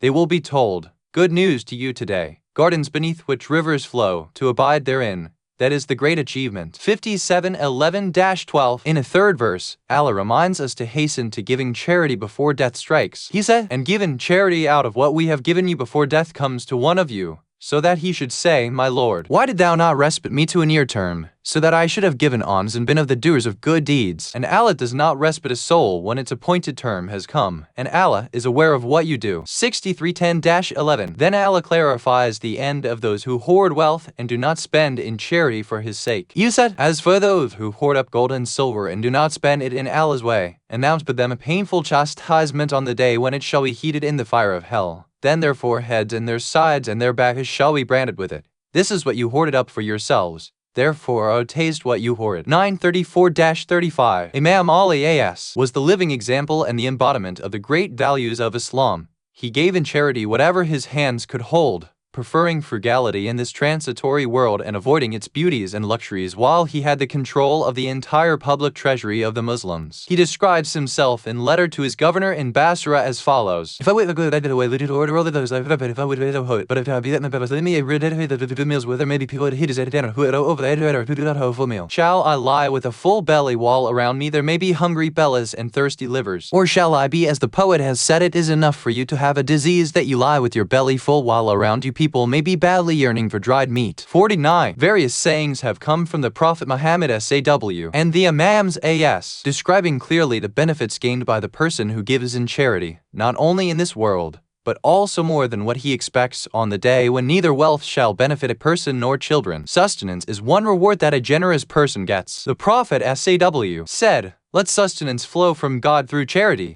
Curing disease is another benefit of giving in charity. The Prophet SAW said, "Cure your sick ones through charity." 51. Prolonging lifespan and averting tragic death is another result of giving in charity. Imam al-Bakir A.S. said, "Benevolence and charity eliminate poverty, prolong lifespan, and spare the charitable person 70 kinds of tragic deaths." 52. Fulfillment of debts and increase in blessings are also benefits of giving in charity. Imam as-Sadiq A.S. said, "Charity fulfills the payment of debts and yields." 53. The children of a charitable person are taken care of after blessing his death. Imam as-Sadiq A.S. said, "No person has given good charity in this world but that Allah has made good provision for his children after his departure from this world." 54. Imam al-Bakir A.S. said, "If I could take care of a Muslim family, feeding the hungry among them, clothing the naked among them, and protecting their honor in society, their having not to beg, this is preferable than going for Hajj, then another Hajj, then a third Hajj until I go 10 times or even until I go 70 times. 55. Doing charity for the sake of Allah is a vast subject that cannot be fully covered in this short treatise. 56. Gifts for family members. 326. The Messenger of Allah SAW had encouraged heads of family to buy gifts for their families so as to make them happy. Ibn Abbas narrates from the Messenger of Allah SAW that he said, "Whosoever enters a market and buys a gift and takes it to his family is like a person who do charity to those who are in need of it." 57. Concern for the Muslim Ummah. 327. One of the issues that the Islamic Sharia has emphasized is the of being concerned for the affairs of Muslims. The Messenger of Allah SAW said, "Whosoever get up in the morning and has no concern for the affairs of Muslims is not a Muslim." 58. He also said, "Whosoever gets up without being concerned with the affairs of Muslims is not one of them." 59. There are many other sayings on this issue cannot be mentioned here.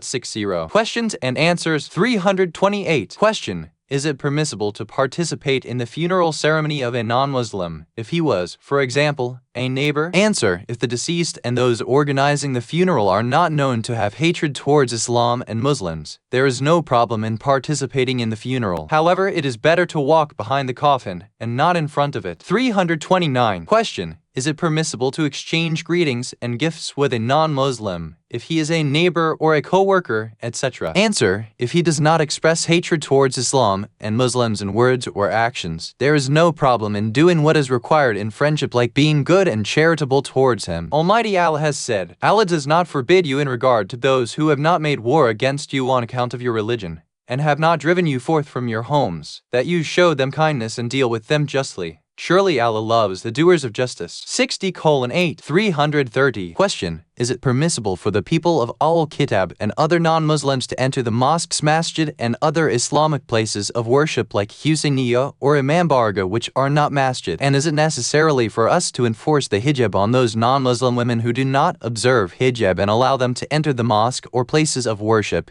if it is permissible? Answer: based on obligatory precaution, it is not permissible for them, i.e. non-Muslims, to enter the mosque, masjid. As for their entering the places of worship, etc., there is no problem in it. If their entry in Imam Barga or a Husseiniya or a center without hijab is considered as a sign of disrespect, hijab should be enforced on the non-Muslim women. 331. Question: is it permissible to harass a Jewish or a Christian or an atheist neighbor? Answer: it is not permissible to harass them without justification. 332. Question: is it permissible to give charity to the poor among non-Muslims? Would a person get reward thawab from Allah for this charity? Answer: there is no problem in extending charity to a non-Muslim who does not show hatred against Islam and Muslims, and one who gives such a charity will be rewarded for this deed. 333. Question: is it obligatory to enjoin the good amr by al-ma'ruf and forbid the evil nahi any al-munkar in regard to those who are not followers of Islam or are from the al-kitab, who are receptive, without any harm coming our way? Answer: yes, it is obligatory, provided that the other conditions also exist. One of those other conditions is that the person to be admonished should not have an excuse for doing the evil or neglecting the obligation. Being ignorant out of negligence is not an acceptable excuse. So, such a person should first be guided to the right conduct, and then if they do not act accordingly, they should be asked to do good or be forbidden from doing evil. However, if the evil deed is of a category that one knows Allah does not like it to happen in any circumstances, like creating corruption in the earth, killing an innocent person, etc., it is necessary to prevent it, even if the doer is ignorant out of innocence. 334. Question: in European schools, there are teachers who do not believe in any religion and reject the idea of God in front of their pupils. Is it permissible for Muslim pupils to remain in such schools, knowing that they can be greatly influenced by their teachers? Answer: it is not permissible, and the guardian of the child is fully responsible for that. 335. Question: is it permissible for male and female pupils/students in elementary and secondary schools to mix when one knows that this mixing will surely lead one day to a forbidden act by the male or the female student, even if it is just as minor an act as a forbidden glance? Answer: it is not permissible under the circumstances described in question. 336. Question: is it permissible for a Muslim man to go to a mixed swimming pool with the knowledge that the women their swimming suits form and would not listen to any admonishing? Answer: although looking without bad thoughts or lustful intentions at the women who are indecently dressed and who would not listen to you if you wish to admonish them is allowed,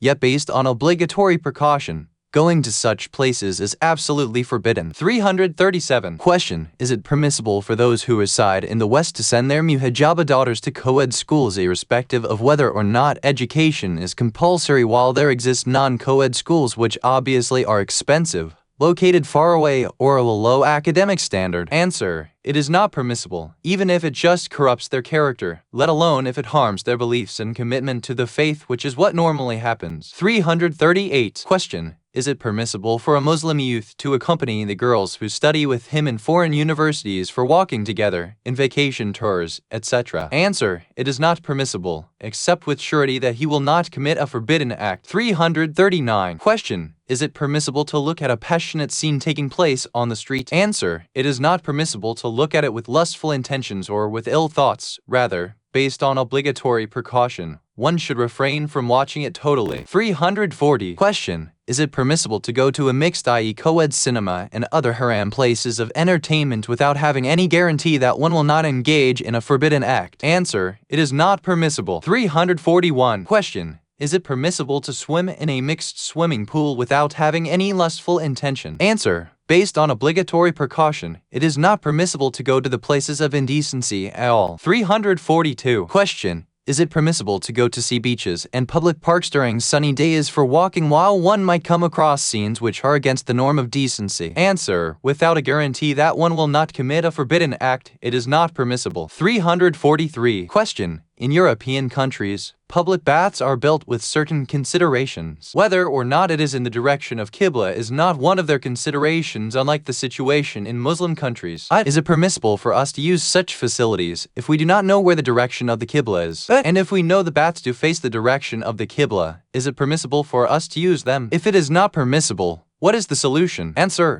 in the first case, based on obligatory precaution, it is not permissible to use them except after failing to know the direction of the Qibla and that it is not possible to wait, or that waiting would entail harm and place the person in difficulty. In the second case, based on obligatory precaution, it is necessary while using the bathroom to refrain from facing the Qibla or turning one's back to it. However, in the event of emergency, one should sit with their back toward the Qibla. This is based on obligatory precaution. 344. Question: suppose that Muslim residing in a non-Muslim country finds a suitcase full of clothes with or without the owner's name tag on it. What should he do with it? Answer: a suitcase of personal belongings normally has the name tag through which the owner can be contacted. If he knows that it belongs to a Muslim or a non-Muslim whose property is sacrosanct, or even if there is a considerable likelihood, that it belongs to a non-Muslim whose property is sacrosanct, it is necessary for him to announce it for 1 whole year that he have found that item, so that the owner can come forward and claim it. If he cannot find the owner even after the lapse of 1 year, he should,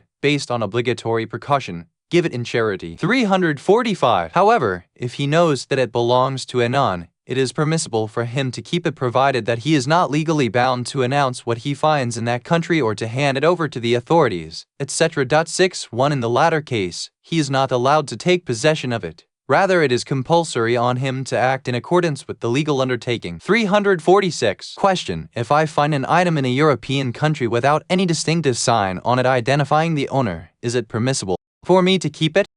Answer: if it has no distinctive sign by which one can contact the owner, it is permissible for you to keep it, except in the case of the legal undertaking mentioned earlier. 347. Question: some people, be they Muslim or non-Muslim, in the West approach you with expensive items for sale at a price so cheap that the potential buyer is almost convinced that the item is stolen. Is it permissible to buy it if one knows for sure, or feel a strong probability, that it has been stolen from a Muslim? Answer: if one knows or gets a strong feeling that the item has been stolen from a person whose property is sacrosanct, it is not permissible to buy it or keep it. 348. Question: the price of cigarettes is very high in Western countries. Would it be forbidden to buy them because of extravagance and waste, especially when one knows that they are harmful to one's health? Answer: it is permissible to buy them, and using them would not become haram for the reasons mentioned in the question. Of course, if smoking causes great harm to the smoker while quitting it can cause him no harm or lesser harm, it is necessary for him to quit it. 349. Question: there are machines used in telephone tapping. Is it permissible to use such devices without the knowledge of the intended person in order to use it against them when the need arises? Answer: it is not obligatory on one speaker to ask the permission of the other speaker to record the conversation on the telephone line. However, he is not allowed to publicize it or let others listen to it if it will cause an insult of a Muslim or disclose his secret, unless that is overridden by another equal or more important obligation. 350. Question: a photographer is asked to take pictures at a wedding reception where intoxicating drinks are served. Is this permissible for him? Answer: it is not permissible to take pictures of the scenes of drinking intoxicants and other forbidden substances. 351. Question: what are the limits of obeying one's parents? Answer: the duty of a child towards his parents is of 2 kinds. The first, to be kind towards them by providing for them if they are in need, to provide for their day-to-day needs, to respond to their requests that are related to their daily lives at a level that is normal and usual for a human being, in the sense that if he refuses to fulfill them, it would be regarded as not being good to them, and that would differ depending on whether they are healthy and strong or ill and weak. The second, to behave towards them kindly by not offending them in word or action, even if they are unjust to him. In some religious text, it says, "And if they hit you, do not shun them, instead saying, 'May Allah forgive you.'" This is as far as it relates to the parent's situation. As for those issues concerning the affairs of the child himself by which he could offend one of the parents,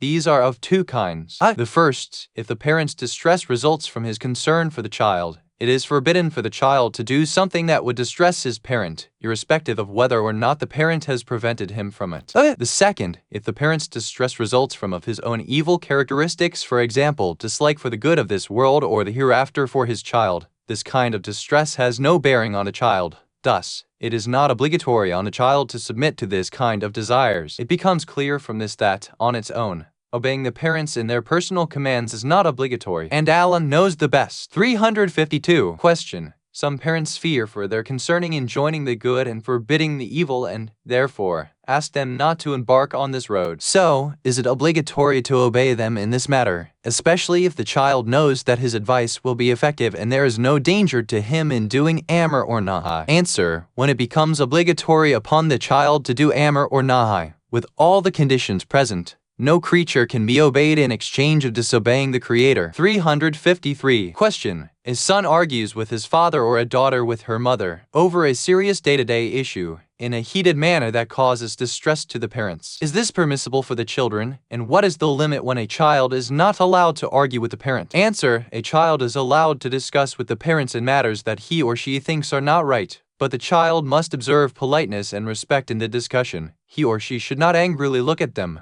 nor raise his voice over theirs, let alone use harsh words and expressions. 354. Question. If a mother advises her son to divorce his wife with whom she has differences, is it obligatory upon him to obey her in this matter? What if she says, "You are an act child 62 if you do not divorce her"? Answer. It is not obligatory on him to obey her in this matter, and her statement about him becoming disobedient has no effect whatsoever. Of course, as mentioned earlier, it is necessary for him to hold back from any insulting statement or action towards her. 355. Question. A father hits his child severely that it leaves blue or red marks on his skin. Is it obligatory upon the father to pay indemnity for bodily injury? Is the rule different if the person who hit the child was not his father? Answer. The indemnity is obligatory upon the one who hits in the way described above, regardless of whether he is the father or someone else. 356. Question. If a Muslim is sure of his father's displeasure although he has not heard him say no, in his traveling abroad,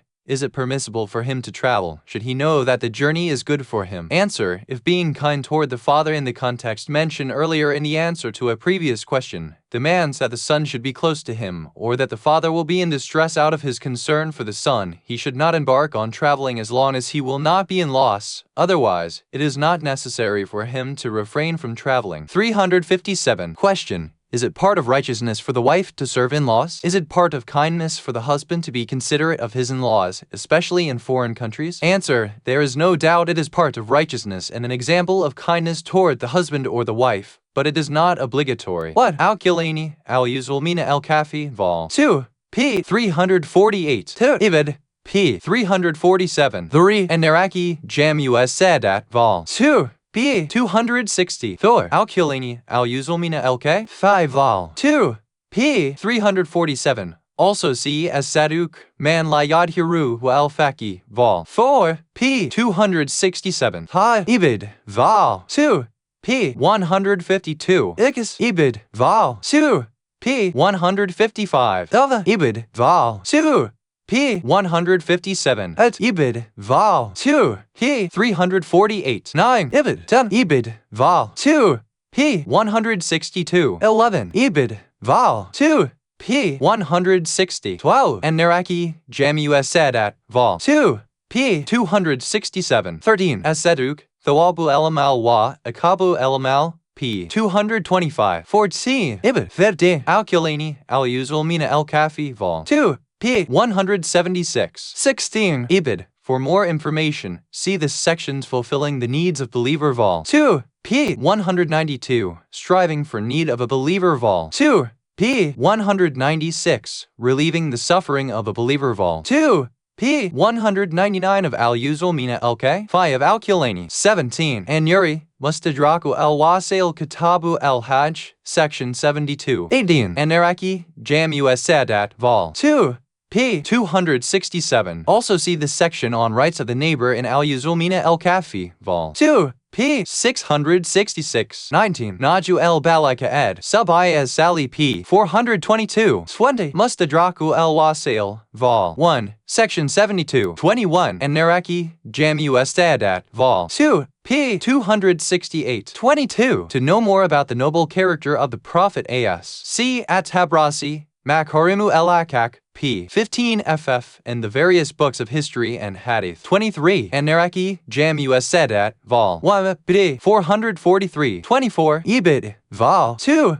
p. 331. Also see Al-Yuzul Mina el-Kafi vol 2 p. 99 and Wasilu sh Shia vol 15 p. 198 ff 25 and Naraki Ibid. Also see Al-Yuzul Mina el-Kafi vol 2 p. 363 ff 26 Al-Hur al-Amli Wasilu sh Shia vol 20 p. 82. Also see Abu el-Hussein Daskab ad-Dunubu el-Kabara vol 2 p. 296-297 27 and Yuri Mustadraku al-Wasil vol 12 p. 241 28 Al-Hur al-Amli Wasilu sh vol 16 p. 396 29 Ibid vol 16 p. 122 30 Wasilu sh vol 12 p. 231 Ibid p. 135 32 Translators note: Shure's judgment was based on the principle that possession is itself a proof of ownership,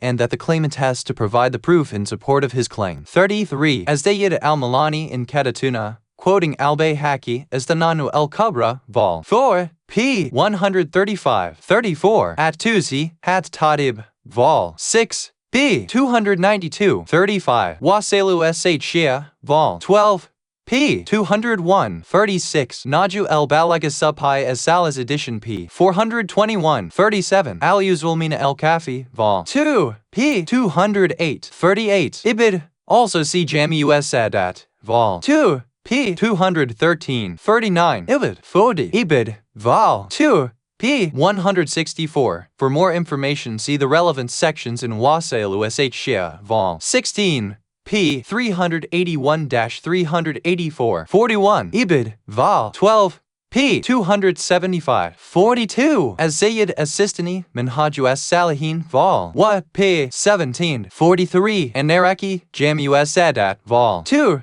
p. 302 44 and Naraki Jamu as-Sadat vol 2 p. 276 45 Al-Yuzul Mina el-Kafi vol 2 p. 369 46 As-Saduk Thawabu el-Mal p. 262 47 Wasailu sh Shia vol 8 Chapter 161 48 Naju el-Balaga letter no 21 49 Naju el-Balaga letter no 45 Hid al-Majlisi Baharu el-Anwar vol 19 p. 118 51 Al-Himyari Kwabu el-Esnad p. 74 52 As-Saduk Al-Kaisel vol 1 b. 25 53 Wasalu sh Shia vol 6 p. 255 54 Ibid vol 19 p. 118 55 As-Saduk Thawabu al-Mal p. 172 56 For more information on this, see as Sayyid Izzuddin Baru el-Ulum al-Infaq fi Sabilillah 57 As-Saduk Thawabu al-Mal p. 239 58 Janu as-Sadat vol 2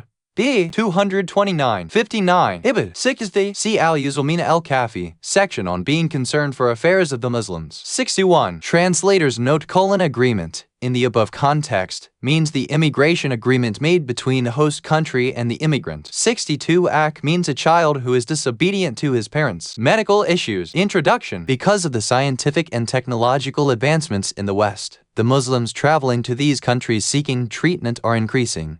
just as the Muslim residents in these parts of the world need medical treatment. General Rules 358. It is not permissible to perform autopsy on the body of a dead Muslim for the sake of education and other purposes. It is only permissible if the life of another Muslim depends on it, even if it is sometime in the future. 359. It is permissible to transplant an organ from an animal, including dogs and pigs, to a human being. The transplanted organ will be considered as an organ of the recipient. All rules will apply to it. So salat will be permissible with it by considering it ritually pure tahir after it becomes part of the human body and its cells become rejuvenated. See the question-answer section below. 360. It is not permissible for a doctor to switch off the medical apparatus providing a Muslim patient with oxygen, even if he is brain dead, i.e. in vegetative state. This is because the human life in Islam is sacrosanct. The doctor should not give in to the demand of the patient or his family members for stopping medical aid. If the doctor pulls out the plug and the Muslim patient dies because of it, he will be considered killer. 361. It is not permissible for a medical student to look at the private parts of anyone during his or her training for that profession, unless he would be repelling serious harm from a Muslim in the process, even if it is sometime in the future. 362. It is not obligatory on a Muslim to investigate whether or not the medicine given to him consists of forbidden ingredients, even if the process of reading a result is easy for him. Question and answers. 352. Question. The serious harm of narcotic drugs to the user or society in general, whether from being addicted to them or other societal, familial, and ethical realms, is well known. Therefore, the doctors and healthcare professionals are strongly opposing the misuse of drugs, and the laws governing the society is also strongly against it. So, what is the view of the noble Sharia on this matter? Answer. By considering the serious harm of narcotic drugs, it is forbidden to use them due to the great damage they cause. Based on obligatory precaution, it is compulsory to refrain from using them in any way, even if there is no harm, except for medical purposes and the like. In the latter case, it can be used only to the extent of need. And Allah knows the best. 353. Question. Medical literature states that smoking is the main cause for heart and cancer diseases, and it also shortens the lifespan of the smoker. So, what is the rule on smoking concerning a the beginner, B the compulsive smoker, and C the passive smoker? In the third case, the medical experts say that the smoke also harms a person sitting besides a smoker. What would be the ruling if he considers passive smoking to be of considerable harm? Answer. Smoking becomes haram for the beginner if it entails serious harm, even at the future, regardless of whether that serious harm is certain, most probable, or just probable, so much so that sensible people would demand caution. However, with the protection from serious harm, for example, by smoking less frequently, there is no problem in it. If continuing to smoke will cause serious harm to the compulsive smoker as explained above, it is necessary for him to refrain from it unless the harm in quitting is similar, greater than to the harm in continuing, or the great difficulty that he will face in quitting is such that it cannot be normally tolerated. The same rule as explained in it for the beginner applies in this case also. 354. Question. Some people believe that a brain-dead person is a dead person, even if the heart has not yet stopped, and that it will definitely stop after that. This is what the doctors say. Is a person who has been pronounced brain-dead be considered dead, even if his heart is still working? Answer. The criterion in applying the term dead in so far as the application of religious laws goes is the common perception of people, in the sense that they would call him dead. And this is not proven in the situation mentioned in the question. 355. Question. The medical profession demands that the doctor checks his female patients carefully, and since getting undressed for medical checkup is common in some European countries, is it permissible to engage in medical practice here in such circumstances? Answer.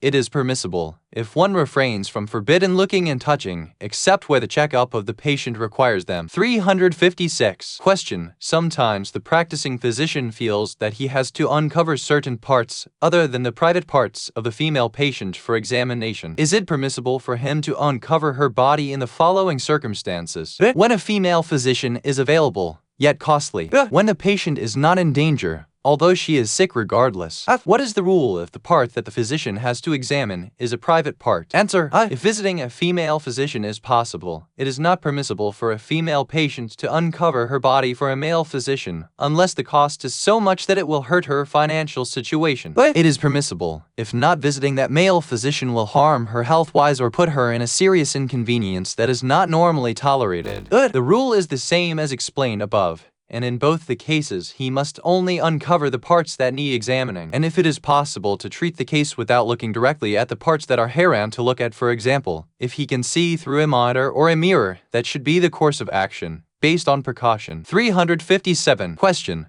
Some experts of genetic engineering claim that they can improve the human race by altering the genes in the following ways. Removing the ugliness of the face.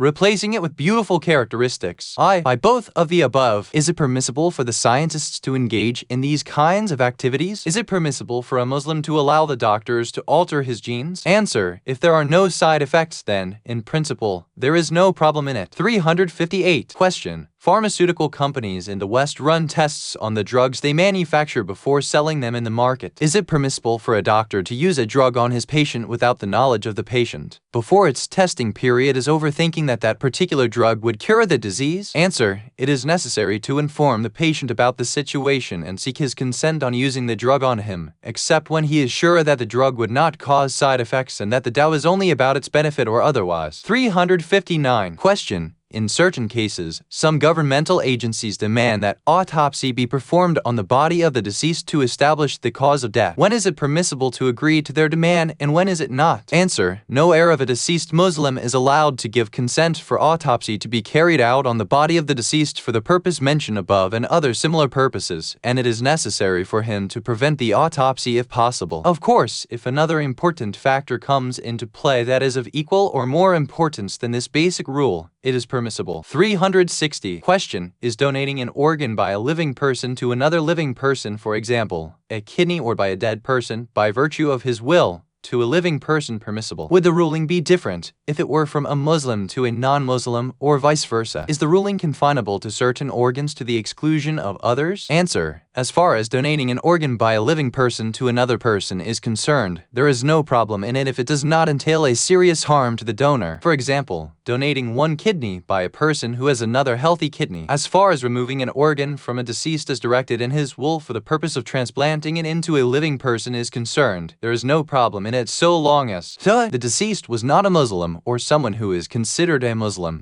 or the life of a Muslim depended on such transplantation. Apart from these two cases, there is a problem in enforcing the will of the deceased and in allowing the removal of the organ. However, if the will had been made by the deceased, there will be no indemnity on the person removing the organ from the dead body. 361. Question. If an organ of an atheist is transplanted in a Muslim's body, would it be considered ritually pure tahir when it is considered after transplantation as part of the Muslim's body? Answer. An organ extracted from the body is ritually impure najis, irrespective of whether it came from a Muslim or a non-Muslim, and when it becomes, by rejuvenation, part of a Muslim's body or of someone who is considered a Muslim, it becomes tahir. 362. Question. Insulin used for treatment of diabetics is sometimes extracted from the pancreas of pigs. Can we use it? Answer. There is no problem in injecting insulin in the muscles, veins, or under the skin. 363. Question. Is it permissible to transplant the liver of pig in a human's body? Answer. It is permissible to transplant pig's liver into the body of a human being, and Allah knows the best. 364. Question. Is the process of test tube babies allowed, in the sense that the wife's ovum and the husband's sperm are extracted to be fertilized outside the body and then placed in the womb of the wife? Answer. In principle, it is allowed. 365. Question. There are certain hereditary diseases that are transferred from parents to children and pose a danger to their lives in the future. Modern science has acquired the means of preventing some of such diseases by fertilizing the woman's ovum in a test tube and examining the genes to eliminate the problematic ones. Then it is returned to the woman's womb. The remaining genes, i.e. ova, are destroyed. Is this religiously permissible? Answer. In principle, there is no problem in it. 366. Question. In the process of fertilization in a lab, more than one ovum is fertilized at a time, secured in the knowledge that implanting all fertilized ova in the mother's womb will endanger her life. Is it permissible for us to use only one fertilized ovum and destroy the remaining ones? Answer. It is not obligatory to implant all the fertilized ova in a test tube into the womb. Therefore, it is permissible to use one ovum and destroy the remaining ones. 367. Question.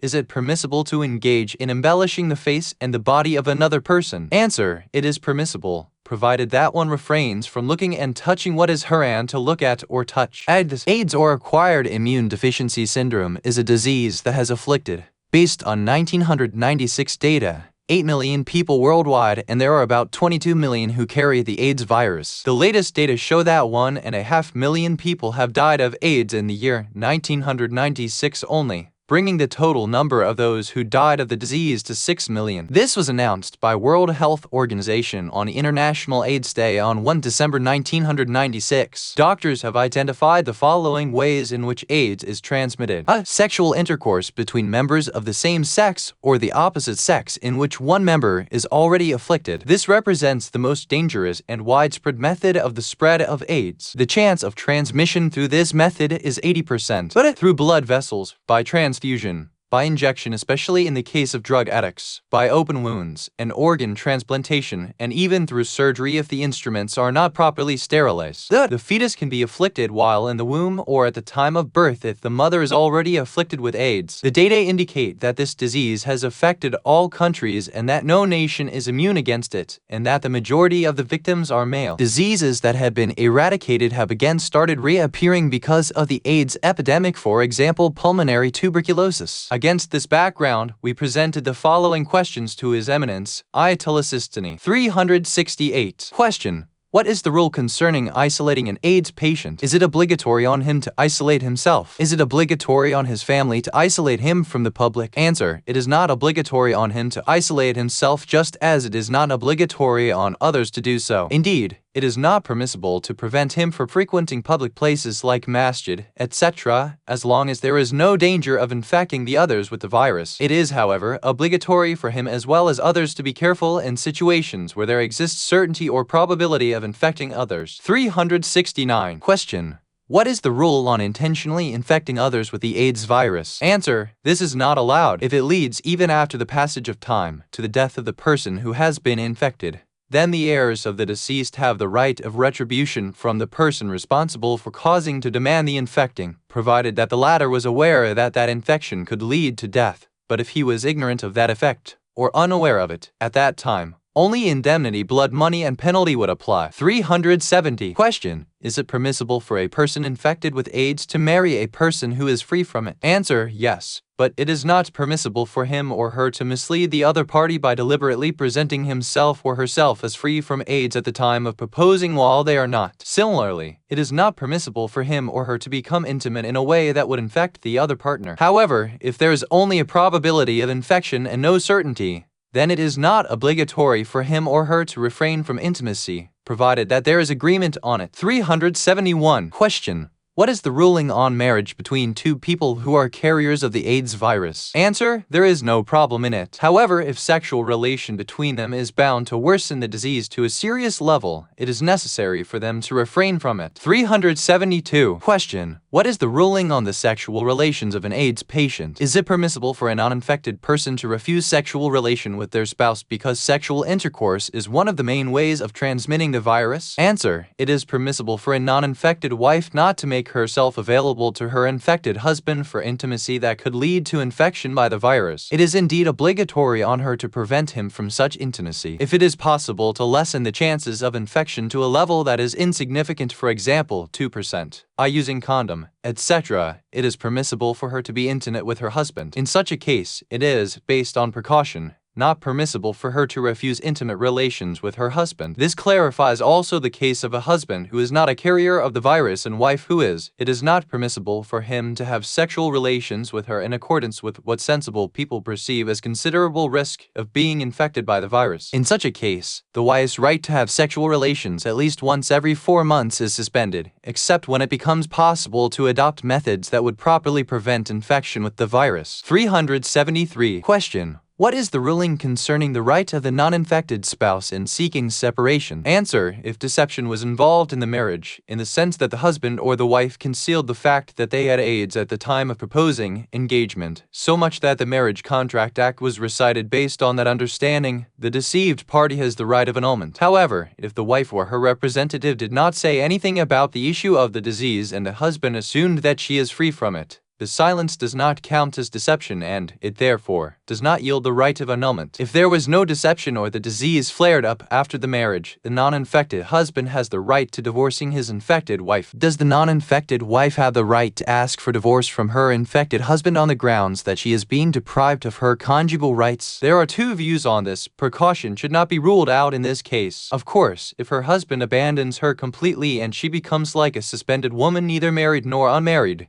it is permissible for her to take her case to the religious judge, one to force her husband to choose one of two courses, either end the abandonment or divorce her. 374. Question: what is the ruling on the divorce of a woman whose husband is AIDS patient? Answer: it has already been mentioned above. 375. Question: what is the ruling on abortion for a pregnant woman who is infected with AIDS? Answer: it is not permissible, more so after the soul has entered the fetus. Of course, if continuation of the pregnancy poses a danger to the mother, it is permissible for her to abort it before the entering of the soul in the fetus, but not after it. 376. Question: what is the ruling on the custody of an infected mother with regard to her non-infected baby and also on breastfeeding? Answer: she does not lose the right of custody of her baby, but she must adopt sufficient methods to ensure that the virus does not infect the baby. If it is probable, a considerable probability, that the virus may be transmitted through breastfeeding, it is necessary for her to refrain from it. 377. Question: what is the virus on considering AIDS as terminal illness? Answer: since this disease lasts long, what can be classified as terminal is its last stage only, which is closer to death, that is brought about by the disruption and complete destruction of the immune system or the occurrence of fatal nervous breakdown. 378. Question: when a person is diagnosed as having AIDS, is it permissible for the doctor or is it obligatory on him to inform the patient's relatives, especially their spouse? Answer: it is permissible to inform them if the patient or his guardian gives consent. It is obligatory if the survival for a longer time span of the patient depends on it. It is similarly obligatory if he knows that by not informing them, the virus would infect them for not taking necessary precautions. And Allah knows the best. 379. Question: if a Muslim knows that he contracted AIDS, is it permissible on him to engage in sexual relations with his wife? Is it obligatory for him to inform his wife about it? Answer: if he knows that the virus can infect her through sexual relations, it is not permissible for him at all. Similarly, it's obligatory on him to refrain from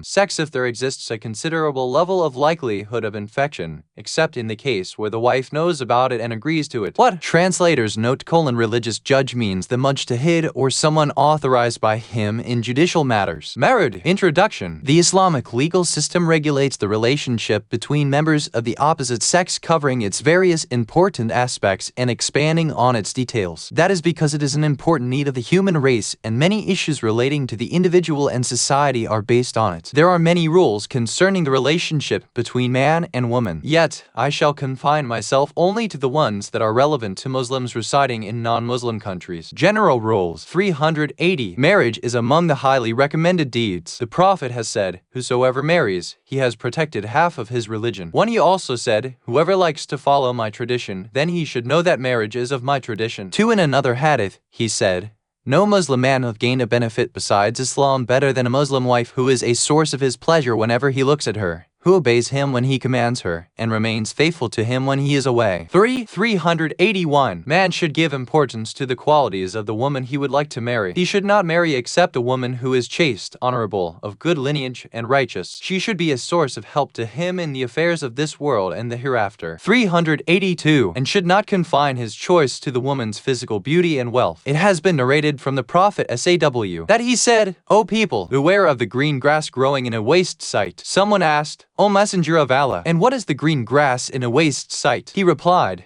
a beautiful woman in an evil environment. 383. The woman and her guardians should give importance to the qualities of the man she chooses to marry. She should not marry except a man who is religious, chaste, of good character, not a drunkard or someone who commits sins and evil deeds. 384. It is better not to reject the proposition of a man who is religious and of good character. The Prophet has said, when a man whose religion and character pleases you comes to you with a proposition, then marry him. If you do not do so, there will be chaos and a great corruption in the world. 385. It is must-have recommended to work in getting people married, in being intermediary, and in bringing the two parties to an agreement. 386. It is permissible for a man to look at the attractive features of the woman he intends to marry. Similarly, it is permissible to talk to her before proposing. So, it is permissible to look at her face, hair, neck, hands and wrists, and legs and other parts of her body, provided that he does not so without sexual gratification. See the question-answer section below. 387. In Islamic law, marriage is of two kinds: permanent and temporary. Permanent marriage means the marriage in which there is no fixed time. The wife in this marriage is known as the permanent wife.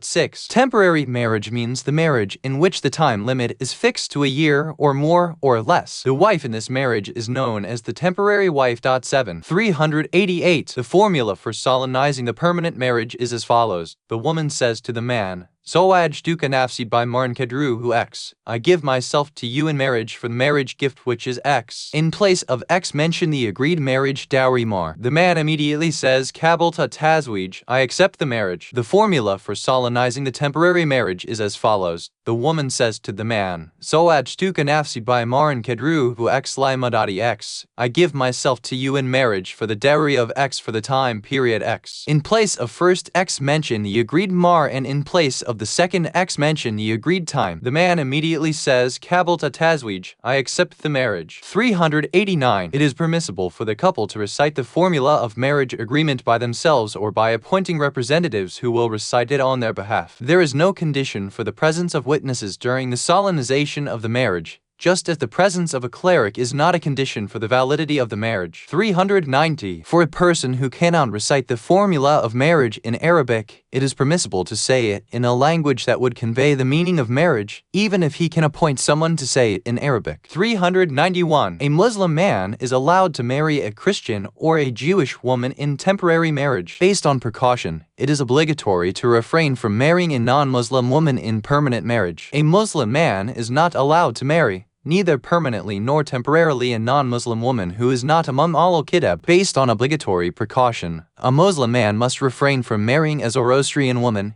even temporarily. As for a Muslim woman, she is not allowed to marry a non-Muslim man at all. See the question-answer section below. 392. In marrying a virgin woman, whether Muslim or from al-Kitab, it is necessary to get the consent of her father or paternal grandfather if she is not independent. However, it is precautionarily obligatory to seek their consent, i.e. of the father or the paternal grandfather, even if she is independent. Consent of the woman's brother, mother, sister, or other relations is not required. 393. The consent of the father or the paternal grandfather to marry a virgin woman, who is both adult and sensible, is not required in the following cases. If they stop her from marrying someone who is her equal in the eyes of both Sharia and common practice. B. If they completely withdraw from the involvement in her marriage. C. When it is not possible to get their consent because of their absence. In these cases, she is permitted to marry if she is in need of marriage. 394. The consent of the father or the paternal grandfather is not required in the marriage of a non-virgin woman, that is, a girl who had previously married and had sexual intercourse. But the case of the woman who had lost her virginity because of fornication or another cause is like that of a virgin. 395. In countries where the majority of people consists of atheists and al-Kitab,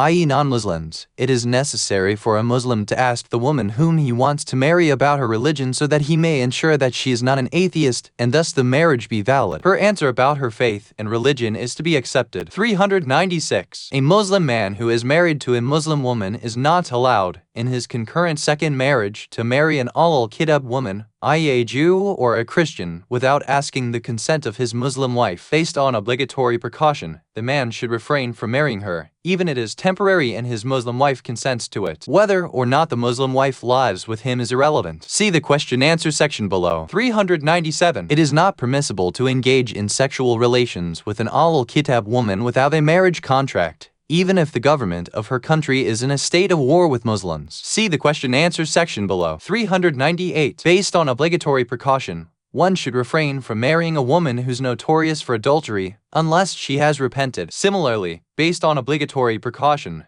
the adulterer should not marry the woman with whom he committed adultery, unless she has repented. See the question-answer section below. 399. If the marriage that took place among non-Muslims is valid according to their custom, Such marriage is also considered valid by us regardless of whether the spouses are both Ahlul Kitab, both non-Ahlul Kitab, or one is an Ahlul Kitab and the other is non-Ahlul Kitab. When both spouses embrace Islam together, they will remain married based on the past marriage, i.e. there would be no need to recite the marriage formula anew according to the tradition of our religion and school of thought. 400. If the father withdraws his guardianship from his virgin daughter and considers her independent, after reaching the age of 18, as is common in the West, it is permissible to marry her without getting the consent and approval of her father. 401. It is permissible for the husband and wife to look at the body of one another, outside and inside, including the private parts, and also to touch any part of one another with any part of their own body with lust and with But 402. It is obligatory on the husband to provide for the wife if she is a permanent wife and obedient to him in matters in which she is required to obey him. In this case, it is obligatory on the husband to provide whatever the wife needs in her life like food, dress, and accommodation with the required amenities like fan, air conditioner, carpets, furniture, etc. that are commensurate with her status as his wife. Such status would differ according to place, time, circumstances, common perceptions,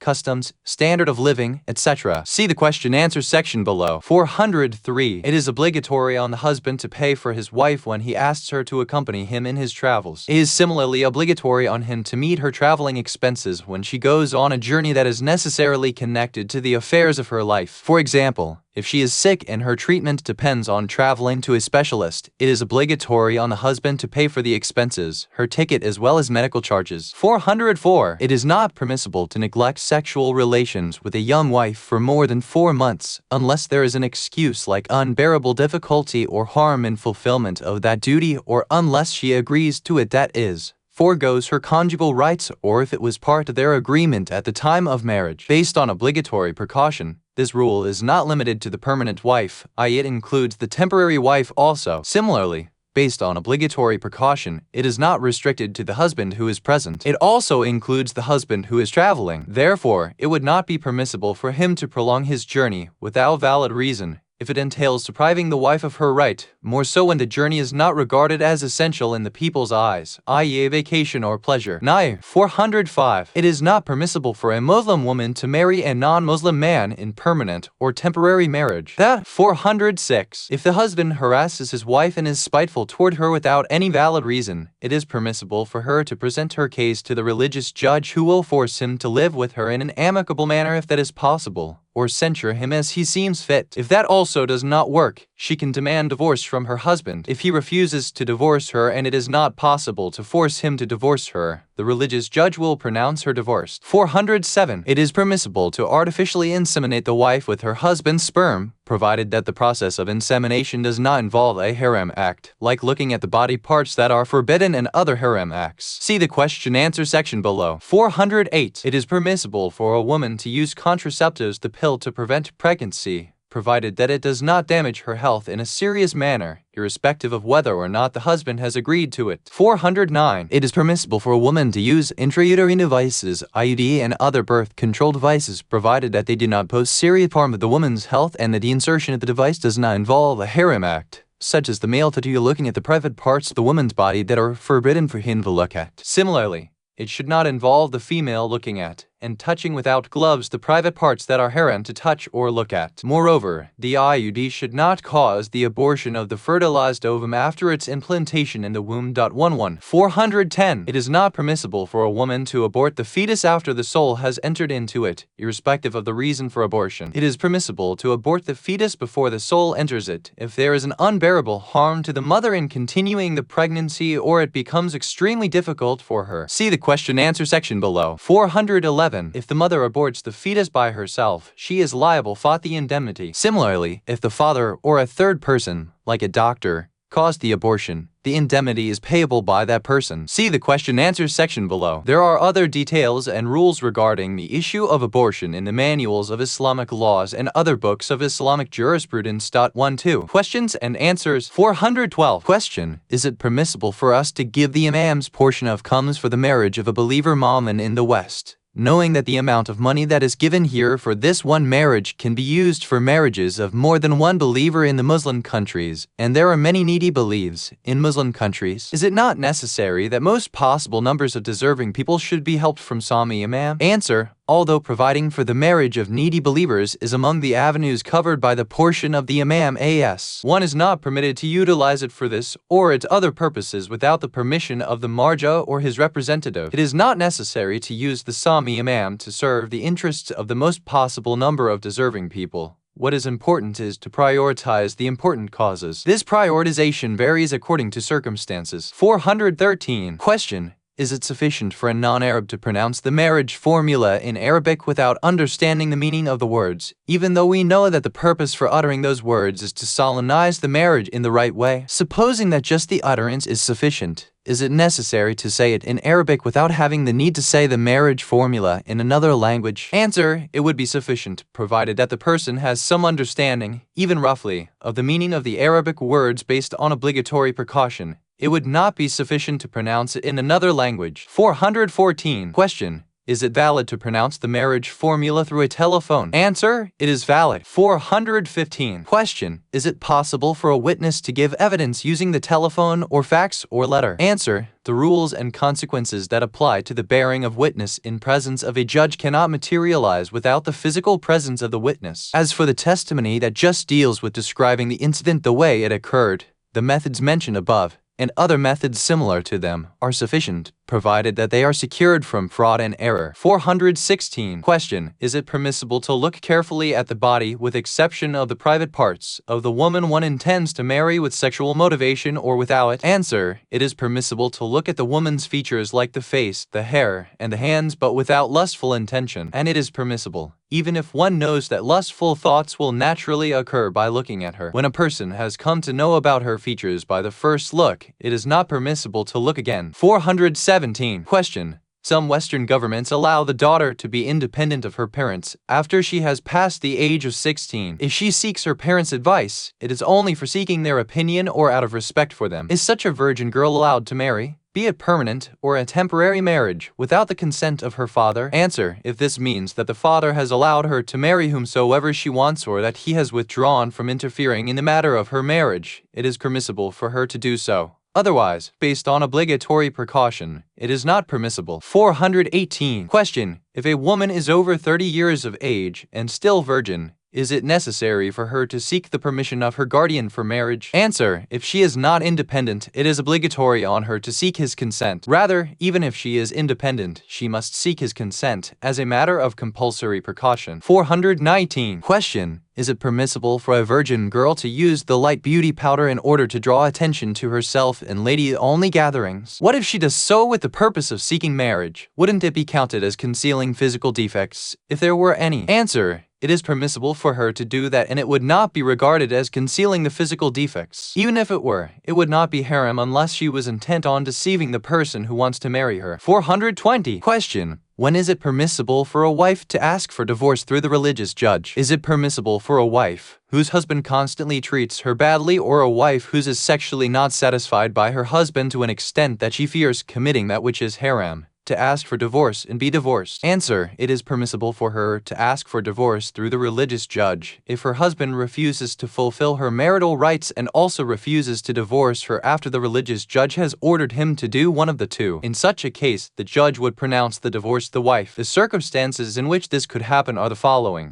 When the husband refuses to provide for the wife and also refuses to divorce her. This would include the case of a husband who is unable to provide for his wife and also refuses to divorce her. When the husband harasses the wife, treats her unjustly, and does not behave with her kindly as Almighty Allah has ordained. When the husband abandons her completely and she becomes like a suspended woman, i.e. neither married nor free to marry. As for the case where he does not fully satisfy her sexual needs to an extent that she fears committing the haram, then, based on compulsory precaution, the husband must fulfill her needs or consent to her demand for divorce. However, if he does not do that, then the wife has to bear the situation patiently and wait for a better future. 421. Question: there is a Muslim woman whose husband has left her for a long time now, so much so that there is no hope of their getting reunited in the near future. She claims that she cannot stay without a husband because of the difficulty in living as a single woman in the West, where she fears robbery and stealing by break-ins into the house. Can she ask for divorce through the religious judge so that he may pronounce the divorce,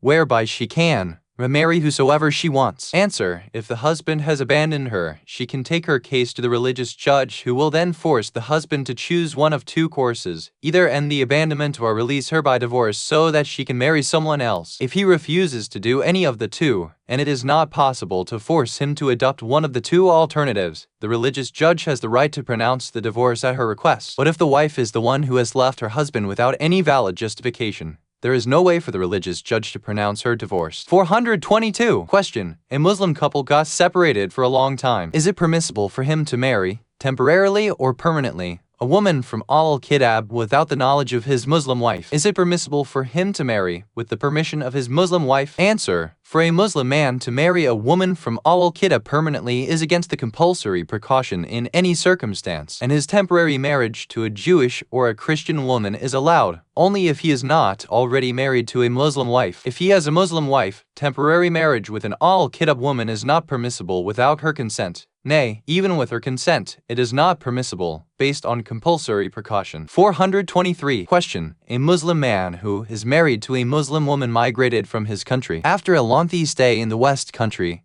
he wants to embark on temporary marriage with a woman from Al-Kitab just a few days after divorcing his Muslim wife. Is this permissible for him, especially when his Muslim wife is still in her waiting period al-Ida? Answer: the temporary marriage mentioned in the question is considered invalid because the wife who is in the waiting period of a revocable divorce is still considered as a wife. It has just been mentioned that to temporarily marry an Al-Kitab woman while one has a Muslim wife is not permissible as a matter of compulsory precaution. 424. Question: is it obligatory to inform the man who wants to marry a woman from the Al-Kitab or a Muslim woman that she has not yet observed the waiting period Ida of a divorce of a previous marriage, or that she is still in the Ida during which marriage is forbidden for her? Answer: it is not obligatory. 425. Question: is it permissible for a Muslim man to marry a non-Muslim woman who is still married to a non-Muslim man? Is there an Ida period for her when she separates from her non-Muslim husband? What is the period of that Ida? Is it permissible to have sexual relations with her during the time when she is in the Ida from her non-Muslim husband? If she embraces Islam, how long will her Ida be if she intends to marry a Muslim man? Answer: it is not permissible to marry her while she is married to a non-Muslim in a marriage which is recognized by them because she is a married woman. It is permissible to marry her temporarily after her divorce and after the completion of the Ida from her non-Muslim husband. The period of her Ida is not different from the Ida of a Muslim woman. Therefore, it is not permissible before the completion of the Ida. If she becomes a Muslim after having had sexual relations with her non-Muslim husband and the husband has not embraced Islam, it is precautionarily obligatory for a Muslim not to marry her until after the completion of her Ida. But if she became a Muslim without having ever established sexual relations with her non-Muslim husband, then their marriage will be annulled immediately and there is no Ida in such a case. 426. Question: what is the meaning of justice required by religious law in dealing with one's wives? Answer: the justice that is required in dealing with polygamy is related to the division of time between them in the sense that when he spends a night with one of them, then he must spend one night each with the rest of them in every 4 nights. The justice that is required as a recommendation is equality in spending money, giving attention, cheerfulness, and fulfillment of their sexual needs, etc. 427. Question: if a Muslim woman commits adultery, is it permissible for her husband to kill her? Answer: based on obligatory precaution, it is not permissible for him to kill her, even if he sees her in the act of committing adultery. 428. Question: what is meant by the expression an adulterous woman known for adultery that is used in the manuals of Islamic laws? Answer: it means that such a woman is known among the people for committing adultery. 429. Question: is it permissible to be party to temporary marriage with a woman who is known for adultery if no other woman is available and the person is in desperate need of marriage? Answer: based on obligatory precaution, one should refrain from marrying such a woman except after her repentance. 430. Question: what is the meaning of the expression used by the jurists that there is no waiting period Ida for an adulterous woman because of her adultery? Answer: it means that she is allowed to marry after having committed adultery without observing the Ida. And, if she is married, then it is permissible for her husband to have sexual relations with her without observing the Ida except in the case of al-wadi bis-sub, a sexual relation established based on mistaken identity or ignorance of the law. 431. Question: a man lived with a woman whom he intended to marry and also had sex with her without entering into a marriage contract act, Thereafter, he married her in the proper religious way. Is their cohabitation before the act considered marriage in the eyes of religious law? Does the subsequent act have retroactive effect? What will be the status of the children born before the act? Answer: in an Islamic marriage, the spousal relationship is established by the verbal expression of the proposition and the acceptance. Moreover, no action or deed that reflects the intention of marriage can be a substitute for the spoken words. Consequently, the marriage mentioned in the question is not valid except after the pronouncement of the religious marriage formula that does not have any retroactive effect. As for the children, they will be considered legitimate if the parents did not know the law requiring the act, because their relationship will be classified as wadi bishaba. But if both were aware of the law, their relationship is considered adulterous. Consequently, the children will be deemed illegitimate. However, if only one knew about the law without the other, the children will be deemed legitimate in relation to the ignorant parent only. 432. Question: certain circumstances demand the use of insemination between husband and wife in order to increase the chances of pregnancy. This process of insemination requires exposing the private parts before the doctor. Is this allowed? Answer: exposing the private parts for the purpose mentioned above is not allowed. However, if there is a need that compels one to have children, and having children requires exposing the private parts, it is allowed. An example of need is when enduring childlessness becomes an unbearable difficulty for the couple. 433. Question: a woman who does not want children asks the doctor to tie her fallopian tubes. Is this permissible for her regardless of whether or not it is reversible, and whether or not the husband agrees to it? Answer: it is permissible for her, provided that it does not involve any hair-on touching or looking, irrespective of whether or not it is reversible. The permission of the husband is not required. Of course, his permission might be required for other considerations. 434. Question: in the West, more precisely, in Italy, an ovum of a woman was fertilized in the laboratory. Then the fertilized egg was implanted in the womb of the mother. The fetus developed in and was born from the grandmother's womb. Is it permissible to implant a fetus or the fertilized ovum in its grandmother's womb? And who will be the child's mother according to the Sharia? Answer: it is difficult to consider it permissible in principle, even if we overlook the haram looking and touching that is involved in this kind of procedure. And if this process takes place and the child is born, then in determining who is to be considered the child's mother from the genealogical perspective, the genetic mother or the biological mother, there are two views. It is prudent to observe caution in regard to both women, that is, fulfill the rights of mother in regard to both. 435. Question: sometimes the sperm of a man is preserved in a sperm bank. Is it permissible for a divorced Muslim woman to use the sperm of a strange man to artificially inseminate herself with or without his permission and without recitation of marriage formula? What is the ruling if the sperm is that of her ex-husband, and she intends to use it during the waiting period or after it? Answer: it is not permissible for a woman to inseminate herself with the sperm of a strange man, and it is permissible to do so with the sperm of her husband, even during the waiting period but not after it. 436. Question: a man is put in a situation that he either pleases his family or pleases his wife. Should he divorce his wife in order to please his family, or should he do the opposite? Answer: he should adopt the situation that is best for his religion as well as his world, that he should be inclined towards justice and equitability, and refrain from injustice and violation of the rights of others. 437. Question: what is the meaning of obligatory maintenance that a husband must provide for his wife? Should the level of the support be according to the social standing of the husband, the standard of life that the wife was used to in her father's home, or other than that? Answer: the criterion is the level that would be appropriate for her status in relation to that of her husband. That is, the level that would be appropriate for her as the wife of her husband. 438. Question: the wife has certain rights upon the husband. Now, if the husband neglects some of those rights, is it permissible for the wife to ignore his sexual advances? Answer: she does not have such a right. If counseling and then warning do not help in changing the husband's attitude, she can take her problem to the religious judge, who should take appropriate action. 439. Question: on embarking on a journey or coming back, a Muslim traveler embraces and kisses his wife in public. Is this permissible for him? Answer: it is not haram to do that if the rules of appropriate covering of the clothes and hijab are observed, and as long as it does not entice lust in other people. it is preferable to refrain from this kind of behavior. 440. Question. Legal divorce according to Western laws had already taken place between a man and his wife. The husband is not willing to uphold her religious rights, neither does he pay any maintenance money for her. He refuses to listen to the religious authorities who work as a go-between. What should the wife do, knowing well that her patience under such circumstances will surely cause her unbearable difficulty? Answer. She should present her problem to the religious judge or his authorized representative, who will then advise the husband to either provide for her or grant her religious divorce, even by appointing someone else to do that. If he refuses to do either, and it is not possible for the religious judge to provide for her from the husband's wealth, the judge or his representative will pronounce the divorce for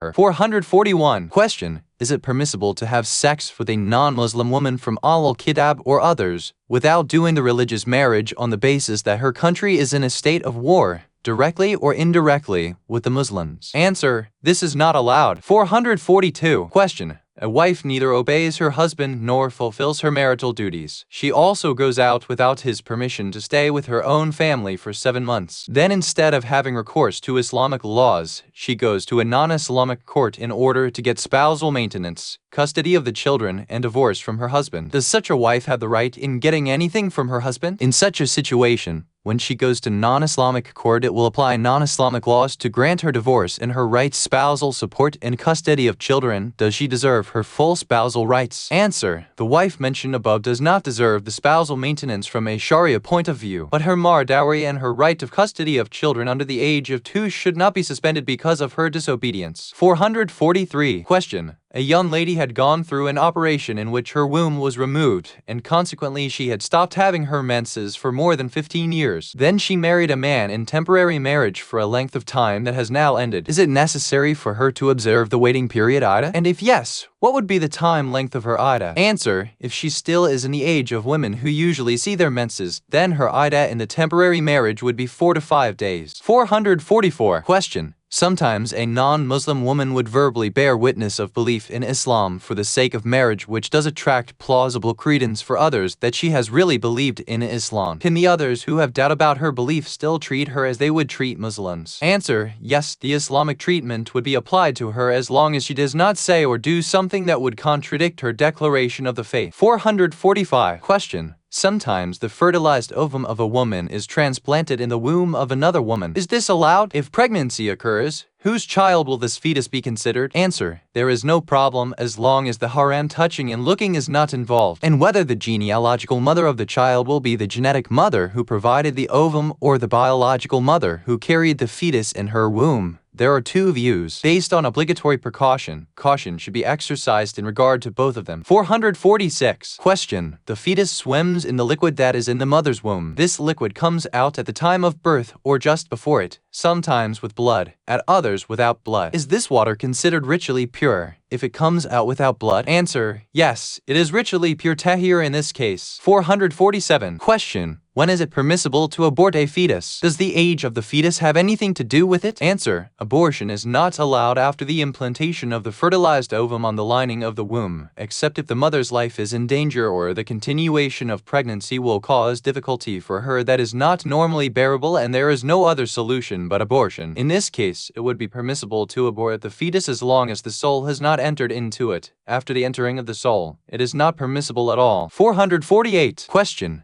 Sometimes the doctors reach the following conclusion. This fetus is afflicted with a very serious disease. It is therefore preferable that it should be aborted because if that child is born, it will be deformed or will die soon after birth. Is it, therefore, permissible for the doctor to abort the fetus? Is it permissible for the mother to agree to the abortion? And who of the 2 will become liable for indemnity? Answer. Just the fact that the child will be deformed or that it will not live for a long time after his birth does not ever justify the termination of the pregnancy. Therefore, it is not permissible for the mother to consent to the abortion, just as it is not permissible for the doctor to go ahead with the procedure, and whoever performs the abortion will become liable for the payment of indemnity. 449. Question. Is a mother allowed to abort the fetus if she does not want it while the soul has not yet entered it and there is no serious danger to the mother's life? Answer. She is not allowed to do that, except if the continuation of the pregnancy would harm her health or put her in an unbearable difficulty. What? Wasilu Shia, Vol. 20.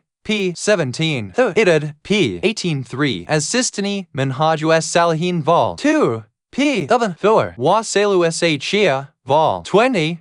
p. 35. Atusi, Tad Hibuel Akem, Vol. 7. p. 395. Also see the chapter on compatibility in marriage in the same book, p. 394 ff. For more information on marriage and its laws, see Sayyid Izzuddin Bar el-Ulum, Azuaj fi el-Quran wa as-Sunnah. Also see Sayyid Muhammad Rizi, Marriage and Morals in Islam.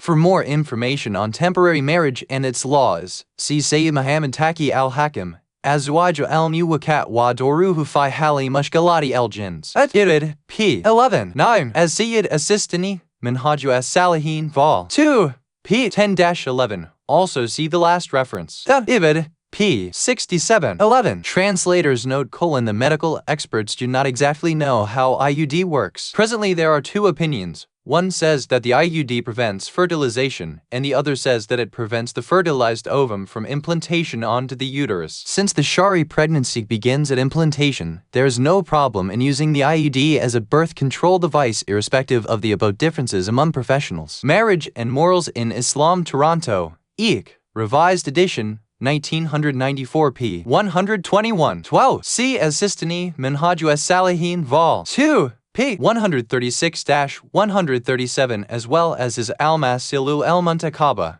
p. 385-419. Women's Issues. Introduction. There are specific laws for women in Islam that the books of jurisprudence have discussed in detail. However, as a result of being in the midst of non-Muslim societies, new situations have come up that have given rise to new questions and inquiries. General Rules. 450. A woman is allowed to keep her face and hands uncovered in the presence of a non-mahram man, provided that she does not fear of getting into a harem act, that the exposure of her face and hand does not cause men to gaze at her in a forbidden way, and that it does not give rise to immorality in general. Otherwise, it is obligatory on her to conceal her face and hands even from those who are mahram to her. 451. It is not permissible for a woman to expose the top part of her feet to a non-mahram onlooker. However, she is allowed to keep her feet top as well as sole exposed during salat if she is in a place where she is immune from the looks of a non-mahram person. 452. A woman is allowed to use antimony kohl on her eyelashes and wear rings in both hands, provided that it is not intended for drawing lustful attention of men toward herself and that she is confident of not getting into a harem act. Otherwise, it is obligatory on her to cover the eyes that have kohl and the hands with rings even from those who are mahram to her. 453. It is permissible for a woman to go out wearing perfume even if non-mahram men can smell her perfume. In so doing, she should not aim to arouse or attract such men. 454. It is permissible for a woman to ride in a car by herself with a non-mahram driver as long as she is confident of not getting into a harem act. 455. It is not permissible for a woman to masturbate until she reaches climax and has discharge. If she did so, it is obligatory on her to perform major ablution ghusl, and this ghusl will make up for wudu if she intends to pray after that. 456. A woman who is barren is permitted to expose her private parts to the doctor for the sake of treatment if she desperately needs to become pregnant, and that failure to do so would place her in a difficulty of the kind that would normally exempt her from other obligations. 457. The baby should be breastfed by its mother because it has been mentioned in a hadith that there is no milk that a baby drinks more blessed than the milk of its mother. It is better to breastfeed the child for 21 months. It should not be less than that. Similarly, the child should not be breastfed for more than 2 years. It is better if the parents agree on weaning the child earlier. 458. It is recommended for the wife to do the household chores and to provide the needs of the husband unrelated to conjugal matters like cooking, sewing, cleaning, laundry, etc. These things are not an obligation on her. 459. It is permissible to listen to the voice of a non-mahram woman without any sexual overtures. Similarly, it is permissible for her to make herself be heard by non-mahram men except when there is fear of getting sucked into a harem act. However, she is not allowed to soften or make her voice palatable to an extent that would normally arouse the listener, even if that person was mahram to her. 460. If a woman is in need of medical examination to treat her disease and the non-mahram doctor is better equipped to treat her, that doctor is allowed to look at her body and touch it if need be. If it is possible to treat her by either of the two methods, looking or touching, he should restrict himself to one and would not be allowed to use the other method. 461. Some scholars say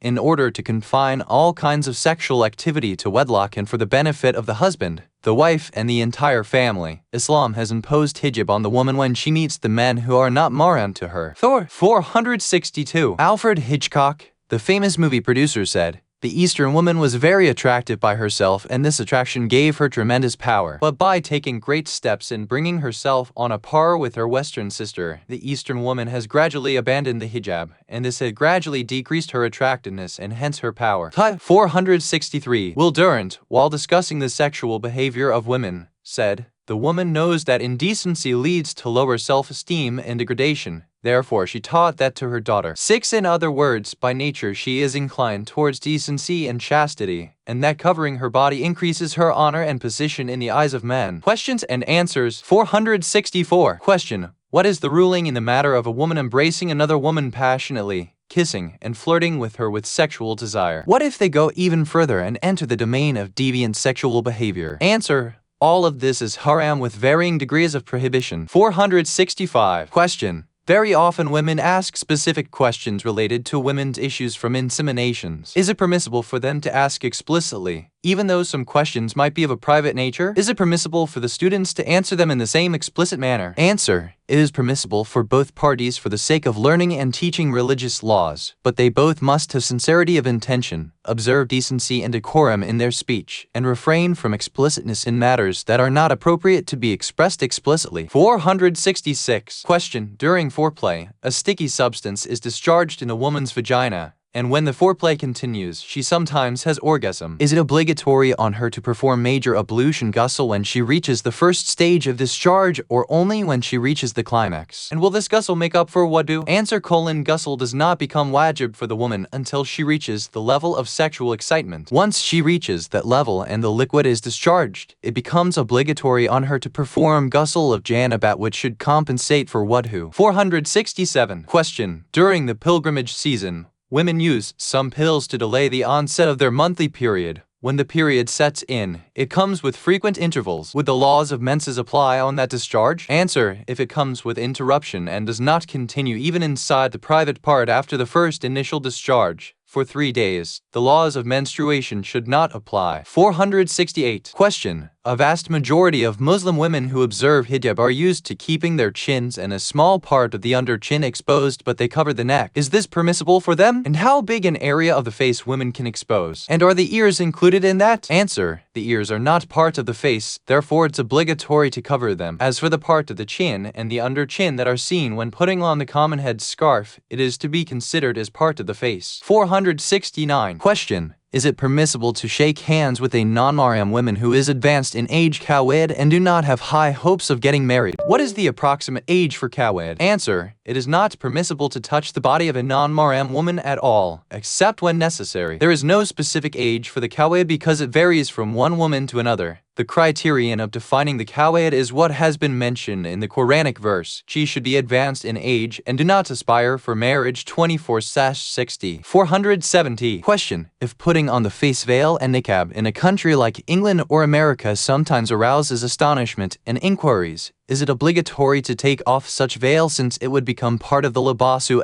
shura? Answer: it is not obligatory to do so. However, if wearing it arouses disapproval by and dislike of the general public in a particular country, it would be classified as libasu shura in that country, and it would not be permissible to wear it over there. 471. Question: is it permissible for a woman in hijab to learn driving if her instructor is a non-mahram and is alone with her during the driving lessons, provided that nothing haram takes place in the process? Answer: it is permissible, provided that one is immune from falling prey to immorality. 472. Question: some beautician outlets employ female staff. Is it permissible for a woman among the believers to engage in applying makeup of women Muslim or non-Muslim who do not observe hijab and who wear makeup in the presence of non-mahram men? Answer: if that work is considered as a contributing factor to the haram act in promoting it, she is not allowed to do it. However, such a consideration is truly far-fetched. 473. Question: is it permissible for a woman who does not observe hijab to get rid of her facial hair, to straighten her eyebrows, and to wear natural and light makeup? Answer: getting rid of facial hair and straightening the eyebrows do not prevent her from keeping her face open while putting on the hijab, provided she is confident of not getting sucked into something haram and that exposing her face is not done with the intention of inviting haram looks. 474. Question: is it permissible for a woman to dye her hair, fully or partially, in gatherings exclusively for women with the intention of attracting attention for the purpose of marriage? Answer: if dyeing is for a cosmetic reason and not with the purpose of deceiving, like concealing a defect or old age, there is no problem in it. 475. Question: if a woman puts on a wig that covers her real hair for the purpose of beauty as well as hijab, is she allowed to expose her face now that it looks different? Answer: she is permitted to use the wig, yet it's a beauty item that must be concealed from non-mahram men. 476. Question: there are some stockings whose color matches that used to embellish the legs. Is it permissible for a young woman to wear it? Answer: she is allowed to wear it, but if it is considered a beauty item, it is necessary to conceal it from non-mahram men. 477. Question: is it permissible to wear stockings that conceal what is underneath it? Answer: in principle, there is no problem in it. 478. Question: a Muslim woman nurse visits patients. Part of her work involves touching the body of men, Muslims as well as non-Muslims. Is this permissible for her, knowing that leaving her job would make it hard for her to find work? And is there a difference between touching the body of a Muslim and that of a non-Muslim? Answer: it is not permissible for a woman to touch the body of non-mahram man, Muslim and non-Muslim alike, except when it is necessary, in which case the prohibition is overridden. 479. Question: a Muslim woman wears high heel shoes that hit the ground in such a way that it draws attention. Is she allowed to wear it? Answer: it is not permissible if it is intended to draw the attention of non-mahram men to herself, or if it generally causes temptation for committing sin. 480. Question: is it permissible for a woman to wear rings, bangles, or necklace for the sake of beautification? Answer: it is permissible and it should be concealed from non-mahram men except for the rings and bangles, provided that there is no danger of committing that which is haram, or that exposing them should not be with the intention of drawing forbidden attention. 481. Question: in the West it is possible to wear colored contact lenses. Is it permissible for a Muslim woman to wear them for the sake of beautification and then appear in front of non-mahram men? Answer: if that is considered as an item of cosmetics, it is not allowed. 482. Question: is it permissible to sell ova of a woman? Is it permissible to buy them? Answer: it is permissible. 483. Question: in some cases, women start losing their hair. Is it permissible for them to expose their hair to a doctor for the sake of treatment, irrespective of whether loss of hair entails difficulty for them, in that it is just for the sake of embellishment? Answer: it is permissible in the case of difficulty that is normally unbearable, and not without it. 484. Question: is it permissible for a Muslim woman to join a co-education college in the West in spite of the moral breakdown and the laissez-faire attitude of some male and female students? Answer: if she is confident that she can preserve her faith, fulfill her religious duties, including the hijab, refrain from haram looking and touching, and be immune to immoral and adverse atmosphere, there is no problem in it. Otherwise, it is not allowed. 485. Question: in some Western countries, artists sit on the curb of public footpaths and paint pictures of those who wish to get their portraits drawn for a fee. They do so by asking their customers to pose for them, and then carefully observe their faces in order to paint their portraits. Is it permissible for a woman with hijab to ask the artist to draw her picture? Answer: she should not do so. 486. Question: is wrestling in its various forms permissible for women, and are women allowed to look at the semi-naked bodies of the wrestlers live or on television without lustful thoughts? Answer: wrestling is not allowed if it involves hurting oneself or the opponent when it crosses the boundary of haram. It is obligatory on a woman not to look at the body of a man innocently, even on television, with the exception of the head, hands and feet, and other parts that are not normally concealed. 487. Question: is it permissible for women to look at the bodies of men who take off their clothes, i.e. shirts, during the morning ceremony when they do the matam? Answer: based on obligatory precaution, they should refrain from it. 488. Question: a man voluntarily takes the responsibility of raising a girl, then she grows up into a woman. Is it obligatory on her to observe hijab in his presence? Is it obligatory on him not to look at her hair and not to touch her at all? Answer: yes, all that is obligatory, and her relations with him should be like that of a non-mahram. 489. Question: if pregnancy causes great difficulty for a daughter and a disgrace for her family, Is she allowed to abort the fetus? Answer: it is permissible before the soul enters the fetus if the difficulty reaches a level that is usually unbearable and there is no way out for her except abortion. 490. Question: is a woman allowed to wear trousers and take to the streets and markets? Answer: it is not allowed if it reveals the contours of her body or would normally arouse temptation. 491. Question: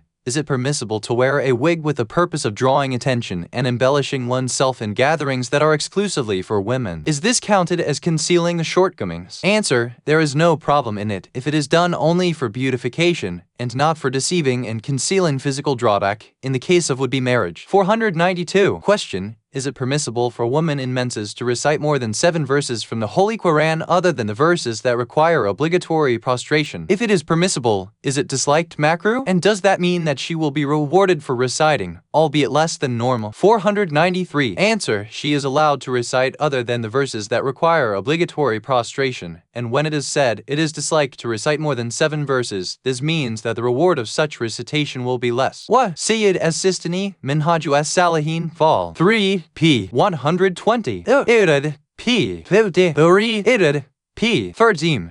See Sheikh Murtaza Mutahari, Mayzaladu al-Hijab as quoted in the first issue of Al-Kawthar, p. 92. See Al-Kawthar. Translator's note: the quotation has been translated from Arabic. Original source not traceable. Translator's note: translated from Arabic. Original source not traceable. Youth issues. Introduction. The influx of devout Muslim youths to non-Muslim countries has increased, especially to European and American countries where they come for education, temporary visits, or for permanent residence. The commitment of Muslim youths to Islam causes great concerns, problems, and inquires about the issues that are important to them. Therefore, it is appropriate to present the following religious laws which address some of these concerns. See the question-answer section below. General rules. 494. The mujtahids talk about prohibition of looking indecently and lustfully at women. By the expression prohibition of looking lustfully, they mean that it is prohibited to look at them with sexual desire. By the expression looking indecently, they mean a glance that could lead one to a situation whereby they may be tempted to commit a haram act. 495. It is permissible to look without lust at the women who would not listen if they were forbidden from exposing themselves by not observing the hijab. Therefore, it is permissible to look at the face, the hands, and the feet of the woman as well as those parts of their bodies that they normally expose in public, but not those parts that some of them, against their own custom, would expose publicly. This is with the condition that the look is not combined with carnal appetite and the onlookers should not fear the temptation of getting into a situation whereby they may commit the haram. See the question-answer section below and issue no. 500. 496. It is not permissible for a man to look at another man with lust. Similarly, it is not permissible for a woman to look at another woman with lust. 497. Homosexuality as shudhud al-jinsi is haram. Similarly, it is forbidden for a female to engage in a sexual act with another female, i.e. lesbianism. See the question-answer section below. 498. Masturbation by any whatever means is forbidden. 499. Based on obligatory precaution, one must refrain from viewing pornographic pictures and films, even if one looks at them without indecent intention and lust. See the question-answer section below. 500. The immoral establishments have produced an item that has the features of the private parts of a woman, and it is possible for a man to become intimate with it by placing it over his penis at bedtime. Based on obligatory precaution, one must refrain from using it even if he does not intend to reach the stage of ejaculation. This law applies without any difference between a married and the unmarried man. See the question-answer section below. 501. It is permissible for a man to use the condom to prevent pregnancy. However, it is precautionarily obligatory that he should seek the consent of his wife to using it. 502. It is not permissible for a Muslim man to go to unisex swimming pools and other places where people go about half naked. That is if it entails a haram act. Based on obligatory precaution, one must refrain from going to such places, even if it does not entail a haram act. 503. A Muslim man is not allowed to shake hands with a woman without a barrier, such as gloves, unless refraining from shaking hands will put him in a considerable harm or unbearable difficulty. In the latter case, he is allowed to shake hands to the extent of necessity only. See the question-answer section below. 504. A young man is allowed to kiss his young sister or maternal aunt or paternal aunt or their small daughters out of affection and love. However, he is not allowed to kiss them, if it entails sexual arousal. 505. It is haram to play chess, regardless of whether or not the play is with betting. It is also haram to play chess through computerized instrument if there are two players involved in it. Based on obligatory precaution, one must refrain from it, even if just the computer is the other player. See the question answers section below. 506. It is similarly haram to play with instruments of gambling in which betting is involved. Based on obligatory precaution, one must refrain from it even when no betting is involved. 507. It is permissible to engage in sports games with balls like football, soccer, basketball, volleyball, table tennis, handball, etc. It is also permissible to watch such games at the sports stadiums or on various displays and monitors with payment or without payment, as long as that does not entail a haram act, like looking with lust, or neglecting an obligation like salat. 508. It is permissible to engage in wrestling and boxing without betting as long as it does not lead to serious bodily harm. 509. Based on obligatory precaution, it is not permissible for a man to shave his beard. Similarly, it is not permissible for him to just leave the hair on his chin and shave the sides. This too is based on obligatory precaution. See the question answer section below. 510. A Muslim is allowed to shave his beard if he is compelled to do so or if he is forced to shave it for medical reasons, etc. It also allowed if he fears harm to his life by not shaving or if growing the beard would put him in difficulty, for example, if it becomes a cause of ridicule and humiliation that is not normally tolerable by a Muslim. Questions and answers. 511. Question. A father asks the friend of his son to monitor his behavior in order to know his son's character. Is the friend allowed to disclose any information regarding the character of the son to the father that might include things that the son does not want to be known to anyone? Answer. It is not allowed, except when he is involved in an evil act from which he must be stopped and that stopping him is not possible through anything other than disclosure of his behavior which would embarrass and hurt him. 512. Question. What is the meaning of the statement from the hadith that the first glance is permissible for you, but the second one will be held against you? Is it permissible to prolong the first glance while looking at a woman on the basis, as claimed by some, that it is still the first permissible glance? Answer. Apparently the meaning of the statement mentioned above is to differentiate between the two glances in the sense that the first was just an accidental and a passing one, and so it is considered guiltless since no lustful desires were involved in it, as opposed to the second glance which was naturally intentional and accompanied with an element of desire, and therefore is detrimental. It is because of this that a statement has been quoted by Imam as Sadiq As, in which he says, the glance after the first one creates in the heart the desire, and that is sufficient as a temptation for the person. It is, however, clear that the statement quoted in the question does not intend to define the permissible glance on the basis of numbers, in the sense that the first glance is permissible, even if it is intentional and guileful from the very beginning, or that it becomes such if it is prolonged and more persistent because the onlooker cannot control it by casting his glance away from the woman that he is looking at. Nor does it mean that the second glance is forbidden, even if it is for a single moment without any lust at all. 513. Question. While discussing the issue of looking at a woman, many expressions are used that are not clearly defined for most people. So, what is the meaning of ar-reba, at-tala dihud, and ash-shawa? Answer: at-tala dihud and ash-shawa mean lustful and sexual desire, not just any lust or any desire that is part of the human instinct that appears when one sees beautiful scenes. Ar-reba means the fear of temptation or the falling into haram. 514. Question. What is the limit of forbidden lust? Answer. Its minimum limit if what is meant is the ranking order, i.e. it is the first stage of sexual arousal. 515. Question. In British government schools and also in other Western countries, the students, male as well as females, are taught sex education which includes detailed description of sexual organs with or without model. Is it permissible for a young student to attend classes like this? Is it necessary for the parents to prevent the young child from attending such classes when the child expresses interest in by claiming that it will be useful for him in the future? Answer. If attending such classes does not entail other haram deeds like looking lustfully and, as a result of studying that unit, would result preventing him from deviant behavior, then there is no problem in it. 516. Question. Is it permissible to recite erotic poems in presence of women without intending to woo them, or with such an intention, if they are unmarried and can be influenced by such recitation? Answer. This is not allowed. 517. Question. Is it permissible to talk to women about love without lustful intention or fear of temptation or encouraging a harem act? Answer. Based on obligatory precaution, it is not allowed. 518. Question. Is it permissible to praise in erotic poetry or in prose, a unspecified woman or women in general. Answer: if it is devoid of intent to commit haram or similar acts and entails no other harm in moral and ethical sense, then there is no problem in it. 519. Question: is it permissible to talk with women without lustful intention for the purpose of gaining satisfaction with one of them and then to propose temporary marriage to her? Answer: if the talk is devoid of what one should be talking about to a strange, i.e. non-mahram woman, then there is no problem in it. 520. Question: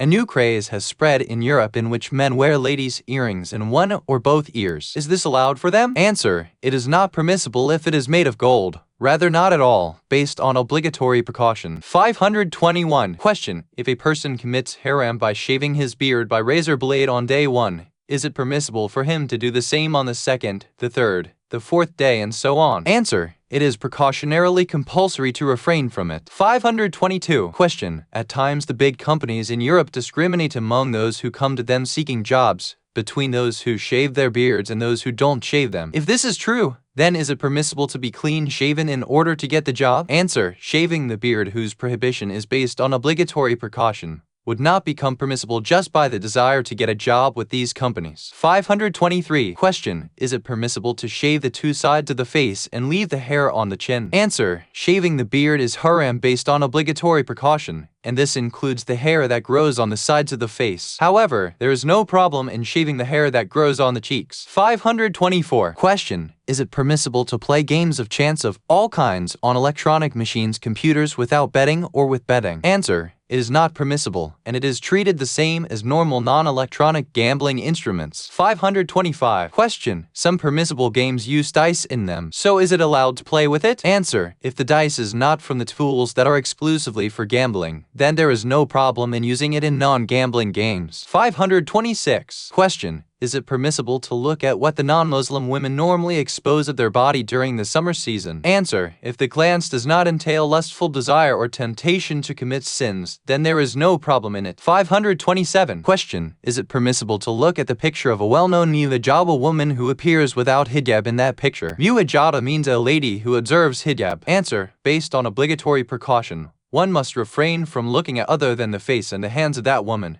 Even in the case of these two, it is permissible without lustful intent and temptation for sin. 528. Question: is it permissible to look at non-Muslim women who are naked or half-naked in television and its like for the purpose of fulfilling the inquisitive nature with no guarantee whether or not sexual desire will be aroused? B. Is it permissible to look at them in the streets not for the purpose mentioned above, but for arousing the sexual desire of the husband towards his wife? Answer: it is not permissible to look with lust at the naked live scenes, on television, etc. Rather, based on compulsory precaution, one must refrain from it at all times. 529. Question: is it permissible to look at arousing scenes if one is sure of not attaining arousal? Answer: if it is a naked indecent scene, then based on obligatory precaution, one should refrain from looking at it. 530. Question: is it permissible to view sex movies without lust? Answer: it is not permissible at all based on obligatory precaution. 531. Question: there are certain television stations that offer monthly subscription for their programs that are not of a moral nature,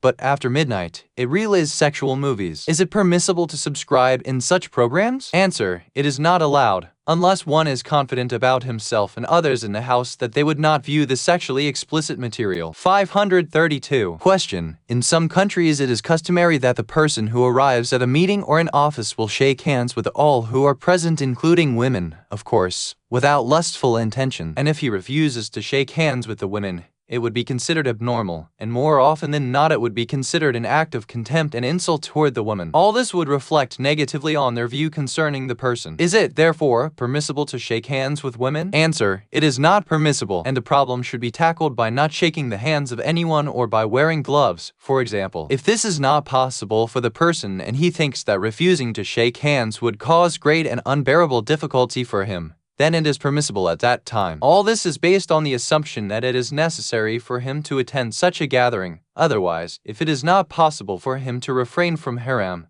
then it is not permissible for him to attend such a gathering. 533. Question. In Western countries, shaking hands is considered as a means of greeting and salutation. Refraining from it could sometimes lead to losing job and education opportunities. So, is it permissible for a Muslim man to shake hands with a woman or for a Muslim woman to shake hands with a man in circumstances of necessity? Answer. When refraining from touching is not possible by wearing gloves or such like, then it is permissible, especially if not shaking hands would lead to considerable harm or great difficulty that is normally unbearable. 534. Question. Is it permissible for a Muslim man who resides in the West to marry a non-Muslim woman, especially when Muslim women are scarce? That is, in spite of the dangers that exists in regard to children because of difference in language, religion, ways of upbringing children, values, and social customs. All this could lead to psychological problems for the children. Answer. It is not permissible for him to marry a woman from al-Kitab on permanent basis. Although temporary marriage is permissible, we advise not to have children by her. This applies if he does not already have a Muslim wife who is away from him. In this case, it would not be permissible without her consent, rather even with her consent, based on obligatory precaution. 535. Question. Some companies have produced an item similar to the woman's vagina that some men would place over their penis at bedtime for carnal desire. Is this classified as masturbation that is forbidden? Answer. It is haram if he seeks to ejaculate intentionally or ejaculation is normal in such a circumstance for him. Rather, based on obligatory precaution, he must refrain from it, even if he is confident of not ejaculating. 536. Question. What is the view on a man embracing another man with lust and go about kissing one another with sexual desire? What if they go even further and enter the domain of deviant sexual behavior? Answer. All of this is haram even if there might be difference in the degree of prohibition. Music, singing, and dancing. Introduction. The residents of non-Muslim countries, as well those in some Muslim countries, are used to be bombarded by music,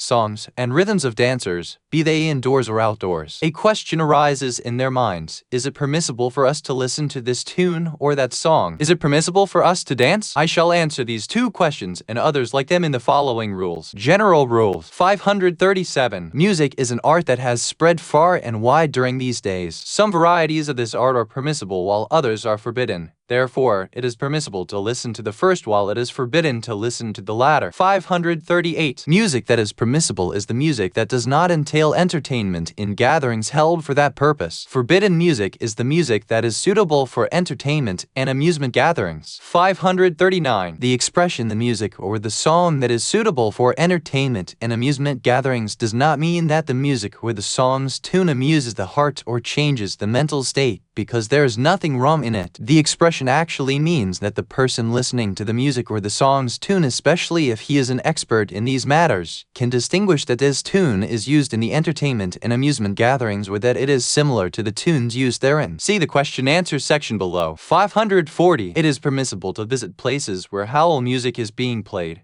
and it is permissible to listen to it as long as it is halal. 541. It is permissible to visit public places where music is being played, even if it is suitable for entertainment and amusement gatherings, provided that one does not intentionally listen to it.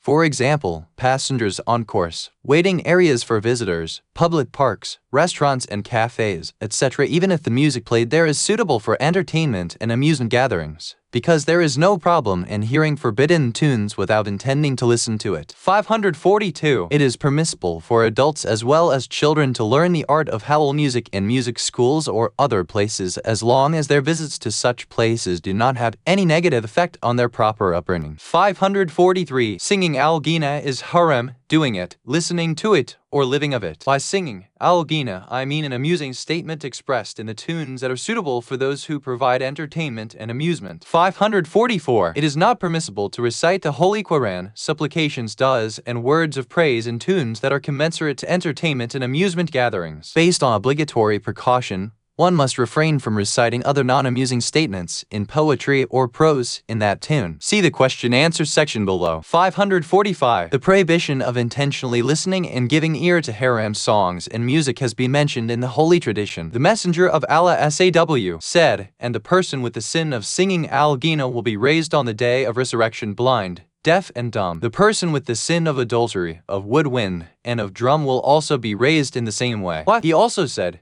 "Whoever listens to the entertainment, song, and music, lead will be melted inside his ear on the day of judgment." 2. He also said, singing and music are enchantment for adultery. 3. That is, it is a stepping stone or a way that leads to adultery. 546. It is permissible for a woman to dance in front of her husband to please and arouse him, but it is not permissible for her to dance in front of other men. Based on obligatory precaution, she must not dance in front of other women also. See the question answers section below. 547. It is permissible to applaud in a marriage ceremony, religious gatherings, seminars, and other functions. This is equally permissible for women and men. Questions and answers. 548. Question. Many questions are asked concerning permissible and forbidden music. Is it correct to say that the music that arouses sexual, lustful urges and promotes unstable and degrading behavior is the forbidden one? And is it correct to say that the music that soothes the nerves or causes relaxation, the music that forms the background of a scene in a movie to increase the effect of the scene on the viewers, the music that is used for physical exercise during workouts, the music that dramatizes a particular scene by its tune, or the one that arouses the zeal in soldiers is the permissible one? Answer. Forbidden music is the music that is suitable for entertainment and amusement gatherings, even if it does not arouse sexual temptations. Permissible music is the music that is not suitable for such gatherings, even if it does not soothe the nerves like the martial music and that played at funerals. 549. Question. Just as many questions are asked about halal and haram music, many questions are asked about halal and haram songs. Is it correct to say that haram songs are those that arouse sexual, lustful urges and promote unstable and degrading behavior? Is it correct to say that songs that do not arouse lustful desires, but elevate the souls and thoughts to lofty levels like religious songs of praise dedicated to the Prophet Muhammad SAW and the Imams AS, or the songs that lift the spirits and morale of the fighters and the like are halal songs? Answer. All songs al-ghina are haram. Based on the definition that we accept, al-ghina is the entertaining expression by way of tunes that are common to those who provide entertainment and amusement. In this prohibition, we should include the recitation of the Holy Quran, supplications, du'as, and songs of praise of al-bay'as, uttered to the accompaniment of those tunes that are used by the entertainers. The prohibition of reciting other non-entertaining expressions like songs intended to lift the morale of fighters is based on compulsory precaution. However, the tune that cannot be described as such is not haram by itself. 560. Question. Is it permissible to listen to religious songs in praise of al-bay'as that are accompanied with music? Answer. Songs al-ghina are haram absolutely. However, singing praise of the Prophet or the al-bayt that is sung with the good tune but is not in ghina form is without problem. As for the music, it would be allowed if it is not suitable for entertainment and amusement gatherings. 561. Question. Is it permissible to soothe the senses by listening to the reciter of the Quran who recites in a vibrant, quavering tone? Answer. If the tune used in its recitation is not ghina, there is no problem in listening to it. 562. Question. Some of the reciters, singers or chanters adopt the tunes of sinful people, i.e. haram entertainers, and then sing or chant with their tunes poems in praise of the Prophet SAW and his family. The result is that the context is different from that of the sinful people, yet the tune is suitable to theirs. Is it forbidden to sing in this way? Is it forbidden to listen in this case? Answer. Yes, based on obligatory precaution, it is forbidden. 563. Question. Is it permissible for women to sing in the wedding party in whatever tune, even if it is suitable for the gatherings of sinful people? Is it permissible for them to use musical instruments while singing that night? Is it permissible for them to sing wearing henna on the bride's hand and feet, or on the eve of the 7th night after the marriage? Or is the permission restricted to the marriage eve? Answer. Based on compulsory precaution, they should refrain from it, even on the marriage eve, let alone other occasions. As for the issue of music, its rules have already been mentioned earlier. 564. Question. Is it permissible to listen to revolutionary songs accompanied by sounds of piano, lute, drum, windpipe, and electronic piano? Answer. If the music accompanying it is that which is suitable for entertainment and amusement gatherings, it is not permissible to listen to it. 565. Question. What is the meaning of the phrase, common among sinful people? Answer. This expression is not mentioned in our fatwa's religious edicts. What we have mentioned in defining al-ghina is the tunes that are common for those who provide entertainment and amusement, whose meaning is clear. 566. Question. A non-practicing Muslim has recently become more committed to Islam. Is it permissible for him to softly hum what he remembers from the past songs by himself or in front of his friends? Answer. If it falls in the category of al-ghina,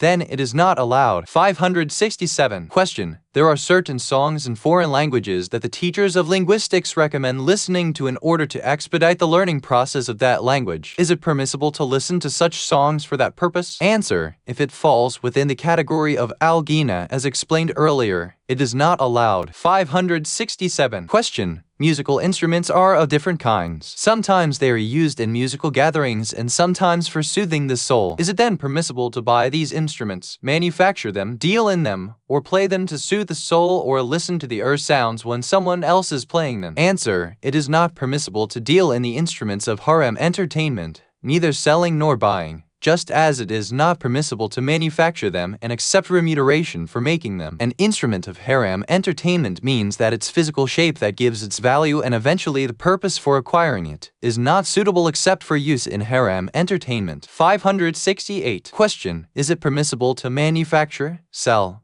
or buy musical instruments that are made for children's play? And is it permissible for adults to use them? Answer. If the music that is suitable for entertainment and amusement gatherings comes out of it, then it is neither permissible to deal in, nor are adults allowed to use them. 569. Question. In government schools of the United Kingdom and maybe some other countries also, students have to take part in dance classes to the sound of special musical tunes that synchronize the movements of the students while they are dancing. A. Is it permissible to attend such classes? B. Is it obligatory on the parents to prevent their children from attending such classes if the young boy or girl is inclined toward attending them? Answer. A. It is not permitted if it has any negative effect, which is quite common, on their religious upbringing. Rather, it is not permitted at all, as a matter of obligatory precaution. B. Yes, it's obligatory. Also, please refer to the answer to question no. 563 below. 570. Question. Is it permissible to learn dancing? Answer. It is not allowed at all, as a matter of obligatory precaution. 571. Question. Is it permissible to organize dance parties where each husband dances only with his own wife to the sound of soothing musical tunes, wearing dresses that are not indecent? Answer. It is not allowed. 572. Question. Is it permissible for women to dance in front of other women or for men to dance in front of other men in a gender-wise segregated gathering with or without music? Answer.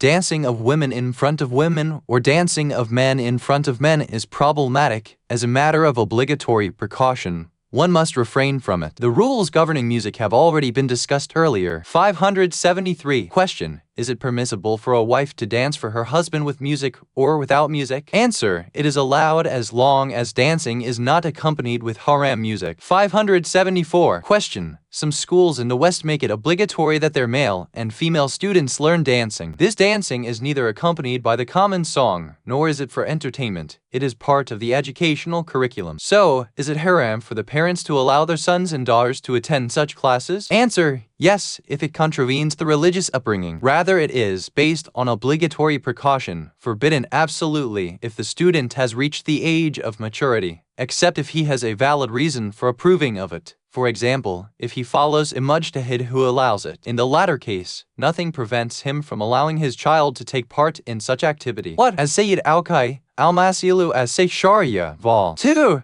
p. 22, 3, Idad, p. 23. Miscellaneous. Introduction. The respected reader will find in this chapter some laws, questions and answers related to a variety of important issues that could not easily be classified under one or the other of the previous chapters, hence the miscellaneous title. General Rules. 575. It is recommended to give children names that reflect servitude toward Almighty Allah, for example, Abdullah, Abdurrahman, Abdur-Rahim, just as it is recommended to name them by the name of the Prophet Muhammad SAW and the other prophets and messengers as. It is recommended to name the children as Ali, Hassan, Hussein, Jafar, Talib, Hamza, and Fatima. It is disliked to give them names of the enemies of Islam and Ahlul Bayt as. 576. The custody, upbringing, and care of the child, whether male or female, for the first 2 Hijri lunar years is the right of both parents equally. Therefore, it is not permissible for the father to separate the child from its mother during these 2 years. When these 2 years come to an end, the right of custody is the father's alone. However, based on precaution, it is recommended that the father should not separate the child from its mother until he or she reaches the age of 7. 577. If the parents separate because of divorce before the child, whether male or female,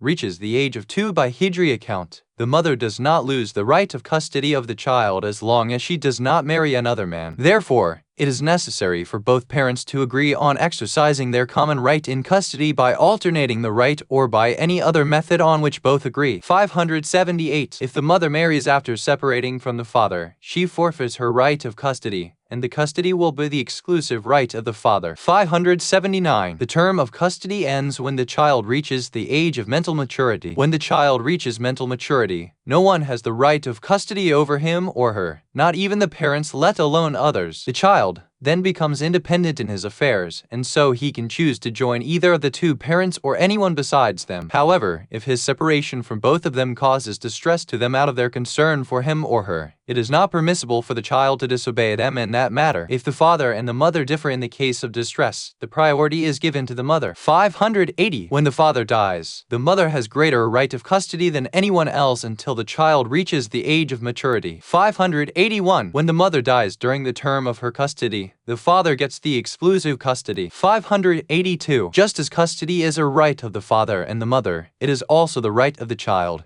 in the sense that if they refuse to take the custody and fulfill their duties towards him, they can be forced to comply. 583. If both parents disappear, the right of custody belongs to the paternal grandfather. 584. Whoever from the two parents or others have the right of custody is allowed to delegate it to a third party, ensuring that they would fulfill their responsibility as required by Islamic law. 585. The person, parents, or others who shall have the custody of the child must be Muslim, sane, and trustworthy to ensure the safety of the child. So, if the father is a non-Muslim and the mother is a Muslim, the child is considered as a Muslim and the mother shall have the sole custody of the child. Similarly, if the father is a Muslim while the mother is a non-Muslim, the father shall have the right of custody. 586. It is obligatory on the son to provide for the parents. 587. It is obligatory on the father to provide for the child, male as well as female. 588. The obligation of providing for a person who is closely related to you is conditional on him being poor, in the sense that he does not have the basic necessities of life like bread, food, clothing, bedding, comforter, shelter, etc. 589. In Islamic law, there is no fixed amount for providing to those who are closely related to you. What is obligatory is to provide whatever is needed to sustain them, i.e. bread, food, clothing, shelter, and other things in line with his status as well as the standard of living for that place and time. 590. If a person who is obliged to provide for the needs of his close relation refuses to provide, for example, a husband refuses to provide for his wife, it is permissible for the one who has the right to force him to do so, even by resorting to the courts. If it is not possible to force him to provide maintenance and he has some wealth that is easily accessible, the person who has the right can take the rightful amount from it after seeking the permission of the mujtahid. And if the wealth of that person who must provide maintenance is not easily accessible, the person who has the right can take out a loan in the name of the first person with the permission of the mujtahid. In this case, that first person will become liable to pay the loan back. If it is not possible to have recourse to the mujtahid, he should resort to some just morally upright believers and take out a loan in the name of the first person, who shall then be obliged to repay it. 591. If the protection of the faith and its sacred laws as well as the honor of Muslims in their lands depend on providing for a person or persons from the wealth of Muslims, it is obligatory to do so. In this case, the Muslim who provides will have no right to ask anyone for compensation of what he has spent in this cause. Questions and answers. 592. Question: is it permissible to draw or produce a scene which shows the Prophet Muhammad SAW, one of the past prophets, or the infallible Imams AS, or other luminaries, and show it in cinema, on television, or theater? Answer: if due deference and respect is observed, and the scene does not contain anything that would detract from their holy pictures in the minds of the viewers, there is no problem. 593. Question: is it permissible to give away as gift copies of the Holy Quran, prayer books, and amulets to non-Muslims? Answer: there is no problem in it if such is not exposed to desecration and insult, and they are shown the requisite respect. 594. Question: how could one go about dispensing with papers carrying the names of Allah or the infallibles, as well as some loose pages of the Quran, when it is not possible for us to throw them in the sea or the river? That said, we do not know where would the garbage end up and what is done with it. Answer: it is not permissible to put them in rubbish bins because that involves desecration and disrespect. However, there is no problem in erasing the writings on the papers even by using some chemicals, burying them in a clean place, or shredding them so that they turn into dust. 595. Question. Has istikhara any basis in the Sharia? Is there a problem in repeating the istikhara for the same intention by paying alms before it in order to get a guidance that is to one's liking? Answer. One may resort to istikhara albeit with the intention of rajan in situations where he is confused and cannot prefer one side of the issue to the other, after having pondered over it and having consulted those who know about it. Repeating the istikhara is not right, unless it is for a different issue. 596. Question. What is the limit that you have allowed your agents and representatives wukala to utilize for their personal use from the religious dues that they collect from the people? Answer. In our ijazas authorizations for apportioning the religious dues, we have mentioned that the authorized person is allowed to utilize, for example, 1/3 or half of whatever he collects of religious dues for the purposes that have been defined by the Sharia. This does not mean that the percentage mentioned in the ijaza is especially for the use of the authorized person himself, because it could happen at times that the use of that due would not apply to him at all. For example, if he is a Sayyid, well, the religious dues that he has collected are from the charity of non-Sayyid or other charities like it. In the light of this, if the authorized person considers himself in keeping with Allah as the witness in this matter, eligible for the religious dues in accordance with the conditions mentioned in the Manual of Islamic Laws, for example,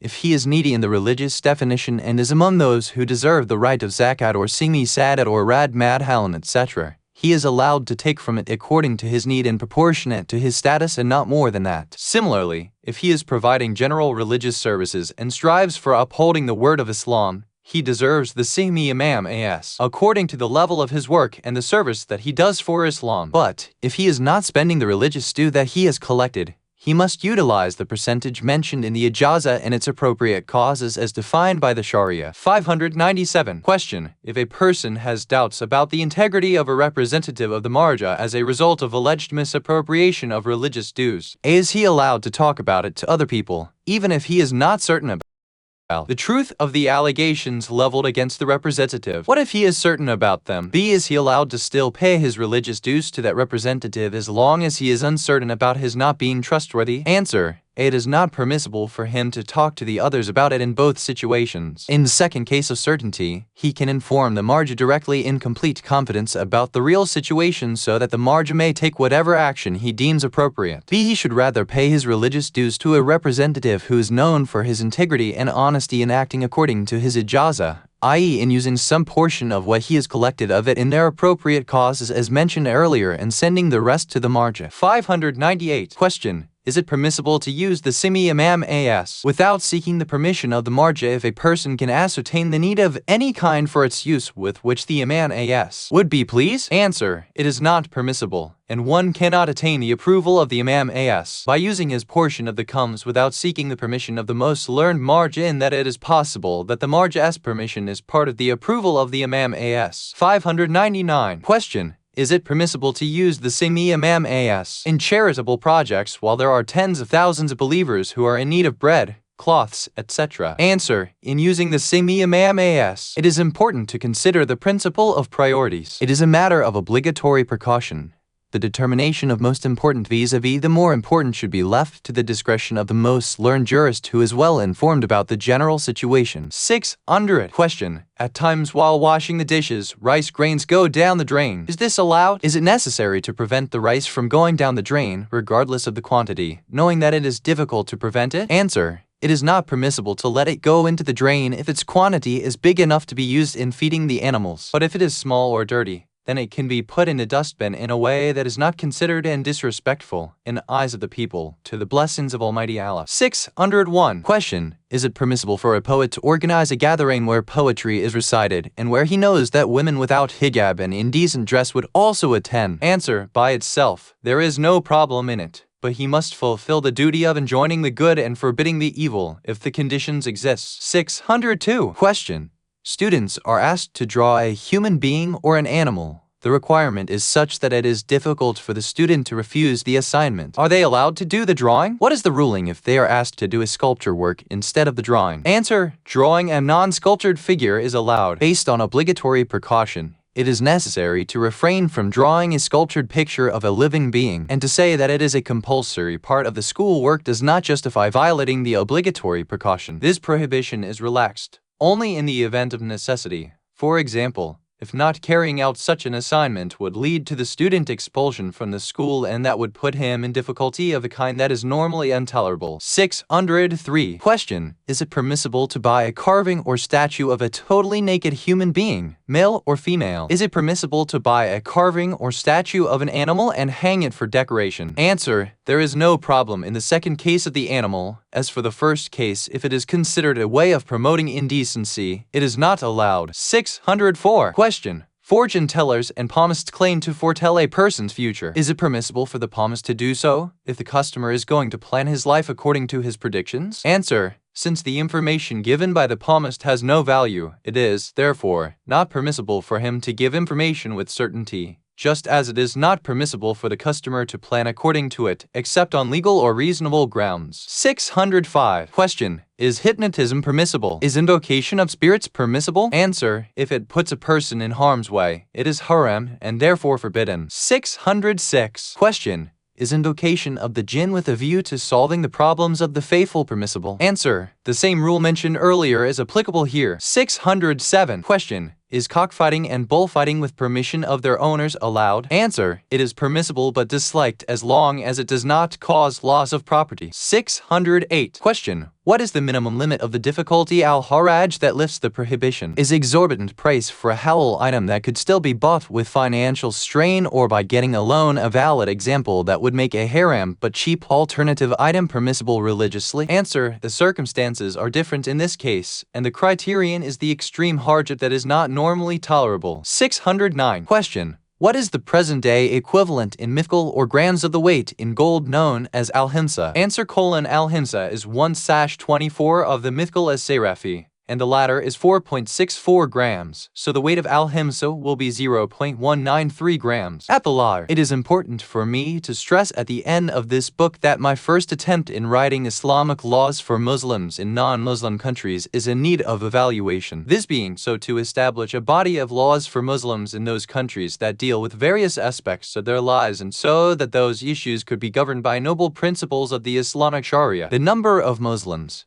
be they citizens or residents in non-Muslim countries, especially America and Europe, is increasing. The percentage of the immigrants coming to this part of the world from Muslim lands has also gone up. On the other hand, the pace of change and transformation in these societies is very fast. This on its own poses more questions and creates new situations that must be studied carefully so that the right solutions could be presented. This is needed to keep pace with change in reality and be proactive rather than reactive. I should also point out the importance of writing in this subject without losing sight of spirituality as seen by Islamic ethics and morality, especially in an environment that is attached almost totally to materialism and all that the latter stands for. I have attempted here and there to emphasize some of Islam's values, as espoused by the Quranic verses and the noble ahadith.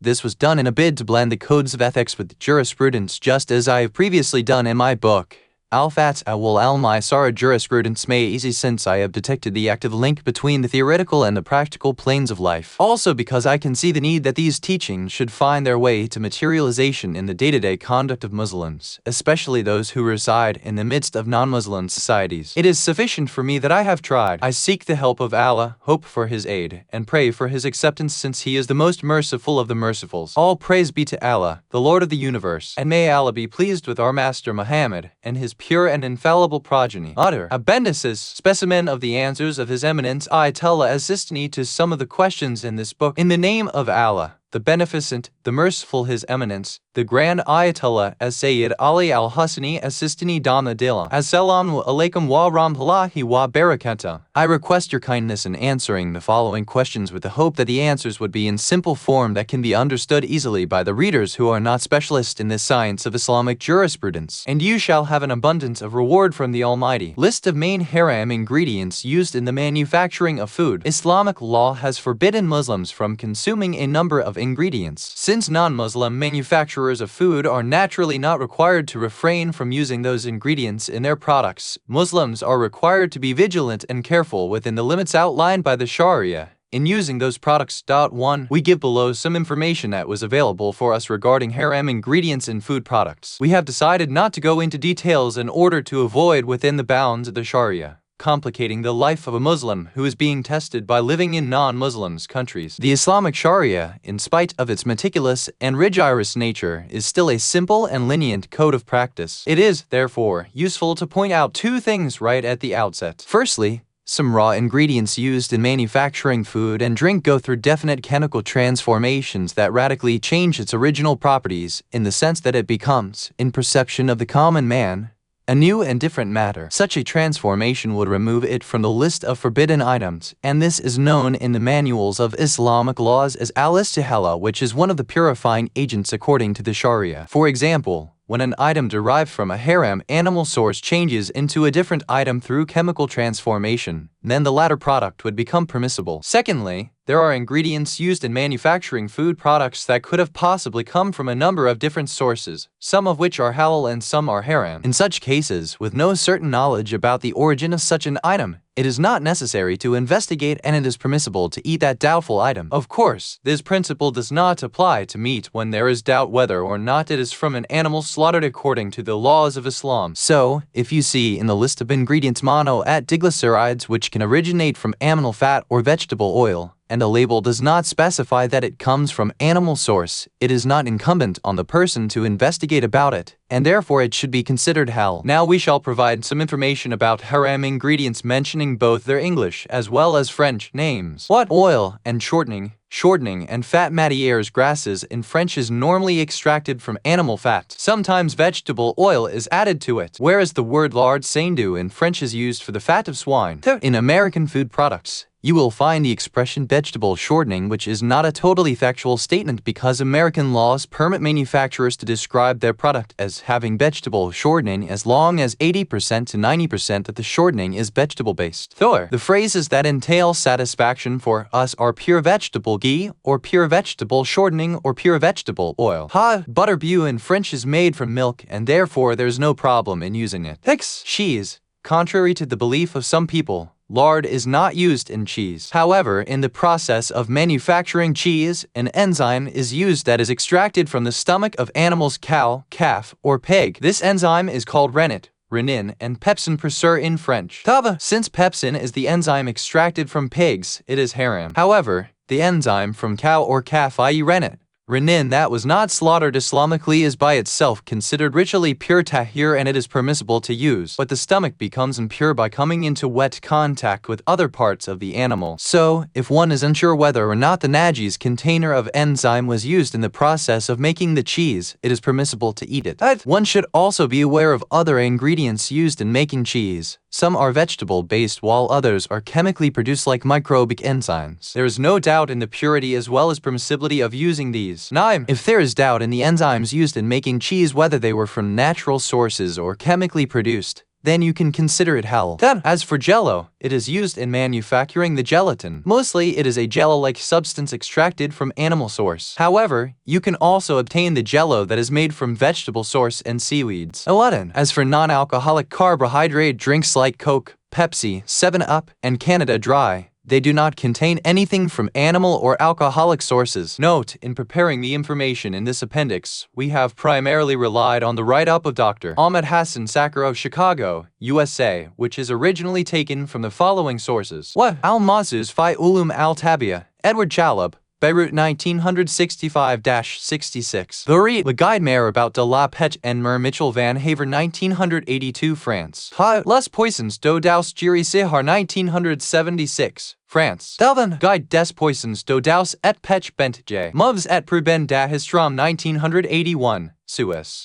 Encyclopédie illustrée des Poissons Stanislav Frank, Paris. 11. Encyclopédie du Monde Animal Tome 4 Les Poissons et les Reptiles Maurice Burton. Bibliothèque Marabout, Paris. Explanation on ingredients and preservatives used in food products. In this appendix, I am listing some of the ingredients and components that are usually added to the food. These ingredients come from vegetable sour or animals or are produced chemically. Since the labels on the food products do not list the origin of the ingredients, there is no way of classifying them as halal or haram, except by referring to the manufacturers. As for the ingredients that shall be listed here, I have tried to ascertain the suitability of their halal use based on the information that I could gather. However, one should know that if an ingredient that is completely absorbed in a food product and cannot be detected unless we are told by the manufacturer, it is not obligatory in the Sharia to inquire about such ingredients to ascertain that they are free of haram substances. See the chapter on food and drink. What? Acetic acid. It is found naturally in plant juices. It can also be produced chemically from oil petroleum and can also be derived from animal tissues. If it is extracted from plant juices or chemicals, there is no problem in using it in food products. But if it is extracted from animal tissues, the permissibility of using it depends on the animal having been slaughtered Islamically.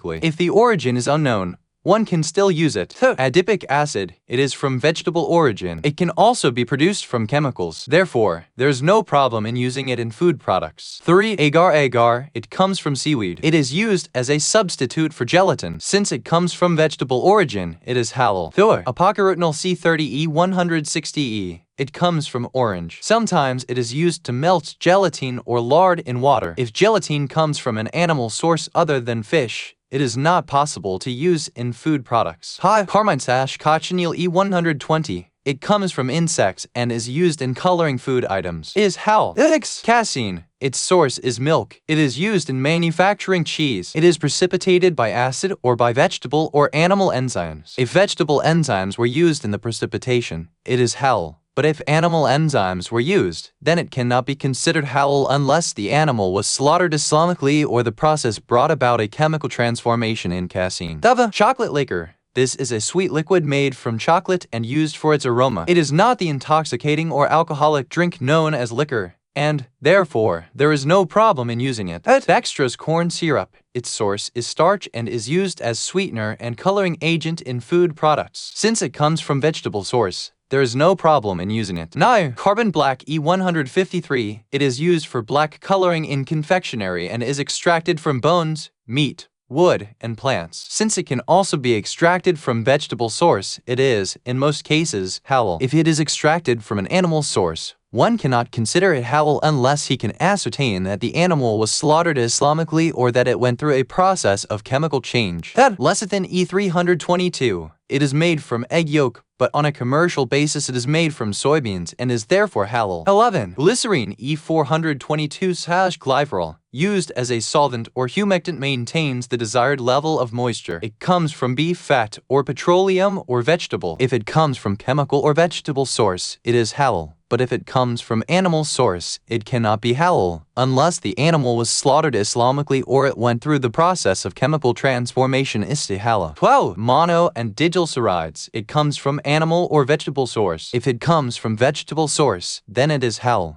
If it comes from animal source, then it cannot be halal unless the animal was slaughtered Islamically or it went through the process of chemical transformation. 13. Polyglycerol esters of fatty acids E476. Source: fats and oils, animal or vegetable source. If they come from vegetable source, they are halal. If they come from animal source, they cannot be halal unless the animal was slaughtered Islamically or the acids went through the process of chemical change. 14. Monosodium glutamate E621. Source: Japanese seaweeds, sugar plants, beets, and corn. It is used for enhancing flavor. It is halal. 15. Gelatin. Derived from vegetable or animal source. If it is from vegetable source, there is no problem. But if it is from animal that was not slaughtered Islamically, it is halal in view of the late Grand Ayatollah as Sayyid al-Khouei based on the chemical change istihala that it goes through. As for the view of the Grand Ayatollah as Sayyid as Sistani, it is not halal because he believes that in chemical change the original components should be completely eliminated. 16. Guar gum. It is used as stabilizer and thickener for spreads, syrup, etc. and is extracted from plants. It is therefore halal. 17. Lactic acid. It is made from corn, soybeans, or sugarcane. It can also be made from chemicals. It is howl. Adin. Pactine. It is extracted from fruits and stems of plants. Commercially, it is made from apples and is used for thickening jellies. It is howl. 19. Pepsin. It comes from enzymes usually extracted from pig stomachs and is obviously haram, unless it is chemically transformed into another substance. 20. Renin. Rennet comes from animal enzymes usually derived from the membrane of the stomach of suckling calves. It can be made from vegetable enzymes or from a chemical source. It is shawl. 21. Whey in all forms. It comes from milk and is used as binder and flavoring agent. It is howl. List of scale fish. Arabic, French, English, scientific name Latin. Arabic scene, Arabic letter 640, Arabic ot, Arabic dal, Arabic cat, Arabic letter 640, Arabic letter 640, Arabic letter 640, Arabic noon. Sardine. Sarda. Sardine. Alosa sardina. Clupia sardina.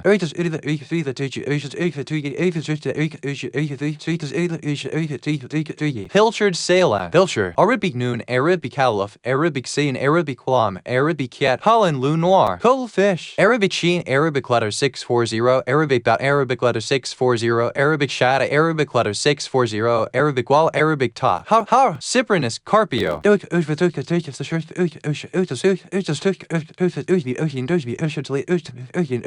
Muge mullet. Mullet. Mutual grain mullet. Mutual. Arabic ta. Arabic letter 640. Arabic letter 640. Arabic noon slash Arabic ta. Arabic wall. Arabic noon slash Arabic ta. Arabic wall. Arabic noon. Honey tuna. Thinis alayanga.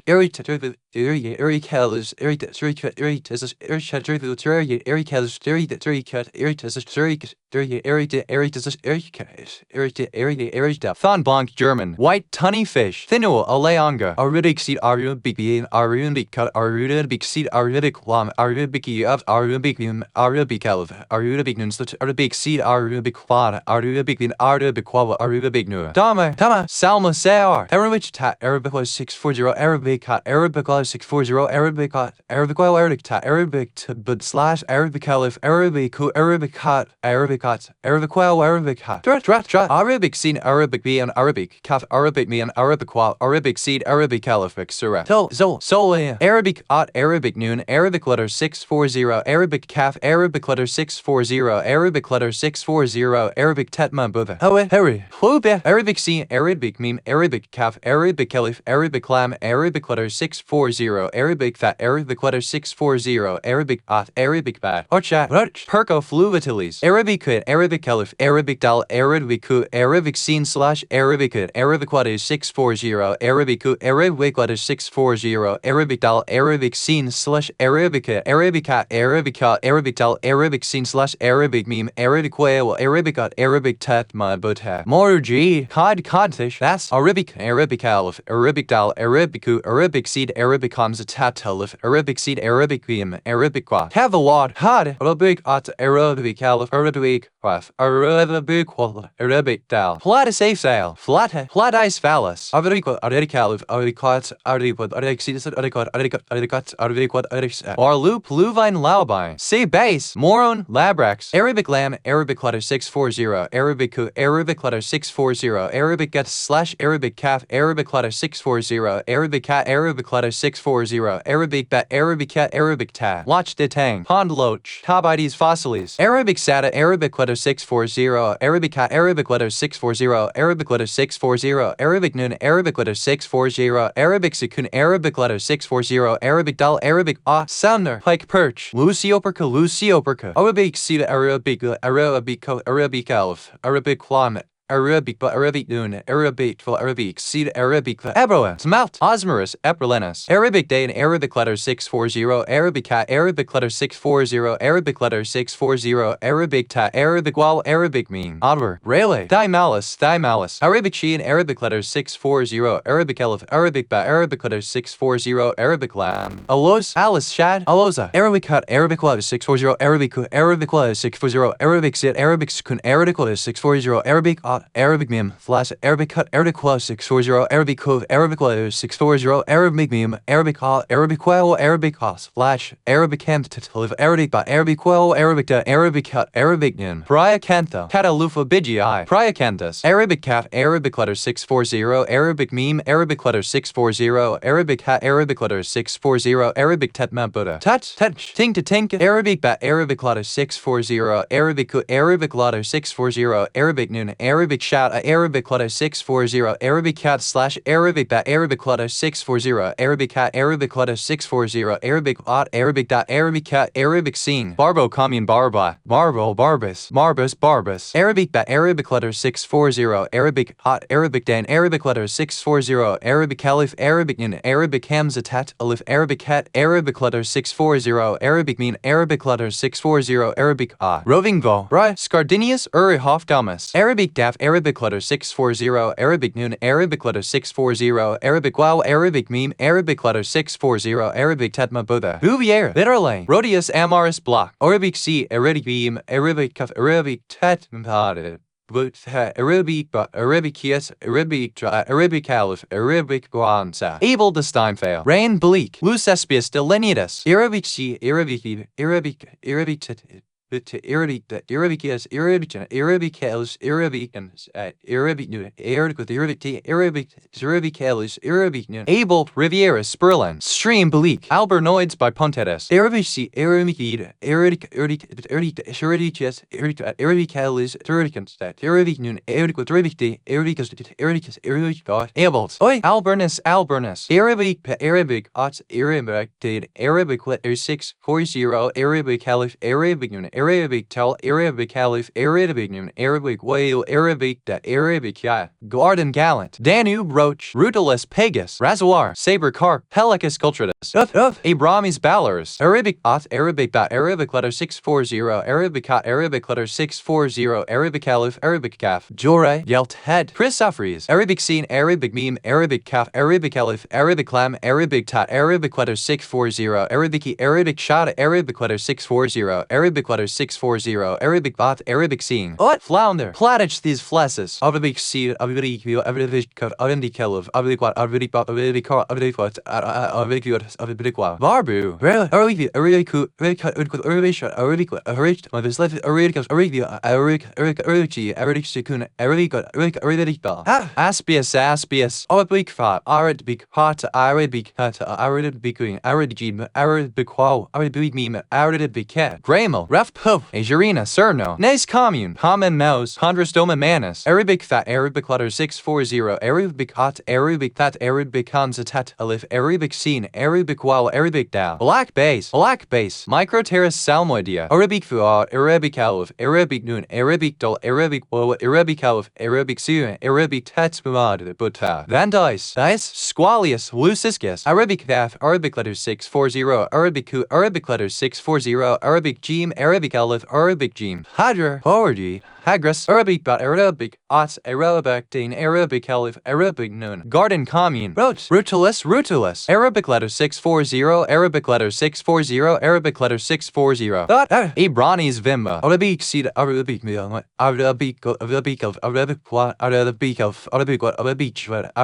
Arabic of, Arabic Noah. LDE Malanote, LDE, Lucis Kes, Eldas, Arabic Fat, Arabic Clutter 640, Arabic Cat, Arabic Clutter 640, Arabic Ot, Arabic Wow, Arabic Nun, Verot, Mea, Foxinus, Arabic Seed, Arabic Beam, Arabic Calf, Arabic Calus, Arabic Quam, Arabic Tots, Arabic Het, Arabic Caliph, Arabic Nun, Sheven, Show, Squalius, Cephalus, Lucis Cock, Sethalus, Arabic Caliph, Hamza, Arabic Seed, Arabic Life, Arabic Clutters 40, Arabic Arabic meme, Arabic heights, Arabic slide, Arabic heights, Arabic caliph, Arabic hot, Arabic well, Arabic hot, mackerel, scumbers, Arabic